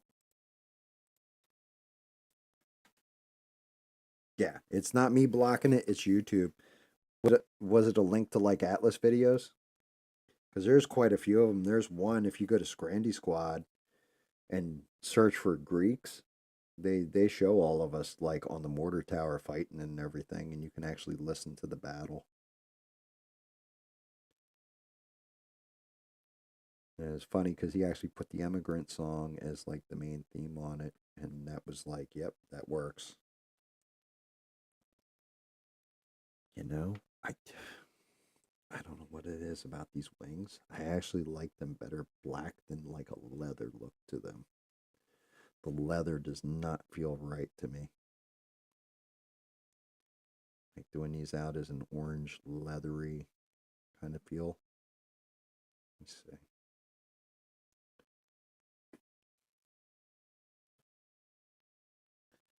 I guess if I go with a light tone on this, might work. As I hit it with the darkest tone I possibly have, right? Brilliant.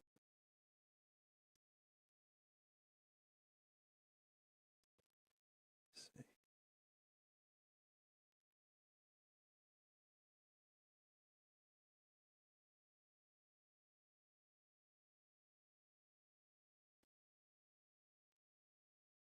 That orange is picking up because the hair and the horns and everything. Yeah. Yeah, that's on Scrandy Squad's channel, Scrandy's channel, and they have like immigrant song playing and everything else.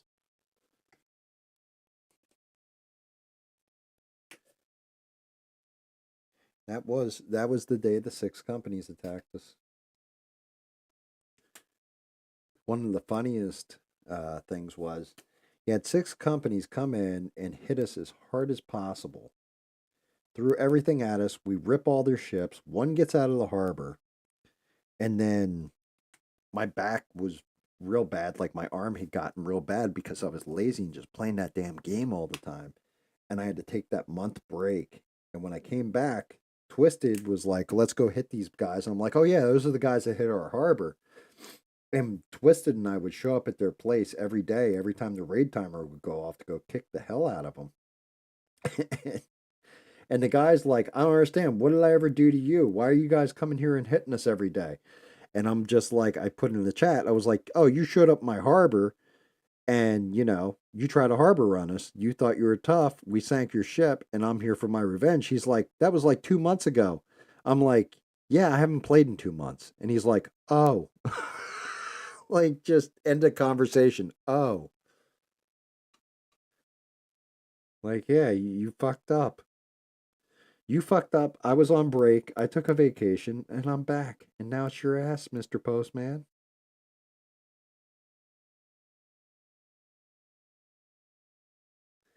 Yeah, that one's great. Scrandy Squad actually has another one that I really like the video on. And they have Toto Africa playing. And it was Admiral Rollin and somebody else. And they're doing on land PvP. And they just like, they were owning them. And like killing people, taking their kit off them and then getting their food off the kit and like using med kits and like healing each other. And but they were there for like, the video goes on for like half an hour of them just kicking the crap out of these guys, and it's a hysterical video.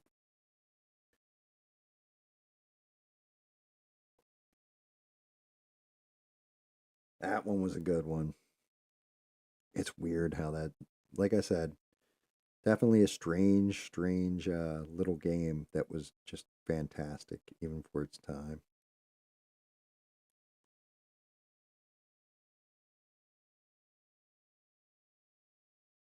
Just never be another one like it. And then they slowly, sure but surely, ruined that game.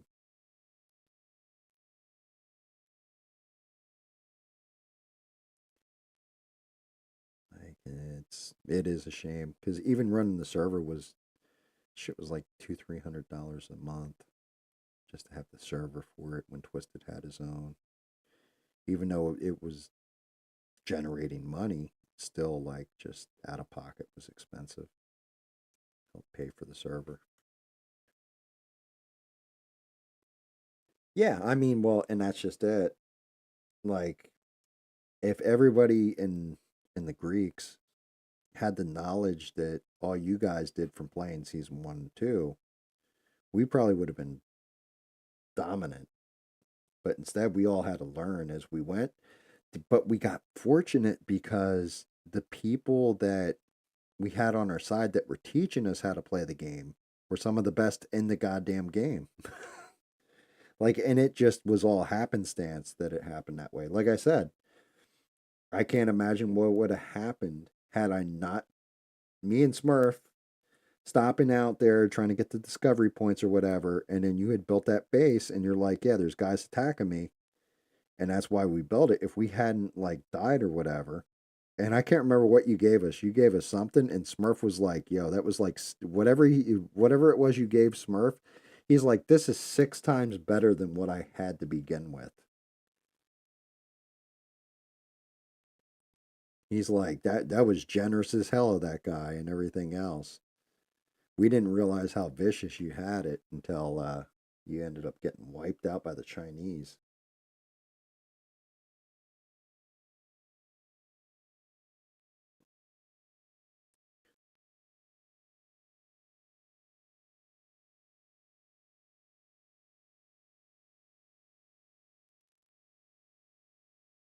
But I know Twisted had messaged me at one point, was like, "Yo, I'm back on official. Will you come back in with me?" And I went back in with him, and we were ripping people's islands in half together.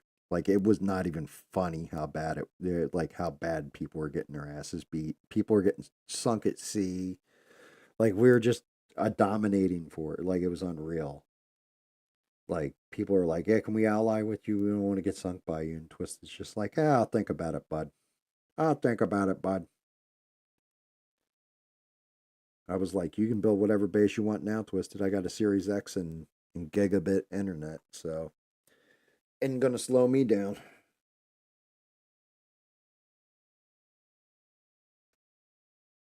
Dude, the pink gaze, and like anybody who thinks that's a slur, that was legit the name of this company. The pink gaze were some of the most dominant sea captains. They had those redonkulous um, handling sails that were as fast as the speed sails before they nerfed them. And then they nerfed those sails. Well, they nerfed them and they still had them because they were grandfathered in. But they were dominant because of those sails. Yep. Their one ship had the best cannons. Scrandy sunk that one, and we took down the two that had the best sails. But they were fucking brutal. Like, and the thing with them, the pink gaze or whatever, I can't ever remember the guy's name, but there was one of them that was actually very cool and would always warn me whenever they were coming to assault us or if they were in the region with us. He'd be like, "Gam, you good person. I good person. I know bad Chinese." Remember that shit?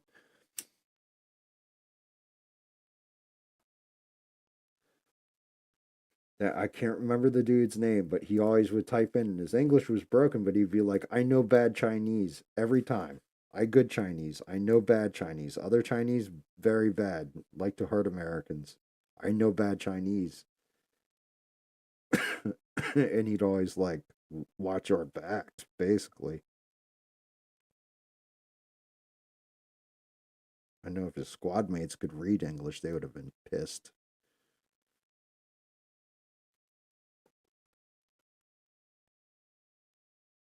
Was that the guy's name, Honor, or you're just saying he had honor? Because he did have honor.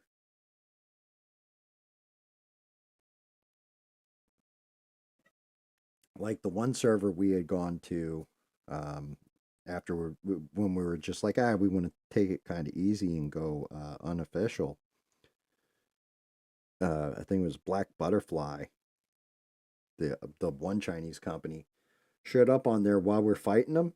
And I'm like, yo, what the hell is this shit? Like, we're hitting them with this, that, and the other thing. Something's glitched here. But they weren't called Black Butterfly, they had a different name. And Twisted was like, I've sailed against this guy before. I don't know why, but his tactics and everything else. So I'm like, yo, I was like, I know who this is. I was like, you were with Black Butterfly, weren't you? He goes, we all here now.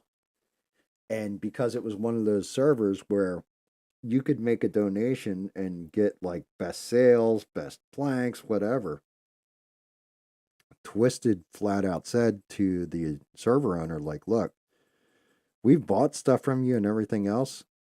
If you don't get rid of these guys immediately, they're going to like kill your server and run it right into the earth because they cheat, they glitch, everything else. People aren't going to want to give you money to fight these guys.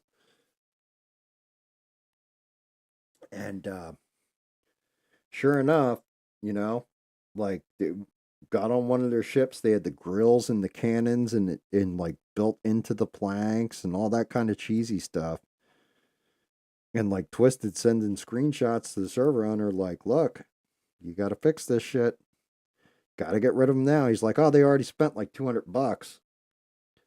Yeah, that guy's server went out of business like 2 weeks later because we left, and then everybody else was like, yeah, we're out of here. We're going to a different server. Like, we're done. This is bullshit. She couldn't sink their boats. It was impossible.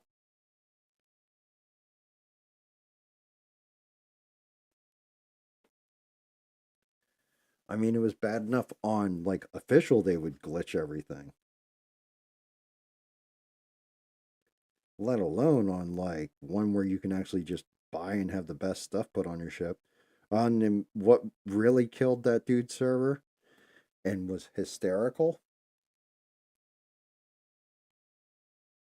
Yeah, they would. Yeah, I remember you telling us about that. How they used to stack the sails on top of each other.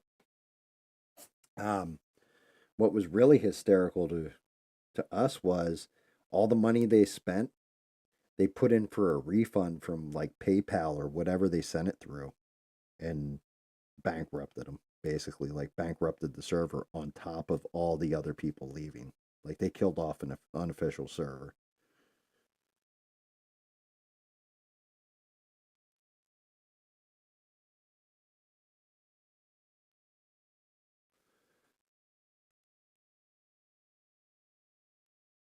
Cheat to win. Gotta love it.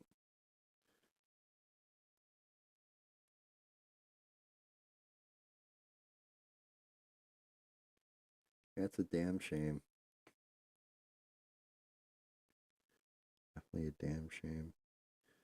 So, what did you go end up going back to work and doing, Dark? Anyway,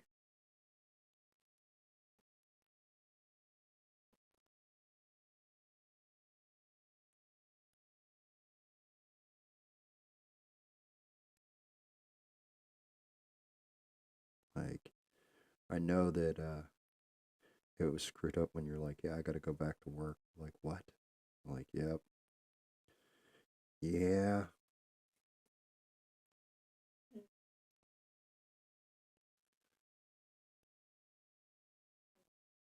Uh oh, I got my dog whining at me. I'm gonna have to take him out real quick.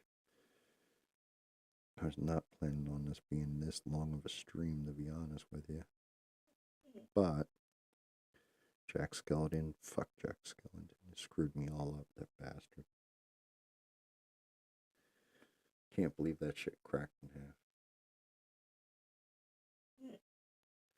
Oh, Jesus Christ. Building race cars for a rich guy, huh?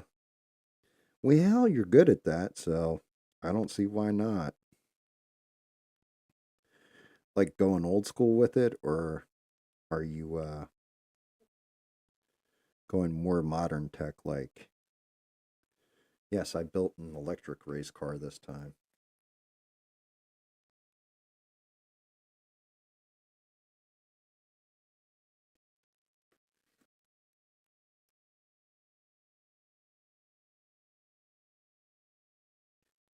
Like, yes, this is one of those Tesla race cars. Now you had those videos of you restoring some. God damn, 30 fucking cars. Classics or like little rice burners, or I mean, I know your expertise were always the classics, but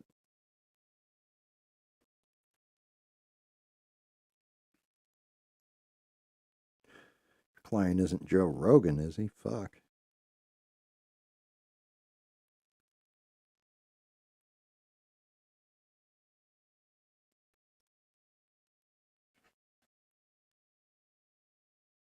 Let's see.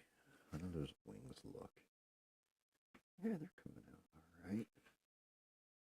Muscle, yeah, nice. So like old Roadrunners, Hemakutas, and GTOs, and Stangs, and Chargers, old American heavy metal.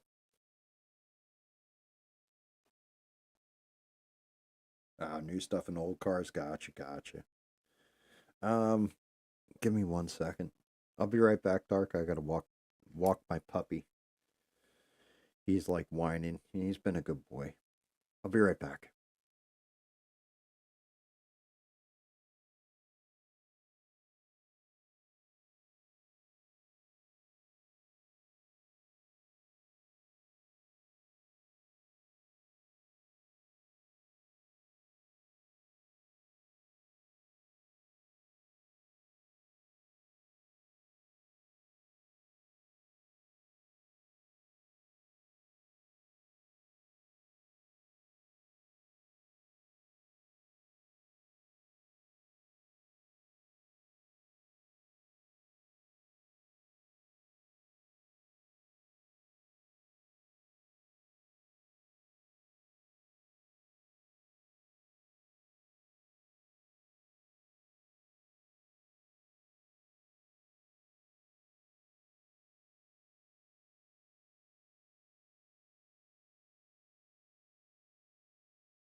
That's all. I'm back. That's awesome though. A lot of restoration mods and everything.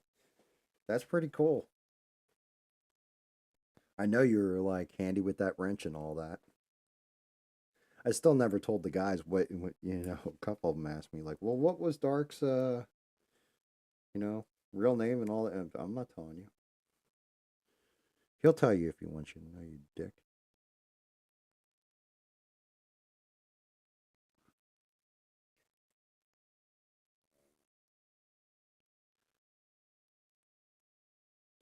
But I'll never forget watching the one YouTube video and going, "No, this is really cool."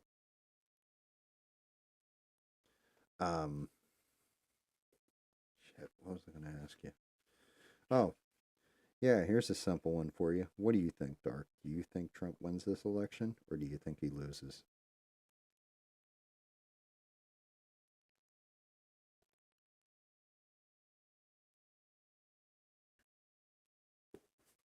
Do you think he pulls this one out, or do you think they're going to screw him on it?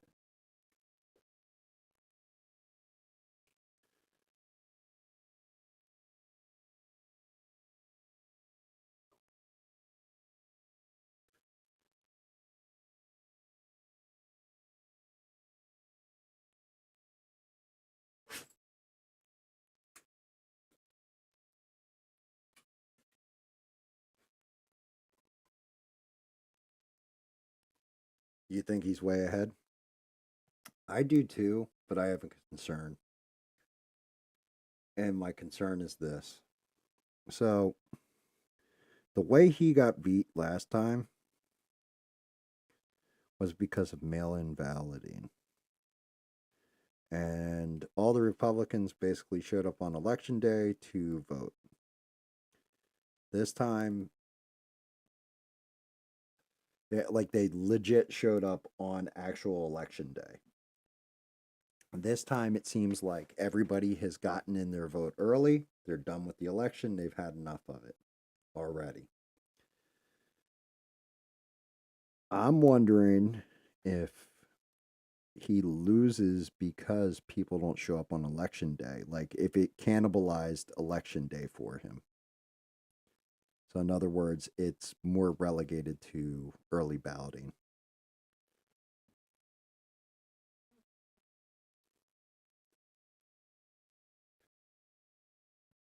That's my curiosity. Like, it's going to be interesting to see how it affects actual same day turnout.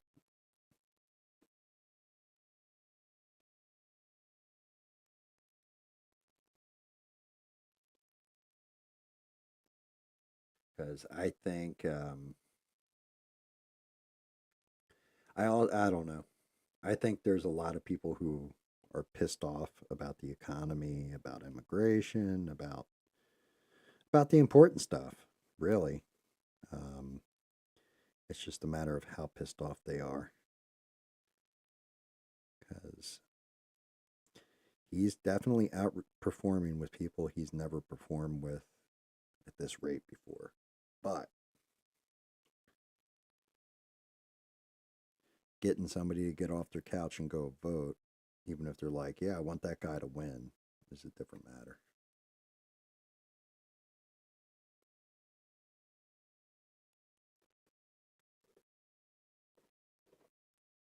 Yeah, you think people are just like, I've had enough of this bullshit. I mean, I don't, from my perspective, it's like,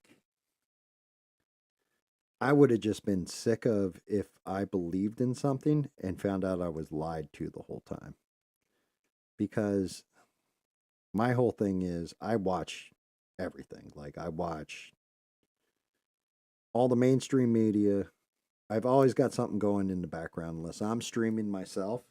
If I'm playing a game or I'm doing 3D models or whatever, I always have a podcast, news, and I've always been like this. You know this. Like I was like this when we were playing Atlas and Twisted used to get pissed. You're listening to that goddamn news again, aren't you? You're listening to a podcast, right? But I've always got something running in the background and listening to it.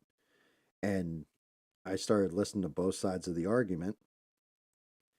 And it was like up until the debate between Biden and Trump, people didn't realize just how broken his brain was. And as insane as it was to me, because you could see it the whole time, people legitimately didn't know this. Like they just believed what the media was telling them. That oh no, he's fine. He's the best he's ever been. And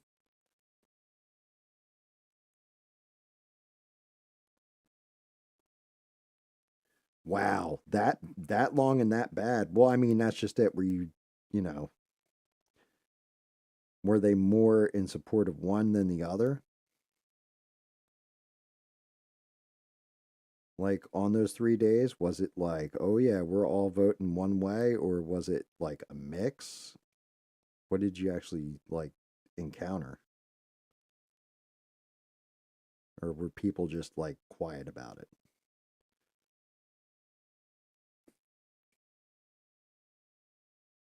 You are in a magazine. Wait, which state are you in? Where in the world are you? I mean, I'm in South Kakalaki.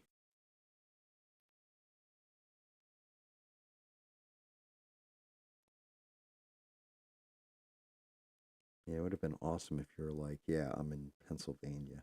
Because then it's like, oh, then this shit is over. I know it's not PA. Oh, okay. Okay, yeah, you are in a pretty MAGA state.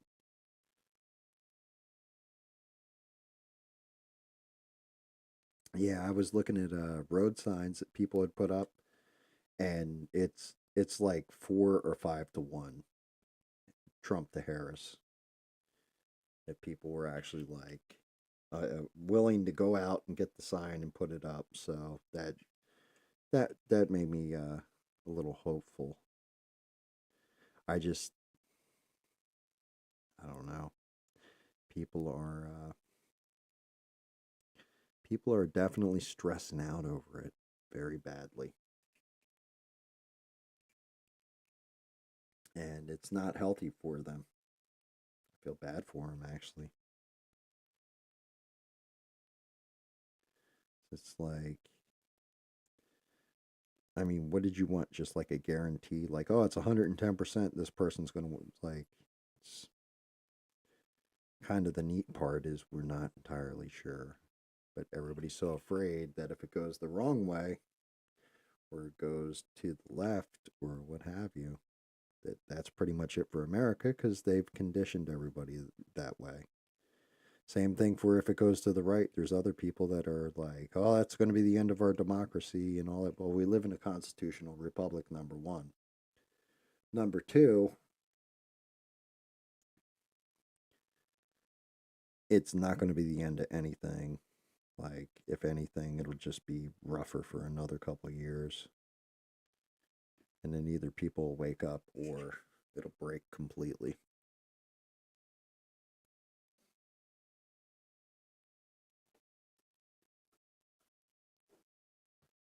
Oh, wow. No, which part of the DOJ? Like, what did they do?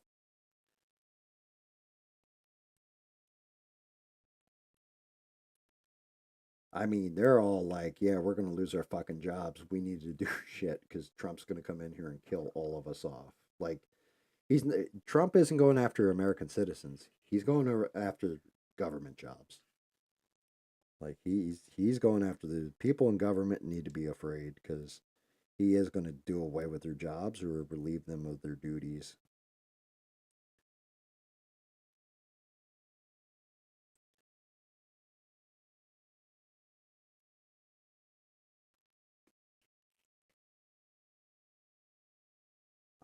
I'm not. The DOJ has done so much fucking shady shit. I know that they did some lower court judge at one point said they found out 1,600 ballots were ineligible, and he said nope, nope, nope. There you go on the ballot, and apparently the Supreme Court already heard it and overturned this decision. So that happened, I know, but I have not seen what happened with the latest with DOJ. I don't know if it was, or maybe I have, and I'm just not not remembering.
Still waiting, Dark.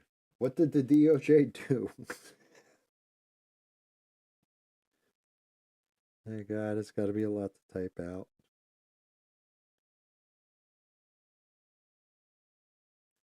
I know it's going to be a good one because of how long you're taking to type it, and you type pretty damn quick too. So, you don't want to screw up the quote.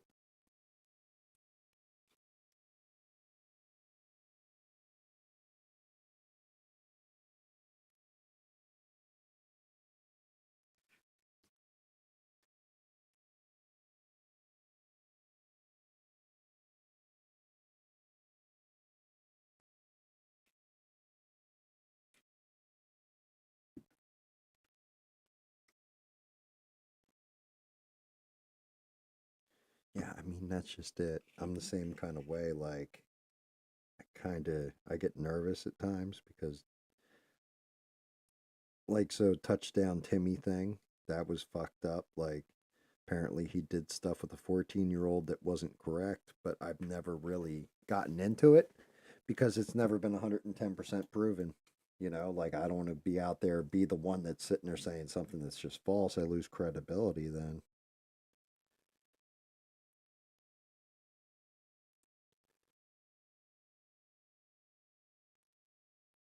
I don't want to be the one who's like, yeah, you're a bullshitter. You're saying things like QAnon stuff, you know?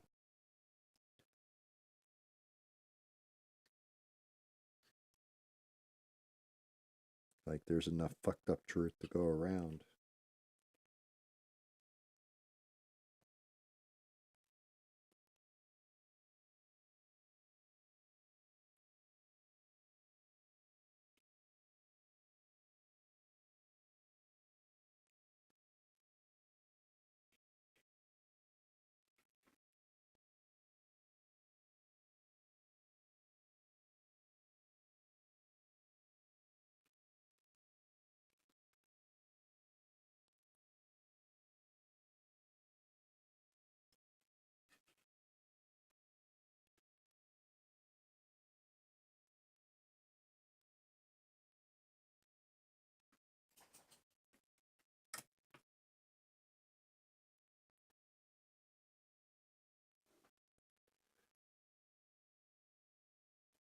Oh, they changed how the government can engage with citizens. What do you mean? Like, is it is it one of those that it's going to have to go to the Supreme Court because it's going to violate people's civil rights?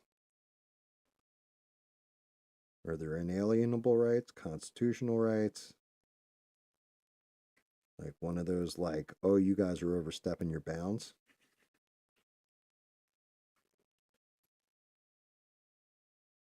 I mean, the only thing I've been seeing is lately in the news about like Daily Wire. There's a couple of the other like right wing podcasters or news guys have been getting inquiries from the like New York Times, Washington Post, and stuff.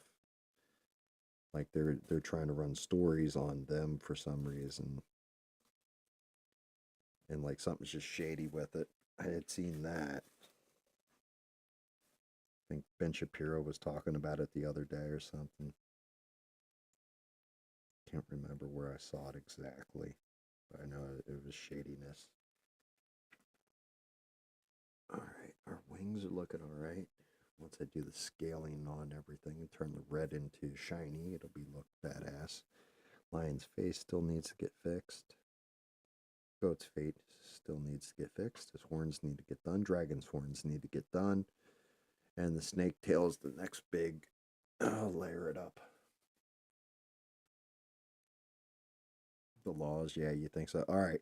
I'll look that up after stream and definitely look into it because I ever tell you the story about where I really started questioning the government? What made that happen? I grew up in New Jersey, so you know, everybody around me was pretty much either moderate Democrat, very few, one or two Republicans, but mainly Democrat. And my wife is for the most part, she's always been a pretty staunch Republican. And her and I got into an argument over the Affordable Care Act, Obama care, when I had first gotten married. And my wife, with her job, she knows what the hell she's talking about with it. And she said, "Yeah, did you ever read the bill?" I said, "Well, no, but blah blah blah blah blah." And I'm going on with my argument. She goes, "You read the bill, and then we'll have this discussion again." So I ended up having to read through the entirety of Obamacare, and some of the stuff I found in there horrified me. Just horrified the hell out of me. And I had to admit she was right. And then ever since then, I've kept my mind open, my eyes open to different things. Like it definitely changed everything. So I ended up winning that argument, or she ended up winning that argument, and then I started questioning everything. And then when Trump got elected, that added a whole nother layer because half the stuff they were espousing that he did, I was like, I've watched this whole thing the whole time. He did none of this. And then they just started going crazier and crazier and crazier. And then I started watching paychecks get smaller, even though they should have been bigger. And it just, everything spiraled. And it's insane when you finally do actually, they want to call themselves woke. I like to say awakened. When you awaken and find that, these people are all just putting on a show and bullshitting you, and you think the adults, like, oh, well, that's okay because we got people in the government that are actually taking care of all this stuff. And then you realize the people in the government are pretty much fucking idiots. We're selling you out. It's like, God damn, this is the biggest scam I've ever seen.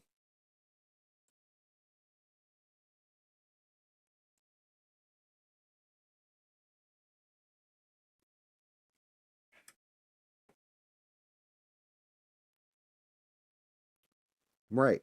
Well, I mean, that's not only do they pass stuff that the country doesn't want, but then they hide it under different names, like things that sound like, how could you vote against the Inflation Reduction Act? Everybody wants to reduce inflation. Unfortunately, it was nothing but inflationary spending for a Green New Deal. Like what the fuck? Like, what are we doing here? It was an environmental bill. It had nothing to do with inflation. They do shady, shady shit. They really do.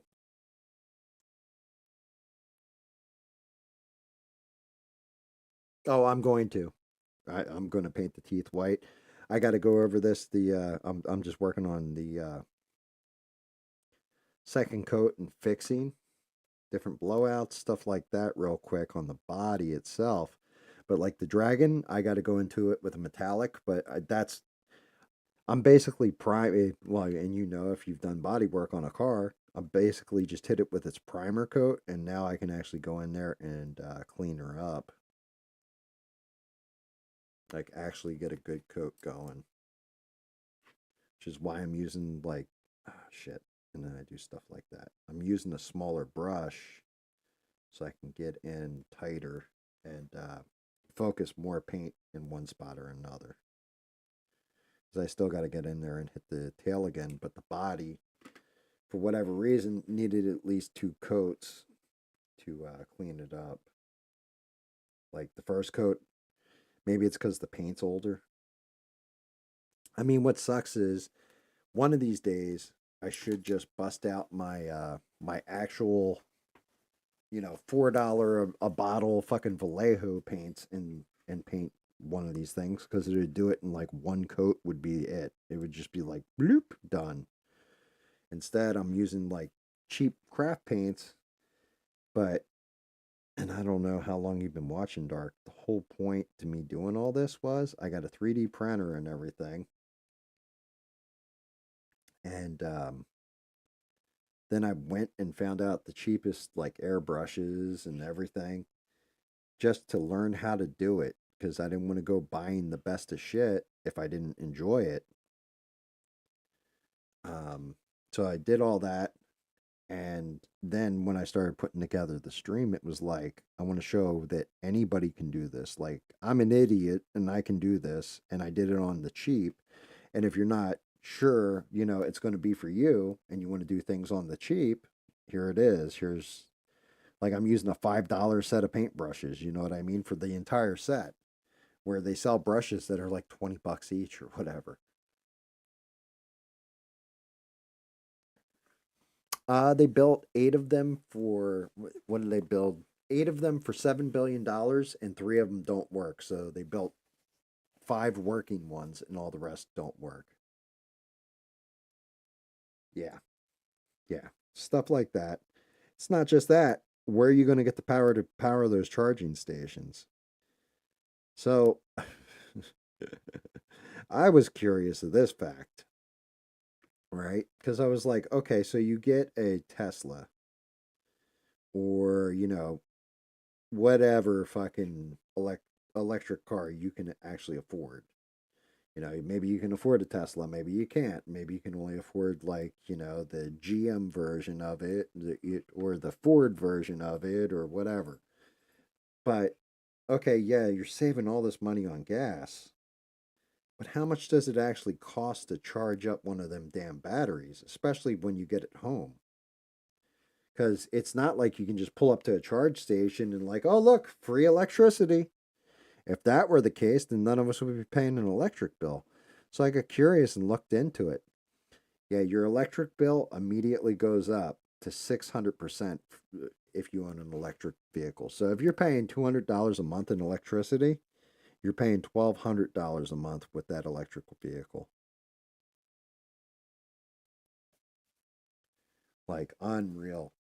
Well, I mean, in a way, I kind of get how they blew all that money for 5 to 8 charging stations, because they did have to build some infrastructure there. The thing is, how many people are actually using it versus people that are pulling up to a gas pump? That's the difference. Like, if it was giving you free, energy and all this kind of stuff out of that, okay, that's fine. But if you're paying like $300 to fill up your car for a 200-mile drive, that's, unless you've got a lot of money, that's unsustainable. Like, average person can't handle that fucking cost. And they're not going to tell you that up front. They're going to wait till after you bought the damn thing and you're driving it the fuck around and, like, wait, what? 200 bucks to charge my battery for an hour because it's doing a fast charge. What the fuck? It's just game over at that point.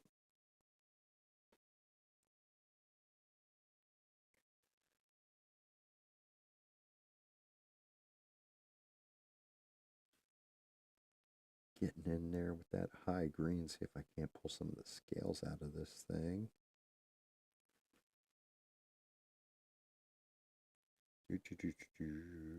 But yeah, I think the way to go really is a hybrid engine where you're charging battery at the same time you're driving. And that battery is also giving you a charge, so you're using a third of the gas and part of the battery at all times.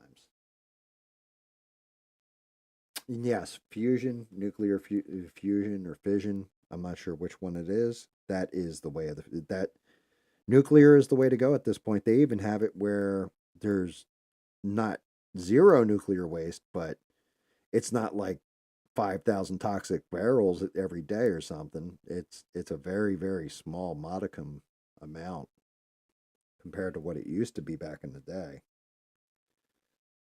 Um, there's safety things that are in place. It's one of those things. Nuclear just has such a bad connotation to it with a lot of people because they remember Three Mile Island and Fukushima and Chernobyl, and it's like that's not how any of this works anymore. Like Fukushima is one thing because they got hit with an earthquake, but everything else, like we don't have those kind of there's safety now with nuclear.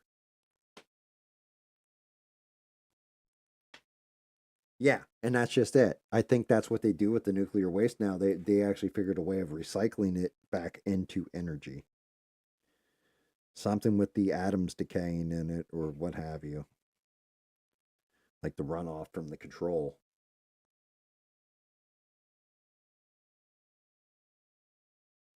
Yeah, and you're not wrong. You are not wrong at all. The nuclear at this point is probably the safest, cleanest way to go.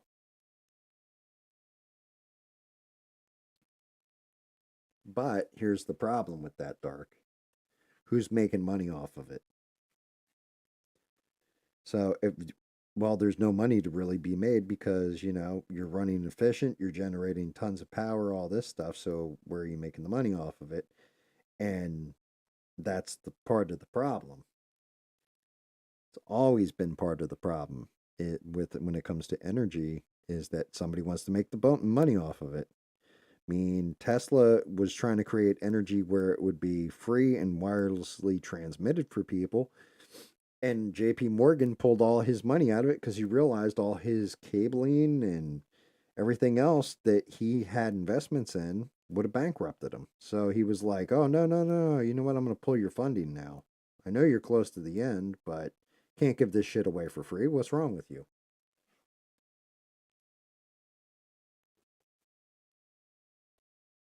It's just, it's sad reality of this, of, of the world we live in is that money makes it go round.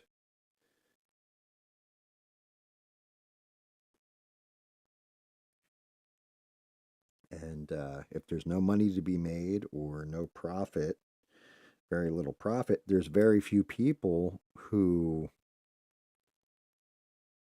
will back something that they're not going to profit off of.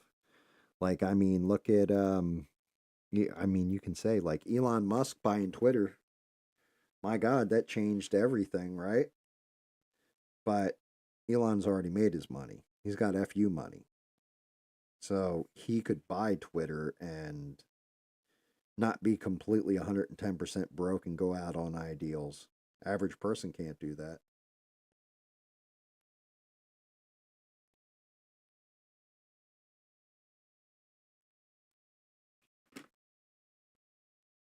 Yeah, I mean, solar sounds like a great idea. Wind sounds like a great idea. The only problem is you lose so much of that power because batteries nowadays can't handle all that energy being pumped into them. They can't store it off. So it's like you can get a limit on it and it helps, but it's not there on demand when you actually fucking need it.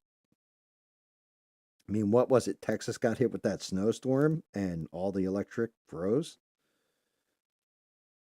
Like, because the windmills or whatever couldn't generate? Because that's the other part. When it gets cold, battery loses power, burns that power quicker. So, until they come up with some kind of techno stable battery, like a newer one, nuclear will always be the best. And even then, coming up with a better battery, then charging it with nuclear would probably be the absolute way to go. That's probably your most efficient, cleanest way of producing a large amount of energy that can run for a while.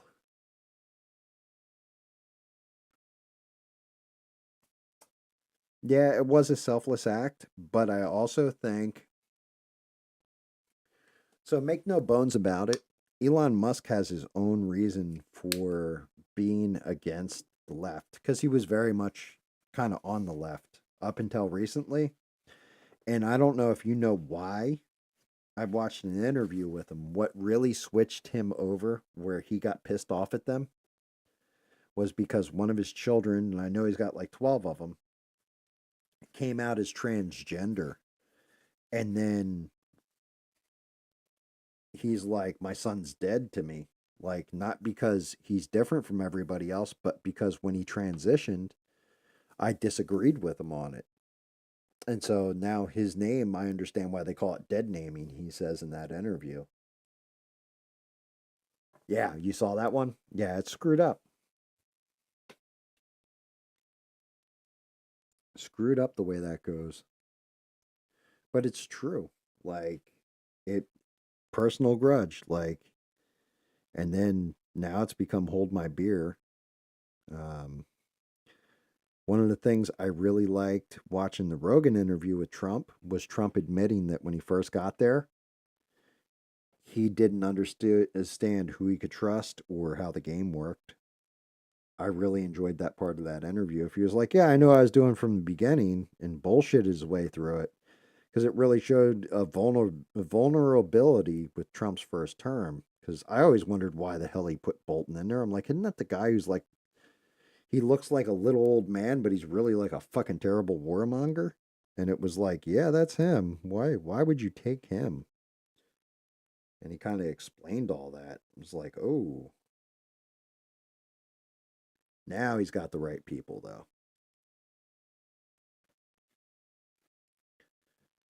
Now he's got the right people backing him. All right.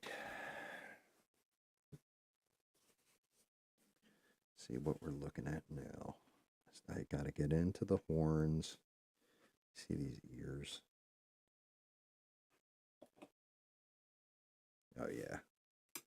Lion's ears have to get fixed real quick before I do anything else and forget about them again. Then I can start getting in detail.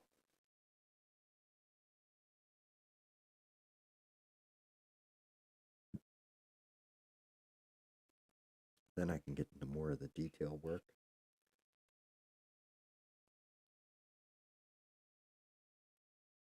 Well, I mean, you got to trust.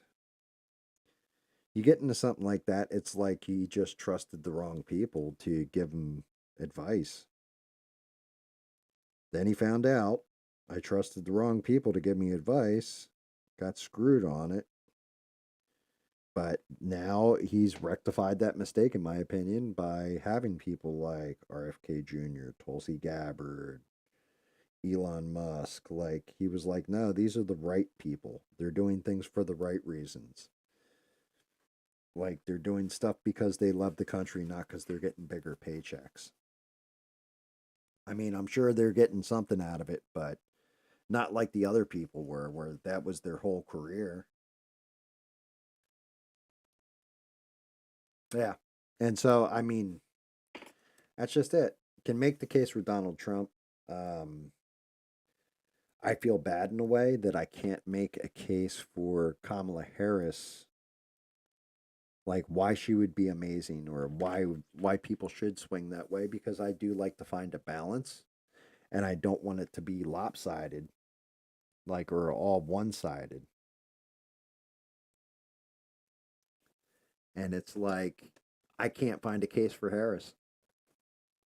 I couldn't, no matter what I do. I just I can't find a case for this is why she'd be amazing in that role. Like, everything I've heard, she's fucking lazy. Um, she doesn't put the time in the work and she just expects it. And those are the people that I fucking can't stand the most in real life, like just in my own life, is people that expect it from like, oh, I should have this job or I should be this because, you know, um I'm a woman, because I'm this, because I'm that. Shouldn't work that way. Should not work that way at all.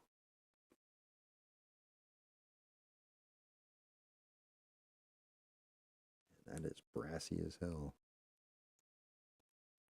Probably look cool when it's done, but definitely brassy.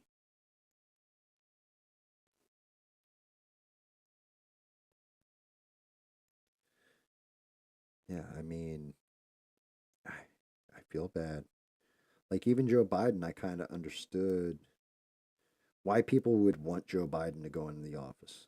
Because even though I thought he was batshit and out of his mind, and I thought Donald Trump was the better choice last election, I understood people were sick of hearing, Trump this, Trump that, Trump, Trump, Trump, Trump, Trump, Trump. I got it. I understood. Like, it made sense to me. Like, okay, well, I'm promising you a return to normalcy. I'm promising you won't have to put up with this bullshit in the media all the time. And them always talking about him. And instead, what we got was like a president that I'm still not sure if he actually existed or not. Like I don't know if the past 4 years if he actually existed or it was he's just like an AI projection from some random hologram because he didn't do shit except fuck things up.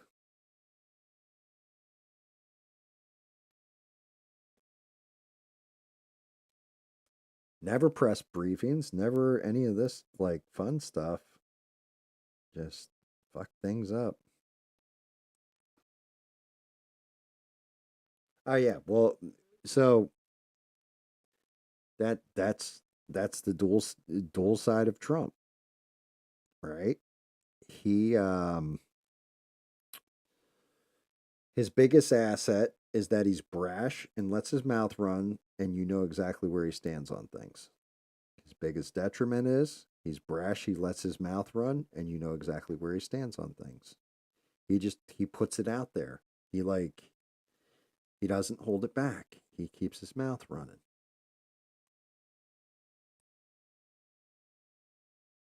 He um he he doesn't hold his tongue. Or like he said, I'm reading through it and I really went in on Hillary Clinton. I'm, at the one dinner and I'm reading this and I'm like, man, I don't know if I should say this. And then I went ahead and said it anyway. And it was like,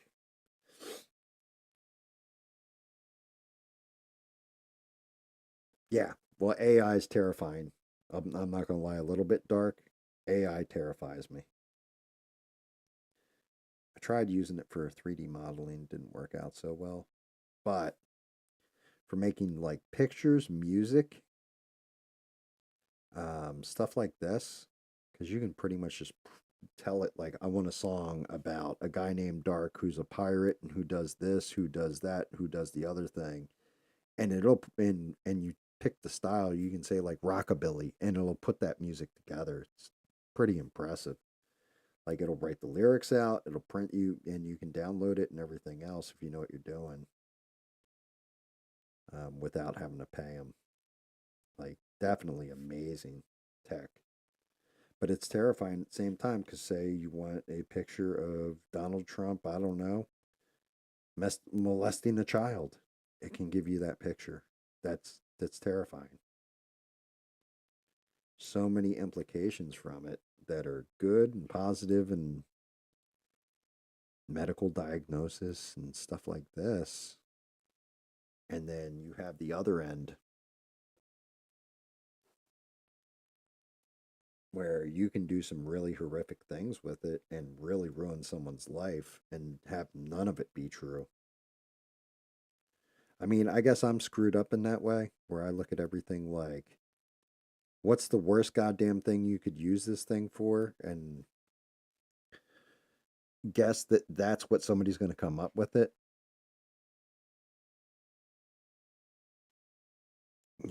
Like what implications are there for this? Like, how could you weaponize this and use it against someone? Because that's usually what's going to end up happening. Most technology nowadays is always developed with, unless it's private sector or whatever, like a Facebook or whatever, what have you, And like legitimately, where does Facebook make all their money? Well, they sell your private information to other companies. That's where Facebook makes all its money. That's how they get rich. That's how Google gets rich. That's how, whoever in that tech sector gets rich, usually your user data. Right. That's one of those positives. Can use it. But now let's use AI to find the genome in somebody. And this is what I'm talking about when I think about conversely, right? Find the flaw in somebody's specific genetics so that we can reverse or we can engineer this virus where when we release it into the room, it only affects them. It doesn't affect anybody around them. Like to me, it's always a weapon. Technology is always gets turned into a weaponized application. So, hey, look, we split the atom. We built, nuclear power. Hey, look, we split the atom. We built nuclear power and the nuclear bomb to kill people with. There's always got to be some kind of weaponization tactical thing with it that the military does not mind using here or there or once or again.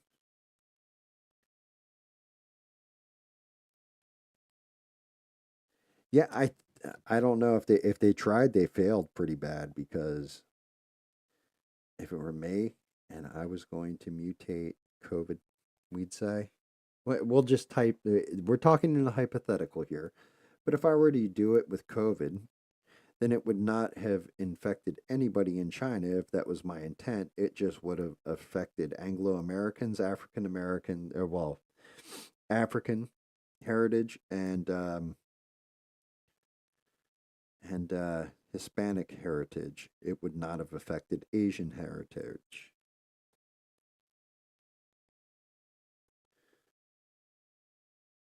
And COVID affected everybody. So either they didn't do it right, allegedly, or that was the trial run and now they're going to perfect it because they saw what it did.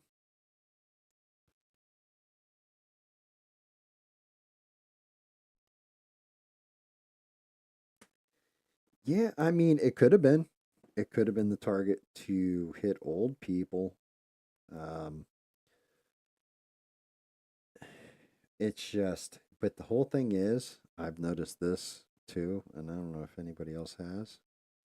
Young people were more resistant to getting vaccinated or any of this stuff, putting on a mask than old people were. They were the first ones to comply. So reality is, I don't know why you would take out your compliance factor first. To me, that's kind of ass backwards.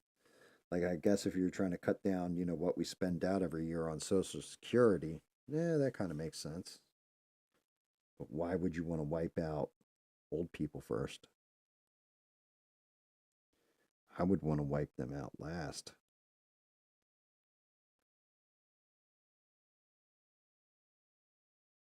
If I want to post what, this video?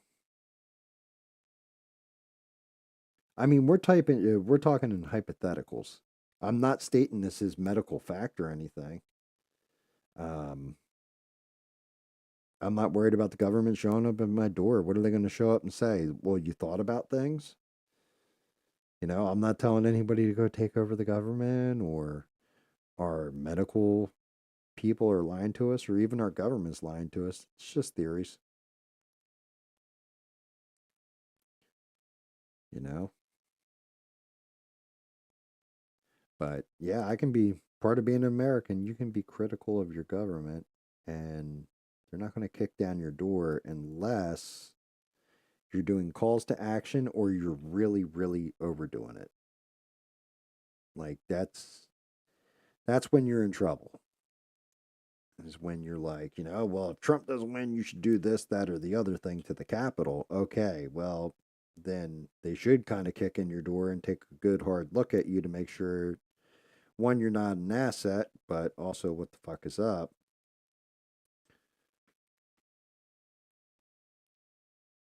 Like why you feel this way. They take all your paints. Eh, eh. I mean, worst case, I'm not going to lie at all. So here you go. Here's one for you, Dark. Whenever I had to get up and take a pee break or walk the dog during the stream, if it's going to be a longer stream, I would play Jerky Boys from back in the day, like prank phone calls. I don't know if you've seen any of the streams where I did this.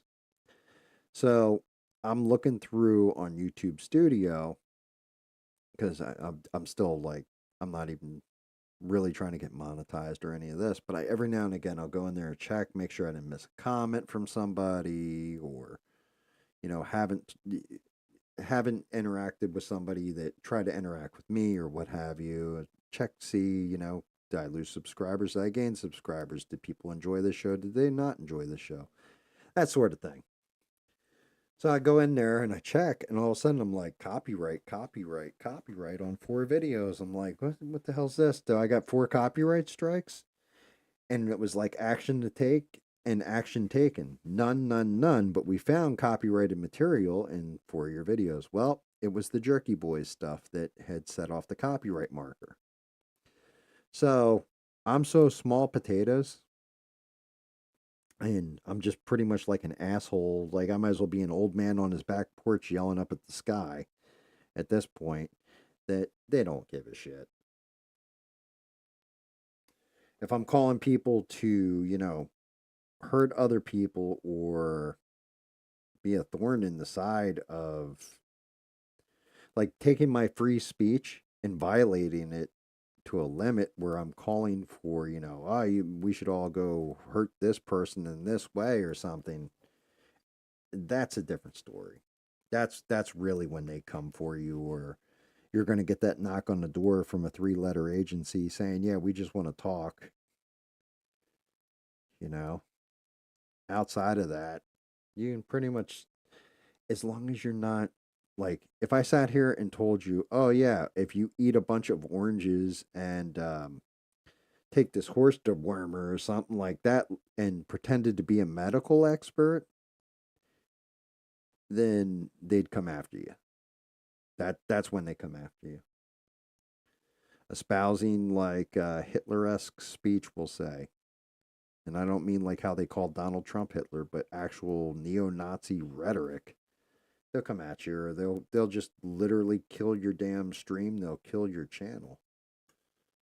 Even though that's technically free speech, it's not allowed on their platform. They don't want that on here. And it's not like I do those things or would do those things or enjoy any of those things anyway. So I'm kind of safe.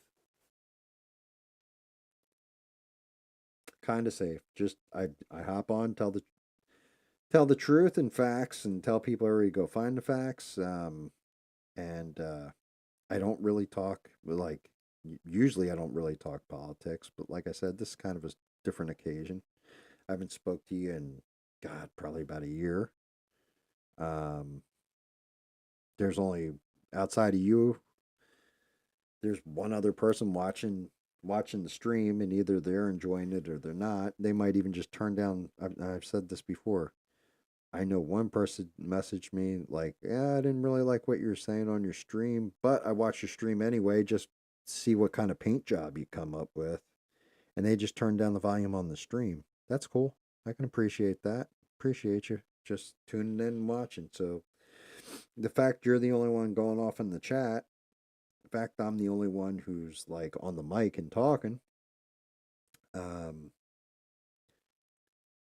tells me all I need to know. Most of the people that normally watch are tired or sleeping or have work in the morning or whatever, so they've had to tune out, kids to deal with, whatever the case may be. I can kind of say what the fuck I want.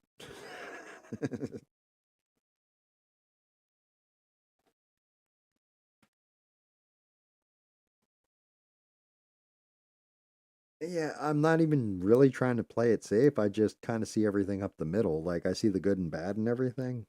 I guess you could say, Dark. But yeah, he built 5 cars in that year. It's fucking crazy. Crazy.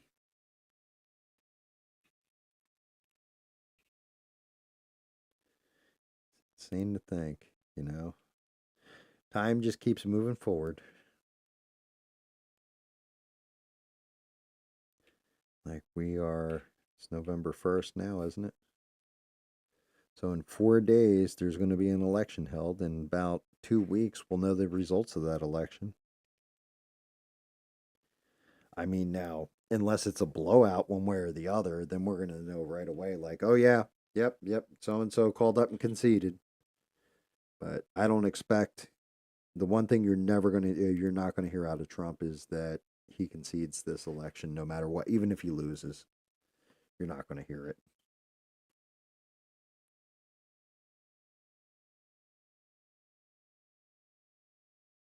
Yeah, from down to the frame and back up again. It's insane. It's okay. In the same time it took you to build those 5 cars, took Twisted to blow up his truck about 18, 19 times and have to rebuild the whole damn thing.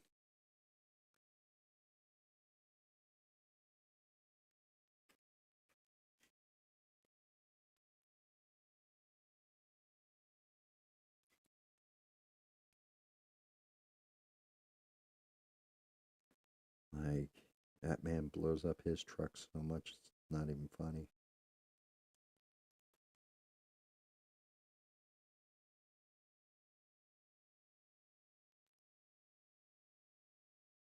Oh, and I don't know if you knew this. Rogue of the Leaf, good old Paul, he bought a house in Alabama. Old house.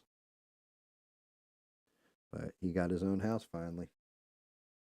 Happier than a clam.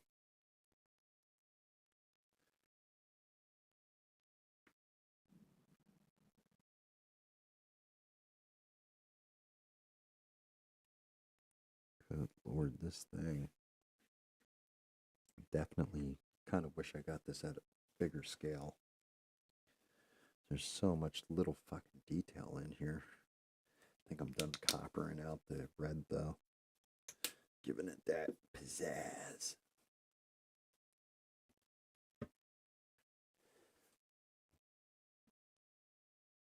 Yeah, even David's gotten old. Jesus.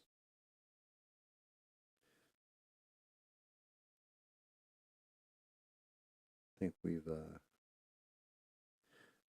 just think, Dark, you got to see all your kids grow up.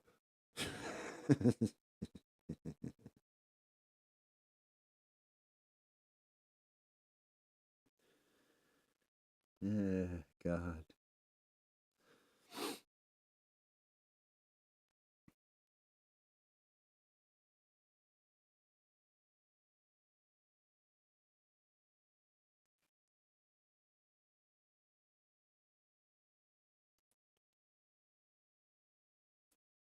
Yeah, I know. Well, you already had a couple grandkids. You got a whole bunch now. It just like they're just popping out left and right now. Like, oh shit.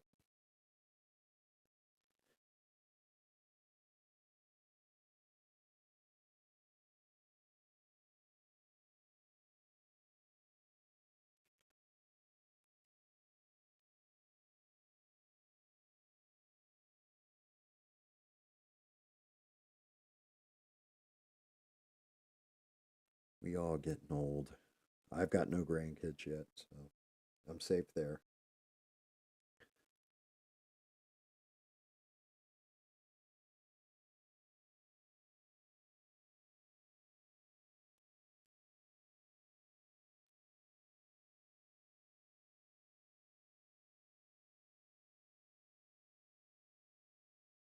Oh, I don't doubt that.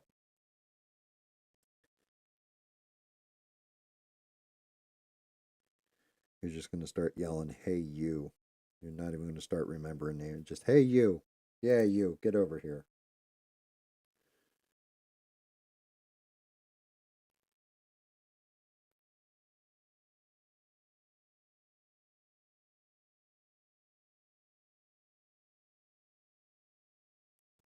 Definitely funny.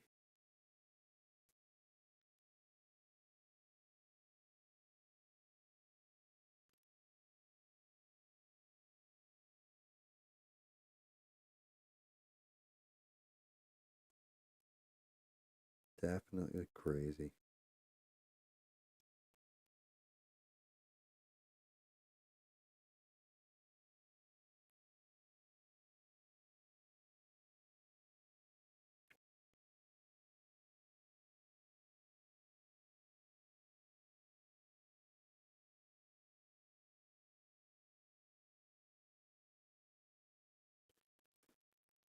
Oh.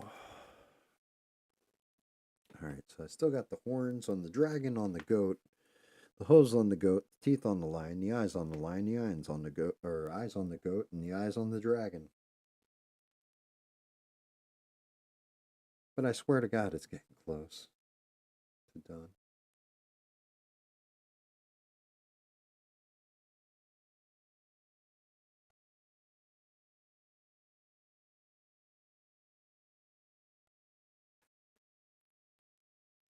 Only problem is, I don't think he'll stand up until I glue him to the stand.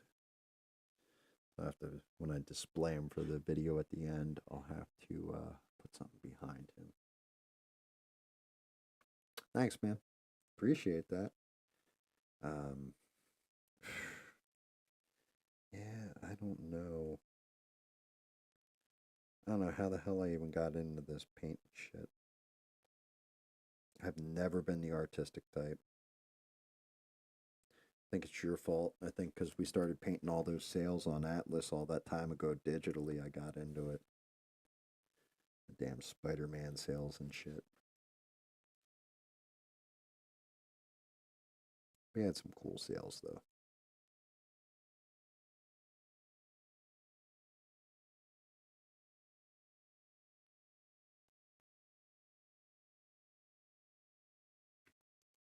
No, I had seen. There it is.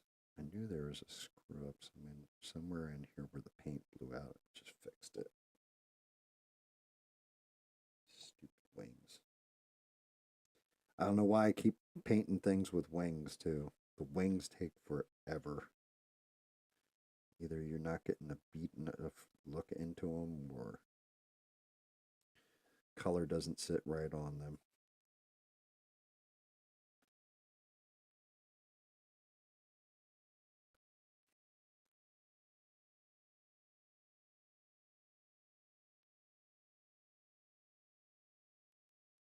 Oh, God.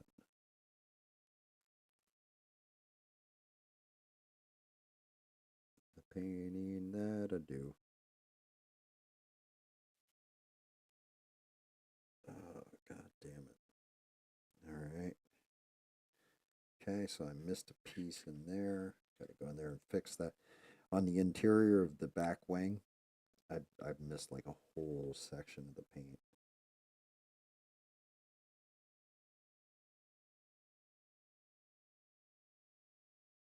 It's funny.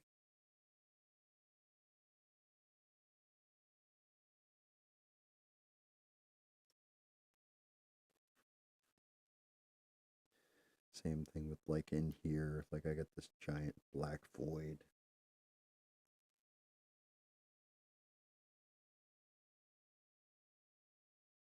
Yeah, I'm surprised anybody's even on here with me anymore. It's getting late.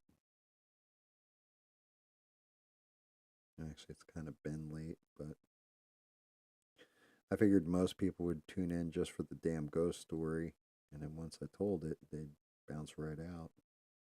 Pleasantly surprised people hung out.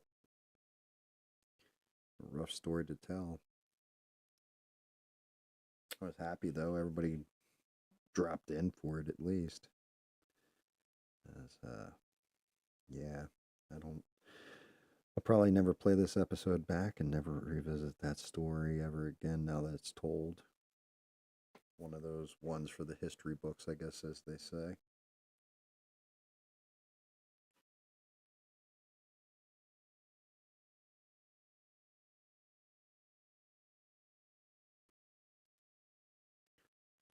Damn, did I not? Did I really miss? Yeah. Yeah, it's on the interior.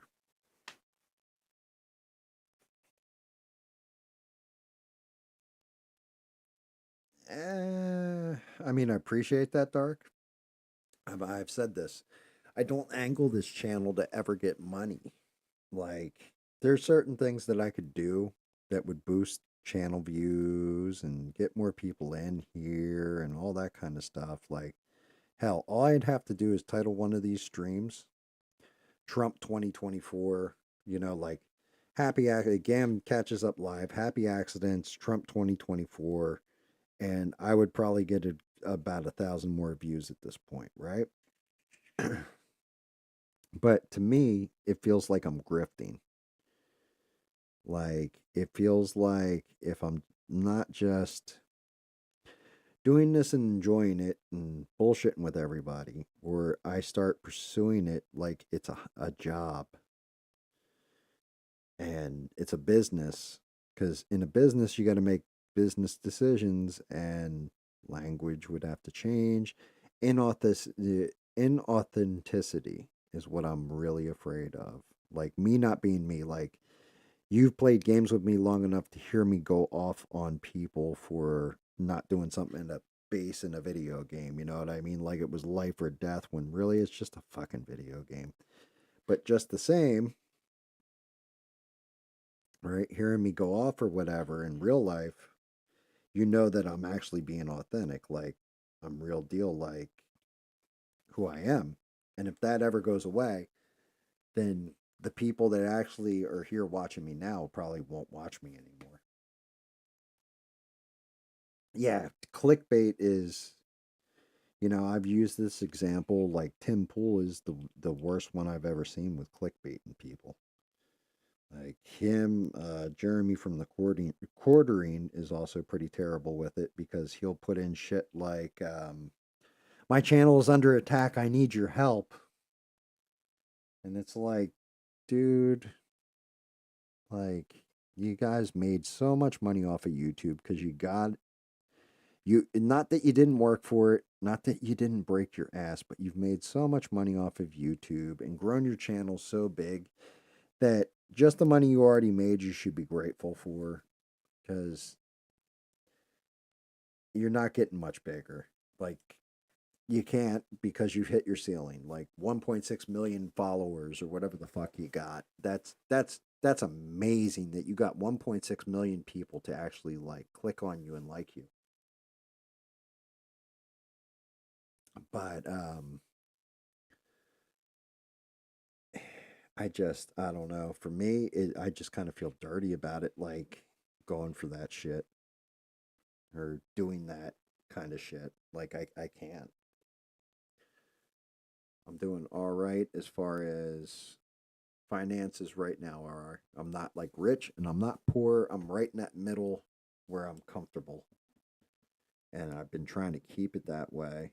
And hopefully it remains that way.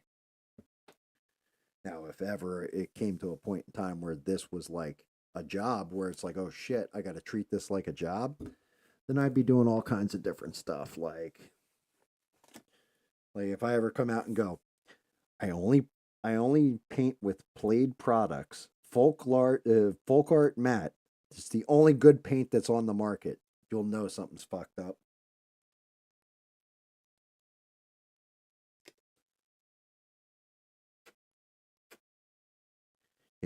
I will hype products on here like my Neo Echo airbrush for $40. I think I paid, and it is fantastic, phenomenal airbrush for the price. Like you really can't beat it if you're a beginner and want to see if you're good at airbrushing. Like stuff like that, I would promote. I would have no problem at all because I actually believe in it. If I don't believe in it, I can't really promote it. And unfortunately, YouTube. Now, granted, this election, YouTube actually got a little bit of respect out of me because I've been seeing everything across the board. Doesn't seem like anything's been taken down, censored, or fucked around on here where like, oh yeah, I couldn't find the only thing was the Joe Rogan Trump conversation apparently disappeared for a little bit, but I didn't even see that like happen. Like I actually watched that as soon as he posted it, but people were like, yeah, I can't find it and everything else. But they actually did a better job this time around. So did Facebook. I think Facebook didn't screw around as much as they did the first time out. Yeah, and that's just it. I think they backed off some. I think they had to because people were not having it this go around. Like like I said, it's kind of what worries me is that you have so many Republicans early voting and early ballot voting when they were just doing day of. Well, that cannibalized the turnout on election day. will that cut it back for actual election day? And if it does, that could spell trouble, to say the least. Like, oh, well, we already voted way before, and then, you end up losing election day. Like, well, you were never going to win to begin with, kind of thing. Like, it's a little worrisome.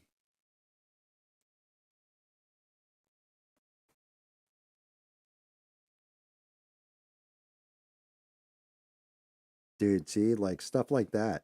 It's like, I'm telling you, Dark, like, that one video I watched where you guys were doing the car was fucking cool. Like, I was like, oh, this is a good video. Like, I watch another guy who does motorcycle, like, restoration. Like, he had the Geico Choppers bike, Orange County Choppers bike, and was trying to get that thing to run. And it was like, God damn, like, the fuck up that Orange County Choppers, I would never buy one of their motorcycles, especially after watching that video. I was like, God damn, these guys are fucking awful at this. Like, the way they build it, everything. Like, well, it's all custom. Yeah, it's custom and you can't fix that shit when it breaks, huh?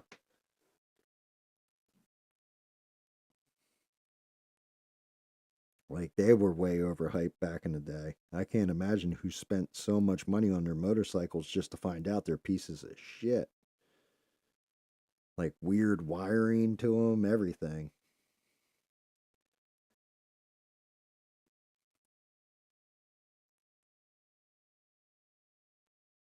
But yeah, it's gonna be interesting this year. And not just that, like I said, 4 days left.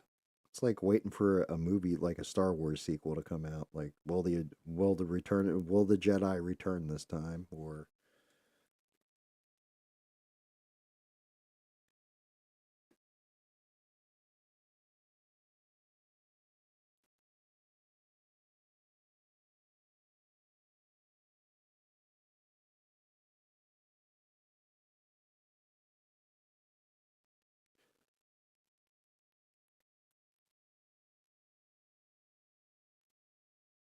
oh yeah, yeah. I mean, like I was saying, I watched this dude with the Geico bike in particular, and he's like, it was a giveaway for Geico or whatever. He spent like, I don't know, 10 grand on it.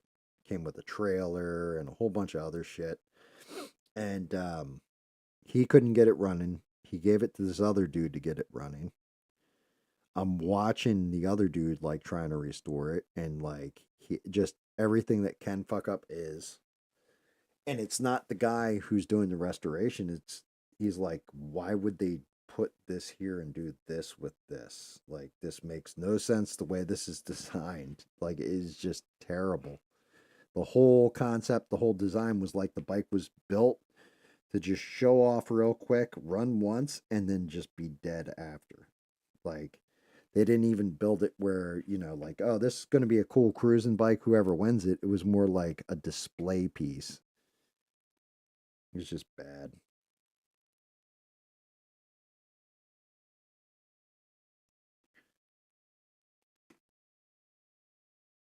It's crazy. I just saw this in here too. Let's see if I can get in here and break this free without fucking up the entire model.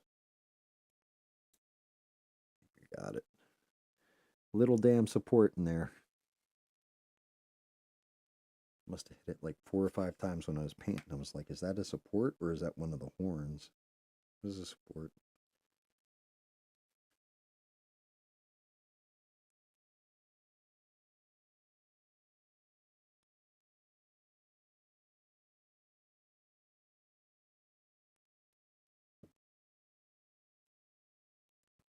Dear Lord. Yeah, I mean, it's cool to have something that's custom that's one of a kind, but the problem is shit breaks. So it may be custom and one of a kind, but you better have 1,000 extra parts that are also one of a kind laying around.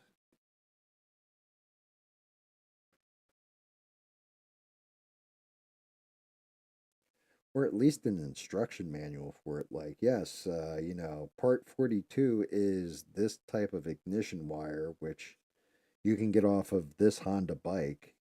pretty much the same thing. You just have to rewire, this wire and the other wire.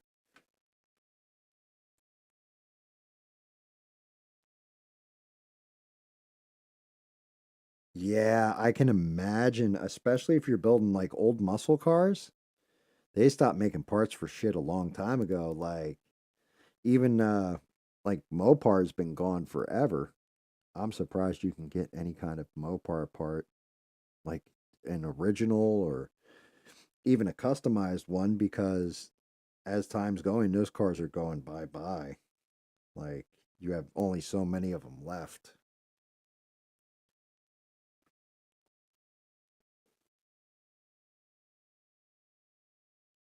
So it's like, why am I going to produce a part for, four cars left in this world?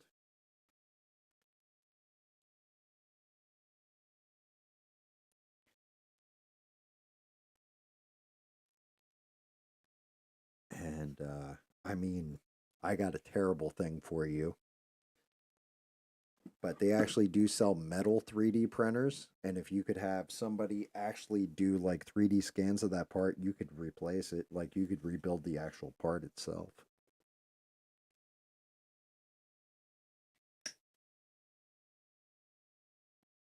Stuff comes now with QR codes. Holy shit.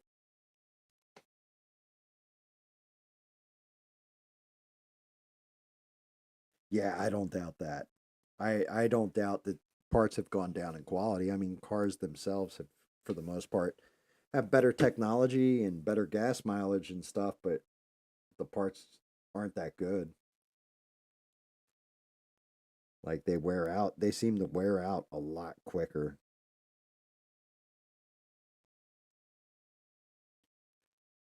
But then again, when you also turn your owner's manual from this is how you get to your timing to get it spot on to, please don't drink the oil after the oil change.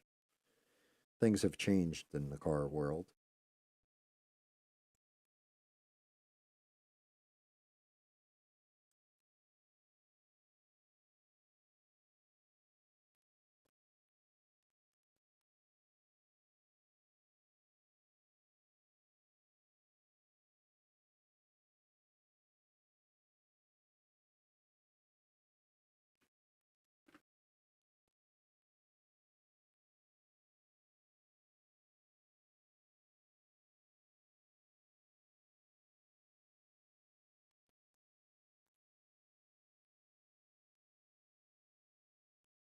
Yeah, it's crazy.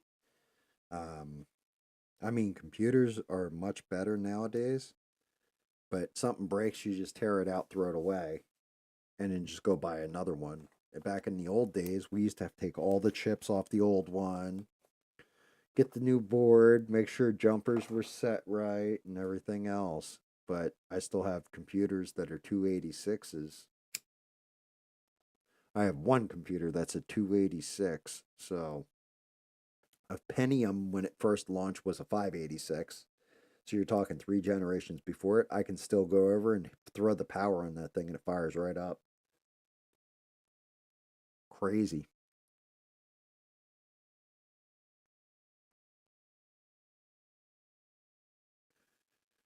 They just don't build them like that anymore.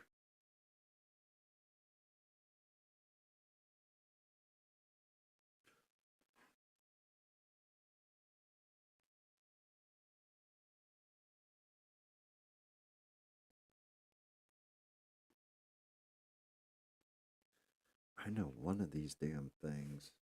Oh no, I guess not. Yeah, right here. This guy. For some reason, he didn't develop out the point on the one hook. I thought I broke it off, but looking at it, it's not snapped off or anything. It just when he modeled it, it didn't come out right, which is fine. Do, do, do, do, do.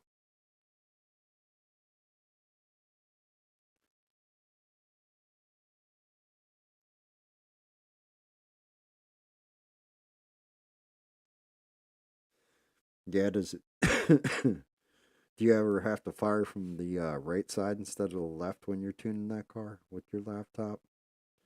You ever just take the laptop in the office, fire up the old Atlas, and go sink a couple boats real quick, get back to work there, Mr. McKinley? Or McKinney? Fire up the old Dark Skull comes back and just gets a thirst for blood.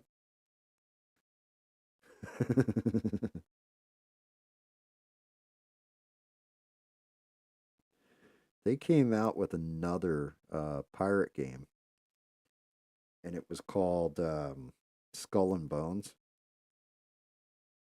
And Twisted lost his shit as soon as he saw it and was like, I'm buying it day one, bud.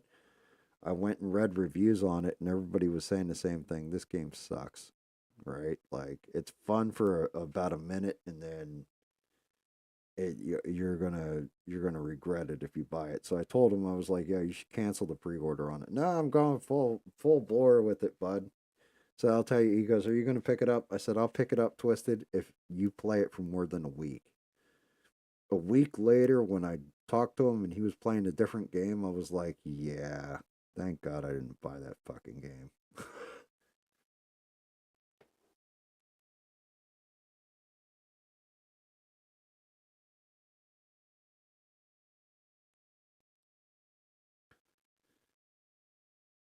Damn dark. You know what's funny?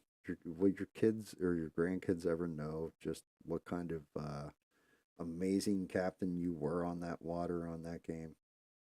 You think they'll ever find out? Just the savagery at sea of I'm going to pull up on this dude and just blow the entire boat down to nothing but a skeleton.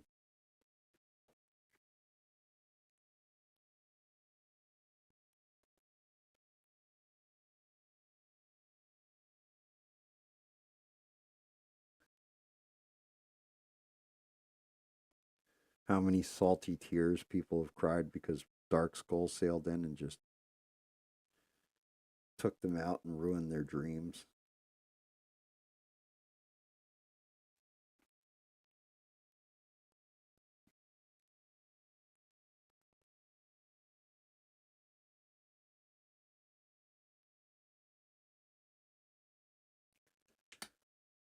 All right, I still got the lion's nose, their eyes, dragon's horns. I don't know, man. I don't think there's going to be any servers.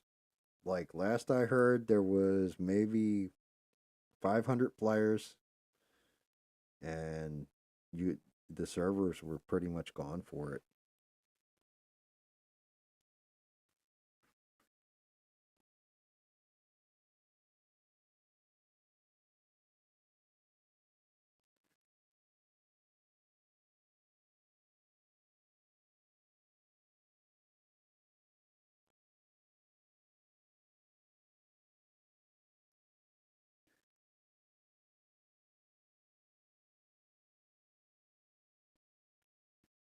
I mean, I'm not going to lie at all.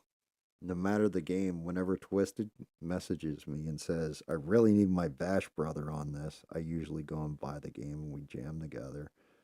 And Atlas is one of those that I think if you messaged him or talked to him and there was any kind of server available, he'd hop right back in it.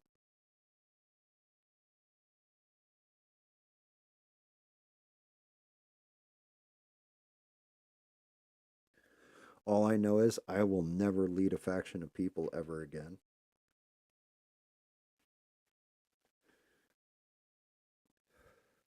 Being the leader came with, and I was all right with the responsibility of it all or what have you. But I also found that I lost a lot of fun in the game. Like I think I would have had more fun if I wasn't leading everything in that season three, which is it was a godsend that Twisted came along and you came along and I could split out those responsibilities.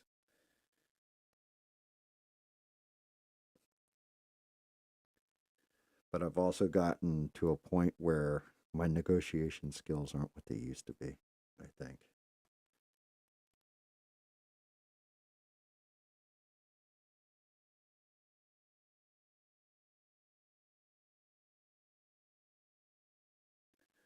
I've gone a little bit more savage. Like I'm more savage now than I was, where I was always kind of the man of peace and let's factor this out, let's talk this out and figure out what's going on here.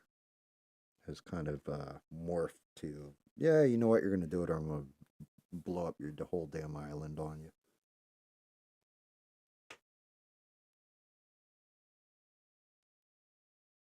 Yeah, there you go. Well, shit, can you actually program that or what, Dark? I didn't know if I don't.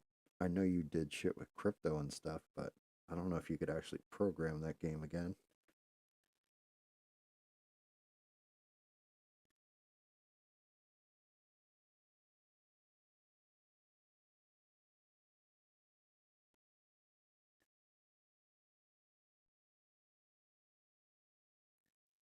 Just imagine that. Dark Skull presents Atlas.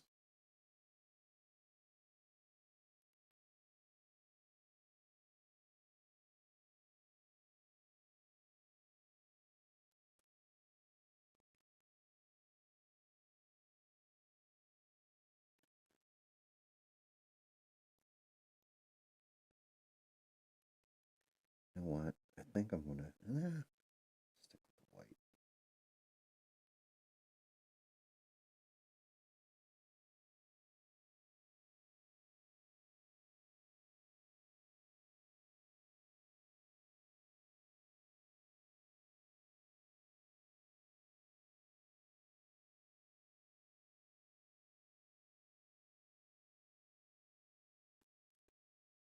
Dragon's head's a lot rougher than it looks.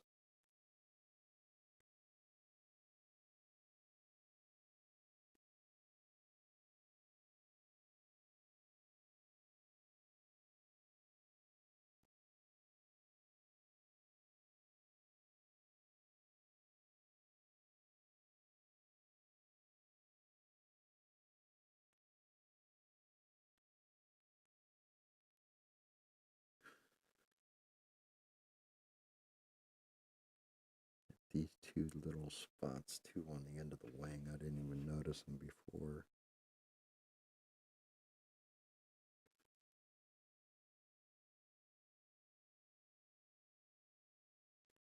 Yeah, there you go. If you got a couple good programmers in the family, the only thing is you buy it and find out they fucked everything up so bad.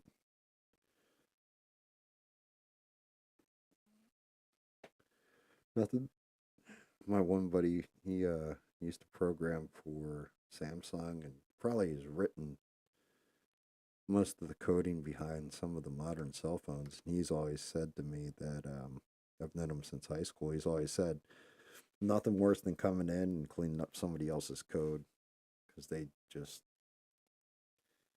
a lot of times they'll do shit so sloppy that when you come in to fix it, it's like somebody doesn't know what they're doing trying to fuck with their own car.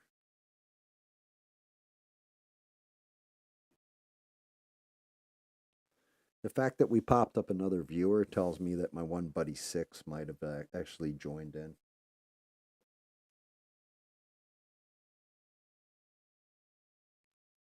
Well, welcome, other viewer, whoever it may be. Happy to see you. Or possibly Beans checking in from her flight down to Florida. I think she was going to. Hopefully, she made it there safe and sound and is having fun with her family.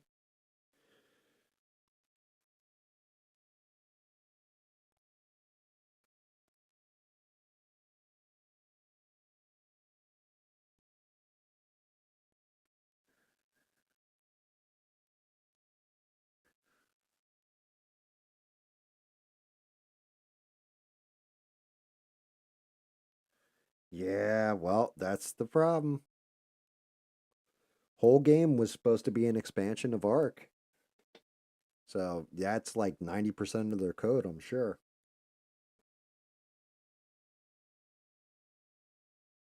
Like going back and having to recode all that stuff would be a bitch.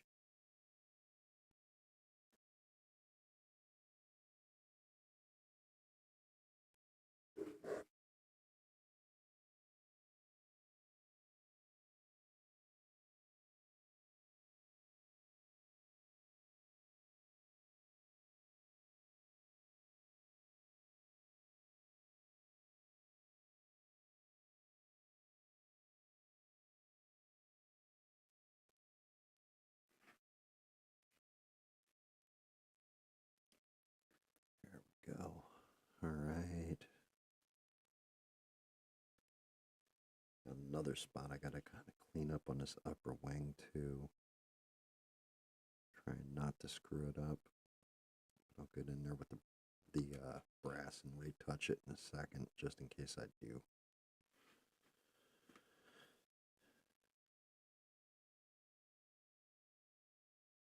Yeah, I mean, at that point, you're pretty much starting over from scratch. If you have to go back and rewrite all that code, and that's hours and hours and hours and hours of shit. So, I mean, it would definitely be a hobby project for somebody.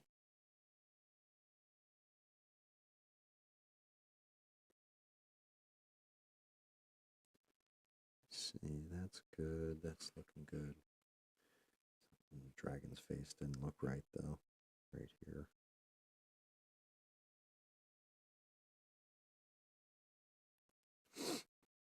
Oh, God.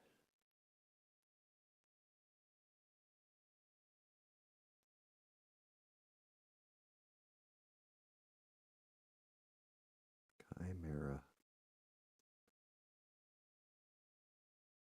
Definitely one of the creepier mythological creatures.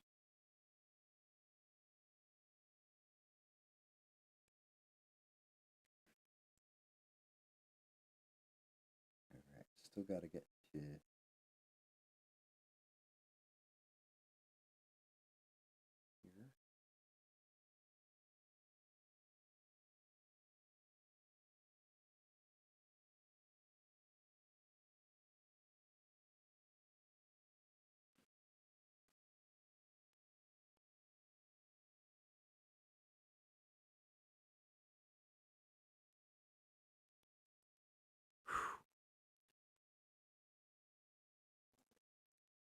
That holding my breath is my damn hand shaking.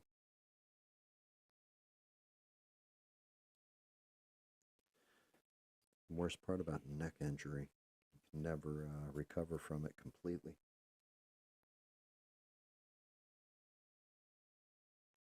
Yeah, that's true. You have the fundamentals if you're looking at the game itself and saying like this aspect, like that aspect, hated this aspect, and you're able to change that around.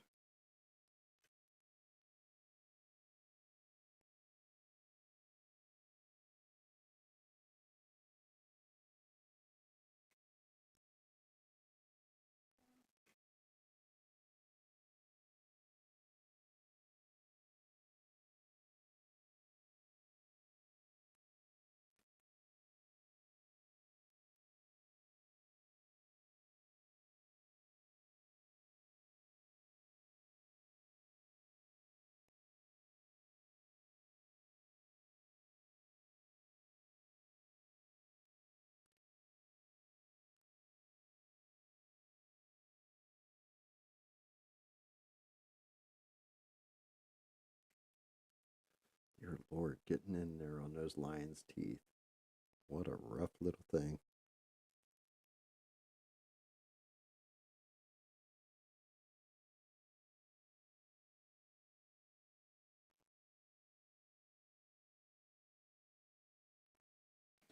I think the goat head would have been cooler if they had the tongue like hanging out.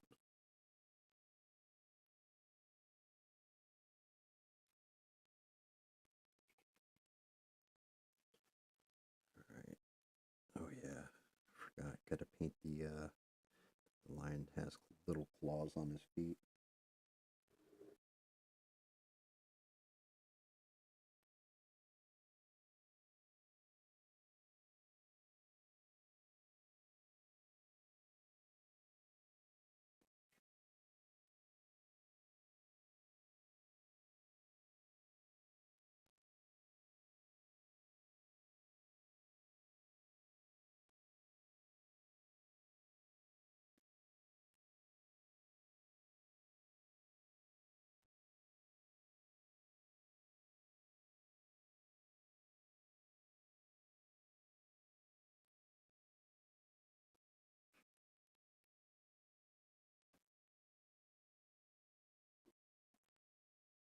Yeah, the only thing was that we also said like I'd like to see different mythological creatures on some of those bosses, and they didn't.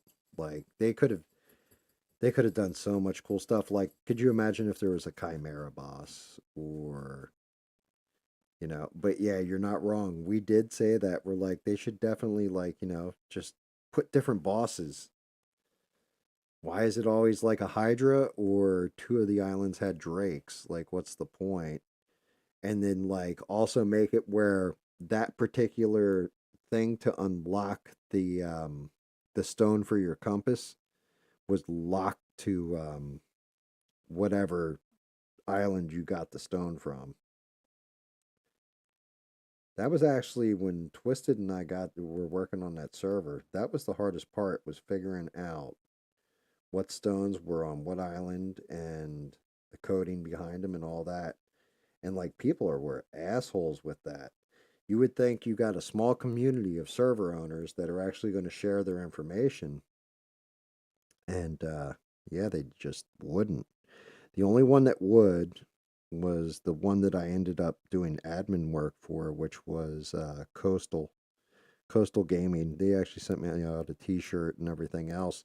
They were really good people, but they didn't mind sharing their coding and helping you along, especially when something new came out. At that point, Twisted was already out of business, but they were actually very friendly and shared their coding. Everybody else was like, "Oh, go on the internet and figure it out." And then you go on the internet and somebody would post like fake information about like, "Oh, this is the coding behind it." You put it in and it would crash your entire server because just they didn't want the competition when it came to that.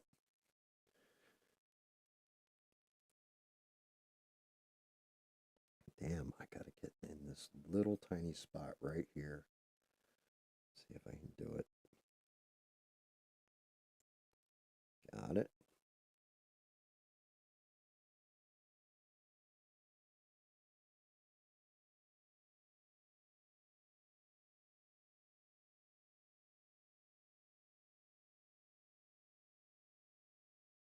But yeah, Coastal Gaming, they were great people. The husband and wife who owned it were fantastic fucking people.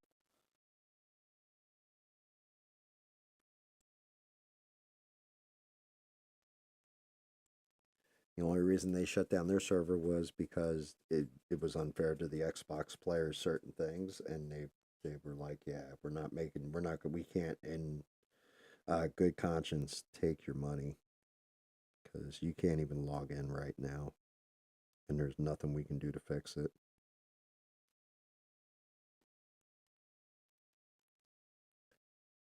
Okay. Looks like it's time for a little bit of black for his nose and then the eyeballs.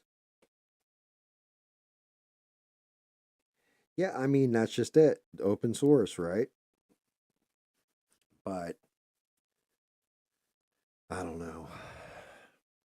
People just want to make money off things nowadays. So getting open source from somebody is usually a pain in the ass. That's why, one of those things that Elon Musk did that was brilliant was the other car companies were eventually going to follow suit with electric cars. And he kind of knew that. So to inspire them to build kind of to his stat, he put out like electric charge stations or whatever for Teslas, but they work on Fords, on Chevys, or whatever electric car there is. That was brilliant because now he's like, oh, okay, so now Ford's putting up a charge station, and they do it to Elon Musk specs, so now it charges Teslas for less money to him.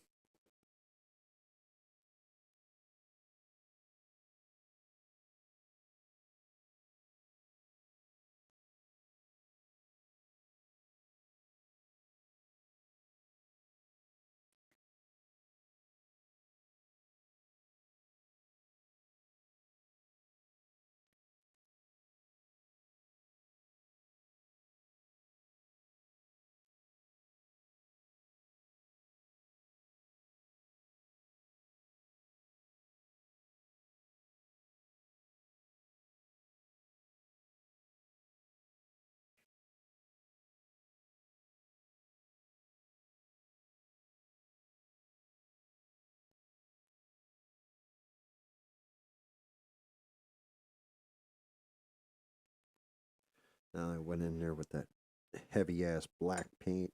Now I'm gonna have to clean it up with the yellow.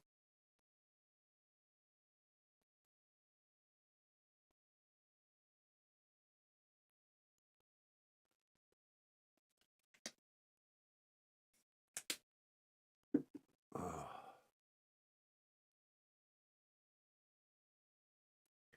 crazy, crazy.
He's almost there. Tease up the black a little more. Like, what's crazy to me is this: as bright and as shiny as this thing looks, like this looks like a very bright orange. The color setting's got to be wrong. Or like a very bright yellow. Let me see if I can mess with this color scheme a little bit on the actual video because it's way more muted than that.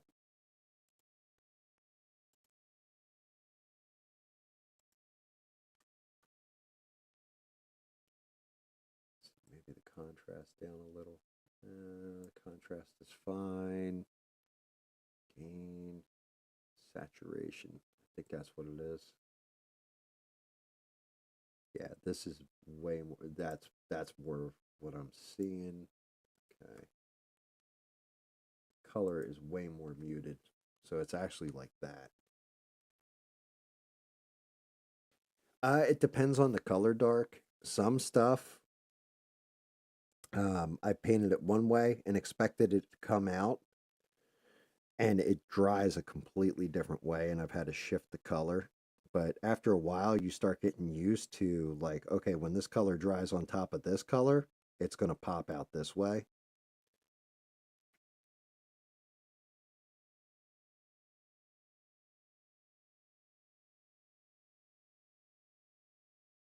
So it's really just a lot of trial and error.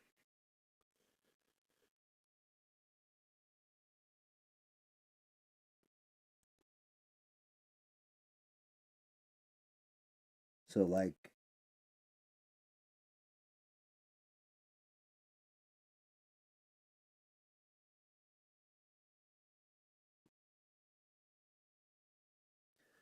that lion's nose is a pain in the ass because it actually like fades. And to be honest with you, like I'm making it look almost too round. Like I've got to put a little yellow in the dead center of it so it closes down. Like if you're looking at my reference,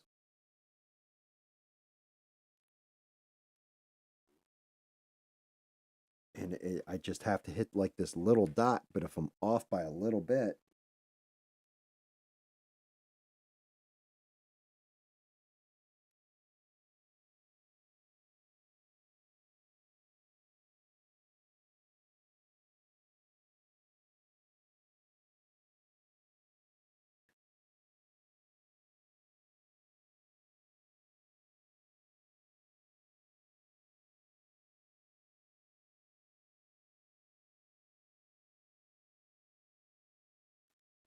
and I start losing definition on nose, I think I actually got it there.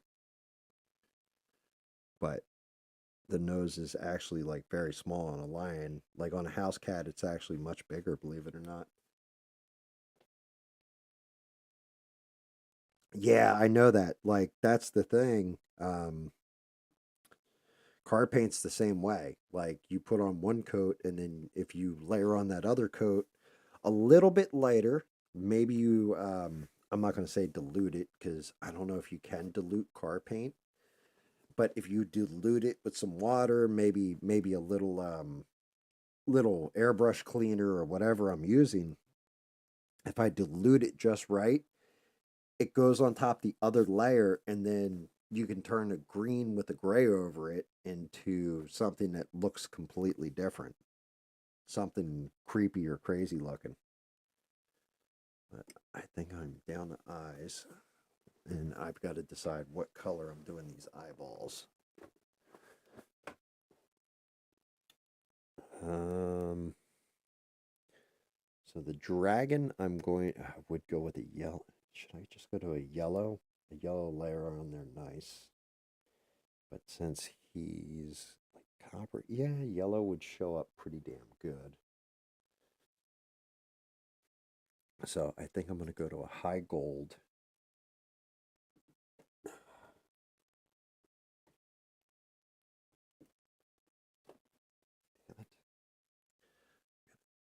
Press my paints in. Can't get that one paint out. Ugh. So I'm going to go into an Inca gold. I think we'll use this on the dragon. I think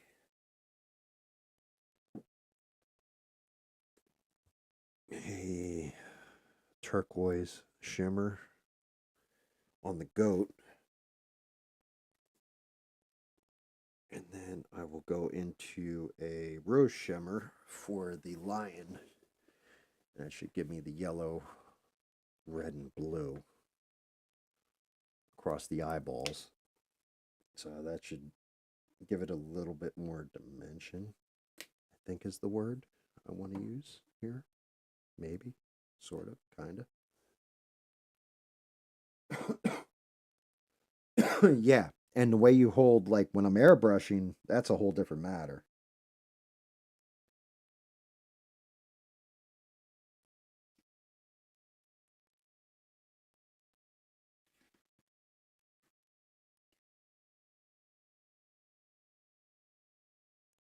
Oh, no, no, no, no, no. That's bad. That's awful, terrible, bad. This brush is way too big for this shit.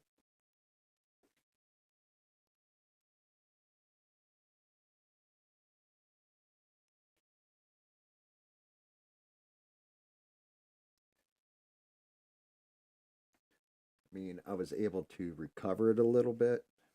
Actually, yeah, I was at tell you the truth, that didn't do that terrible. I thought I had blown it out really bad at first, and then a little touch fixed it. That brush is a little too thick. I might actually have to go to a model brush for this one. Down to my mini brush, I should say. Let me see.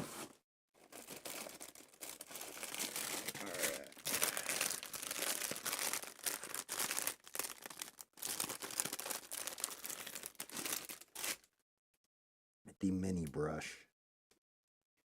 He's wee, so tiny.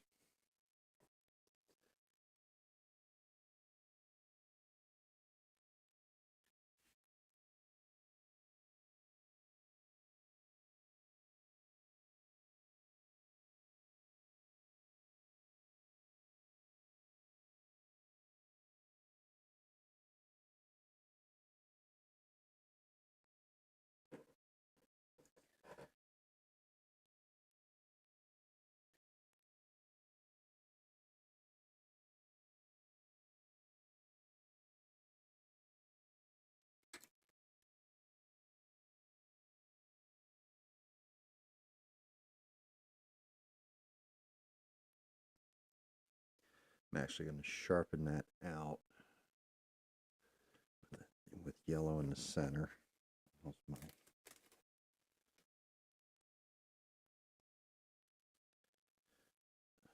And let's go to you next.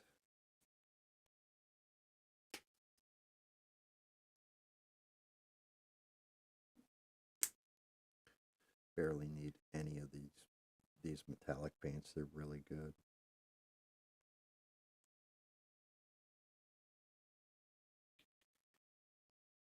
See how this lays on his eye. This is going to be fun.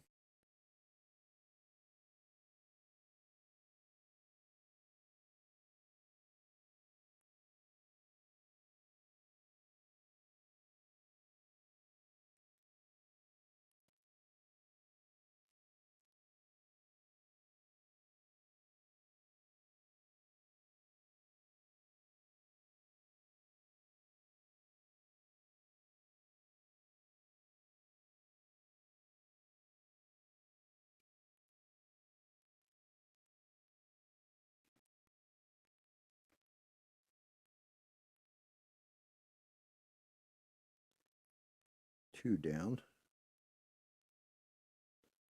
So our eyes look like that on the lion. I don't know if that's, you can kind of see the reflection off of it. And then last but not least, the goat.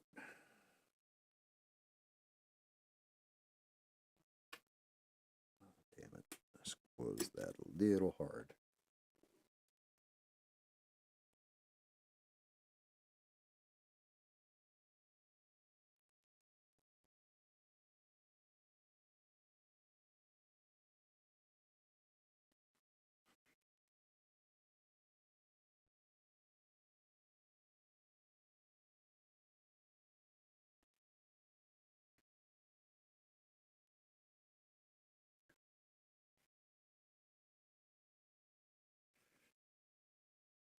Right. I think we're good. Oh, shit. I almost forgot something. Like an asshole.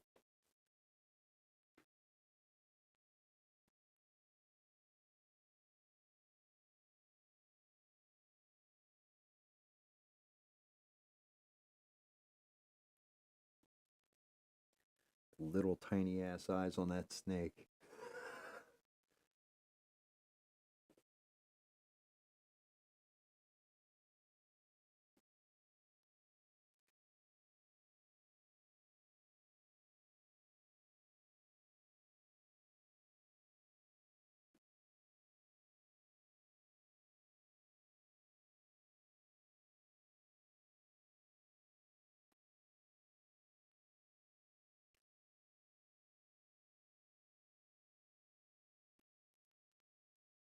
I'm going to have to hit the snake with more green.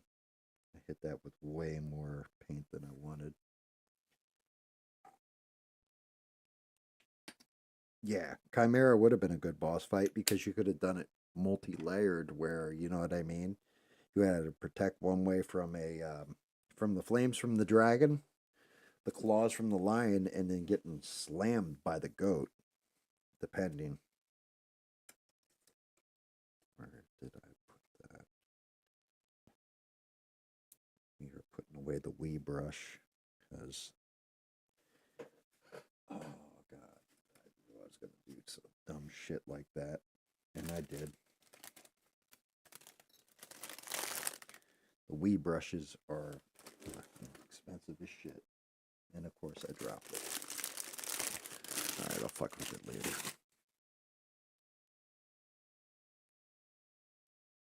Dropping the edge of the damn cardboard backer right into paint and then dragging it. Always a dumb move. All right. Back to the drawing board with the snake first. Let's clean him up.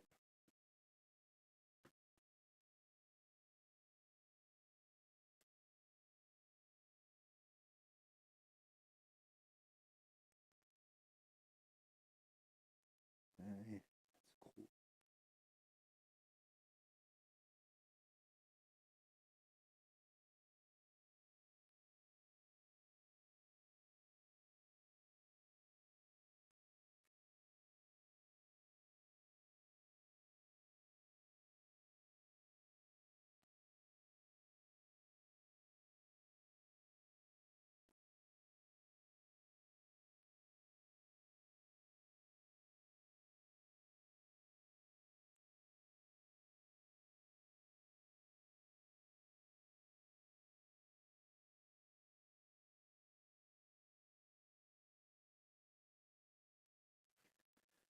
Snake's all cleaned up. Goat came out all right. The lion's eyes are like spot. The only other one is the dragon's eyes. Got to be cleaned up a little bit and pretty much done. Pretty much done.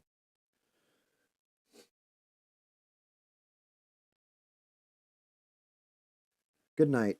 Thank you again, Dark. It was my pleasure to see you again, man. I appreciate the hell out of you. Thank you for watching as long as you did. And I miss you, brother. I wish you nothing but the best.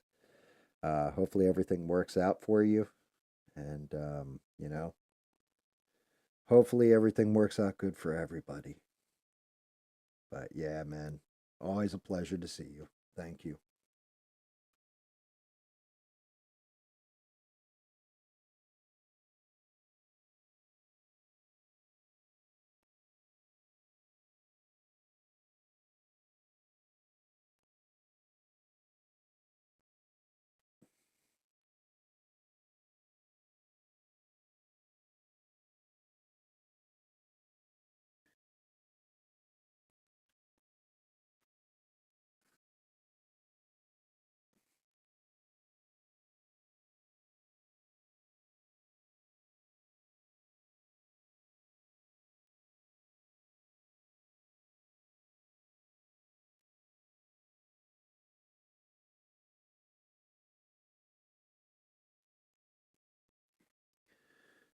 Smoke a cigarette real quick. But yeah, that pretty much wraps up the Chimera, too. He was a bitch.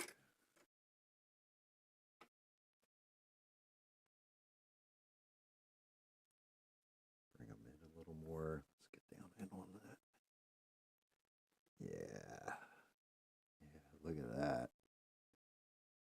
I think he came out tough. Little billy goat head, the dragon head. Definitely the thing of nightmares right there coming at you. Get down. I hate that shit that it doesn't go in all the way. And we might as well turn on her. Hopefully she sits right. Bring her in a little bit more.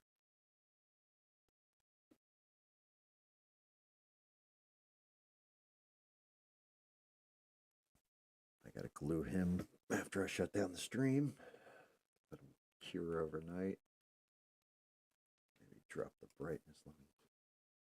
You know what? I can do it through this, I think. See how she looks. Ooh, I can't, can I? Wait, no. Yep, I can. Alright, so the focus is only going to let me do that. And the brightness a little bit, maybe. No. Saturation. Sharpness.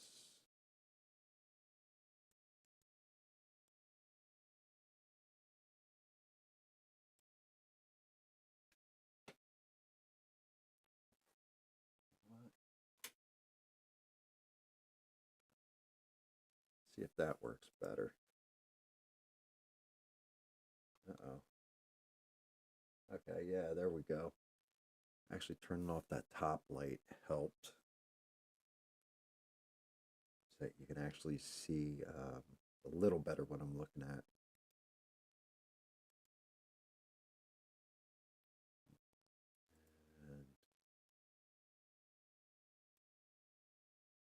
And the shrinky dinker.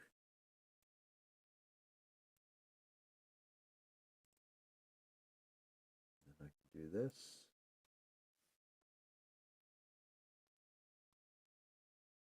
There we have them. The Chimera and the Banshee. And now you got a pretty decent look at the Banshee, how blue and crusty she looks. Turn that back on. The Chimera is definitely came out well. Very, very well. I'm happy with it, I think. Banshee, she came out all right. In reality, you can see a lot more of the gray and the ghostly in the dress, the blues and the whites in the skin tone and all that. Creepy looking. Matter of fact, even on camera, she kind of glows.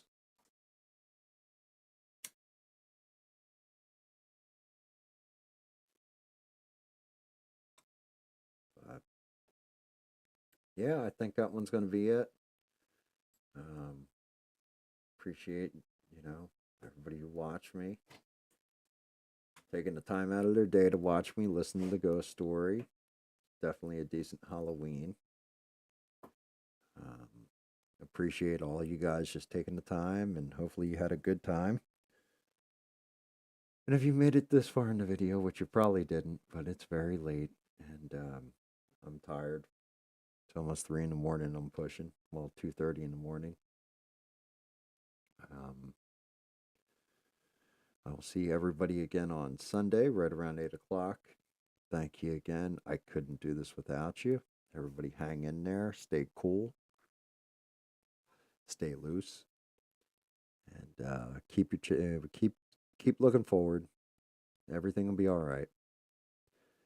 And until next time, hang in there and remember, don't take shit from anybody. Good night, everybody.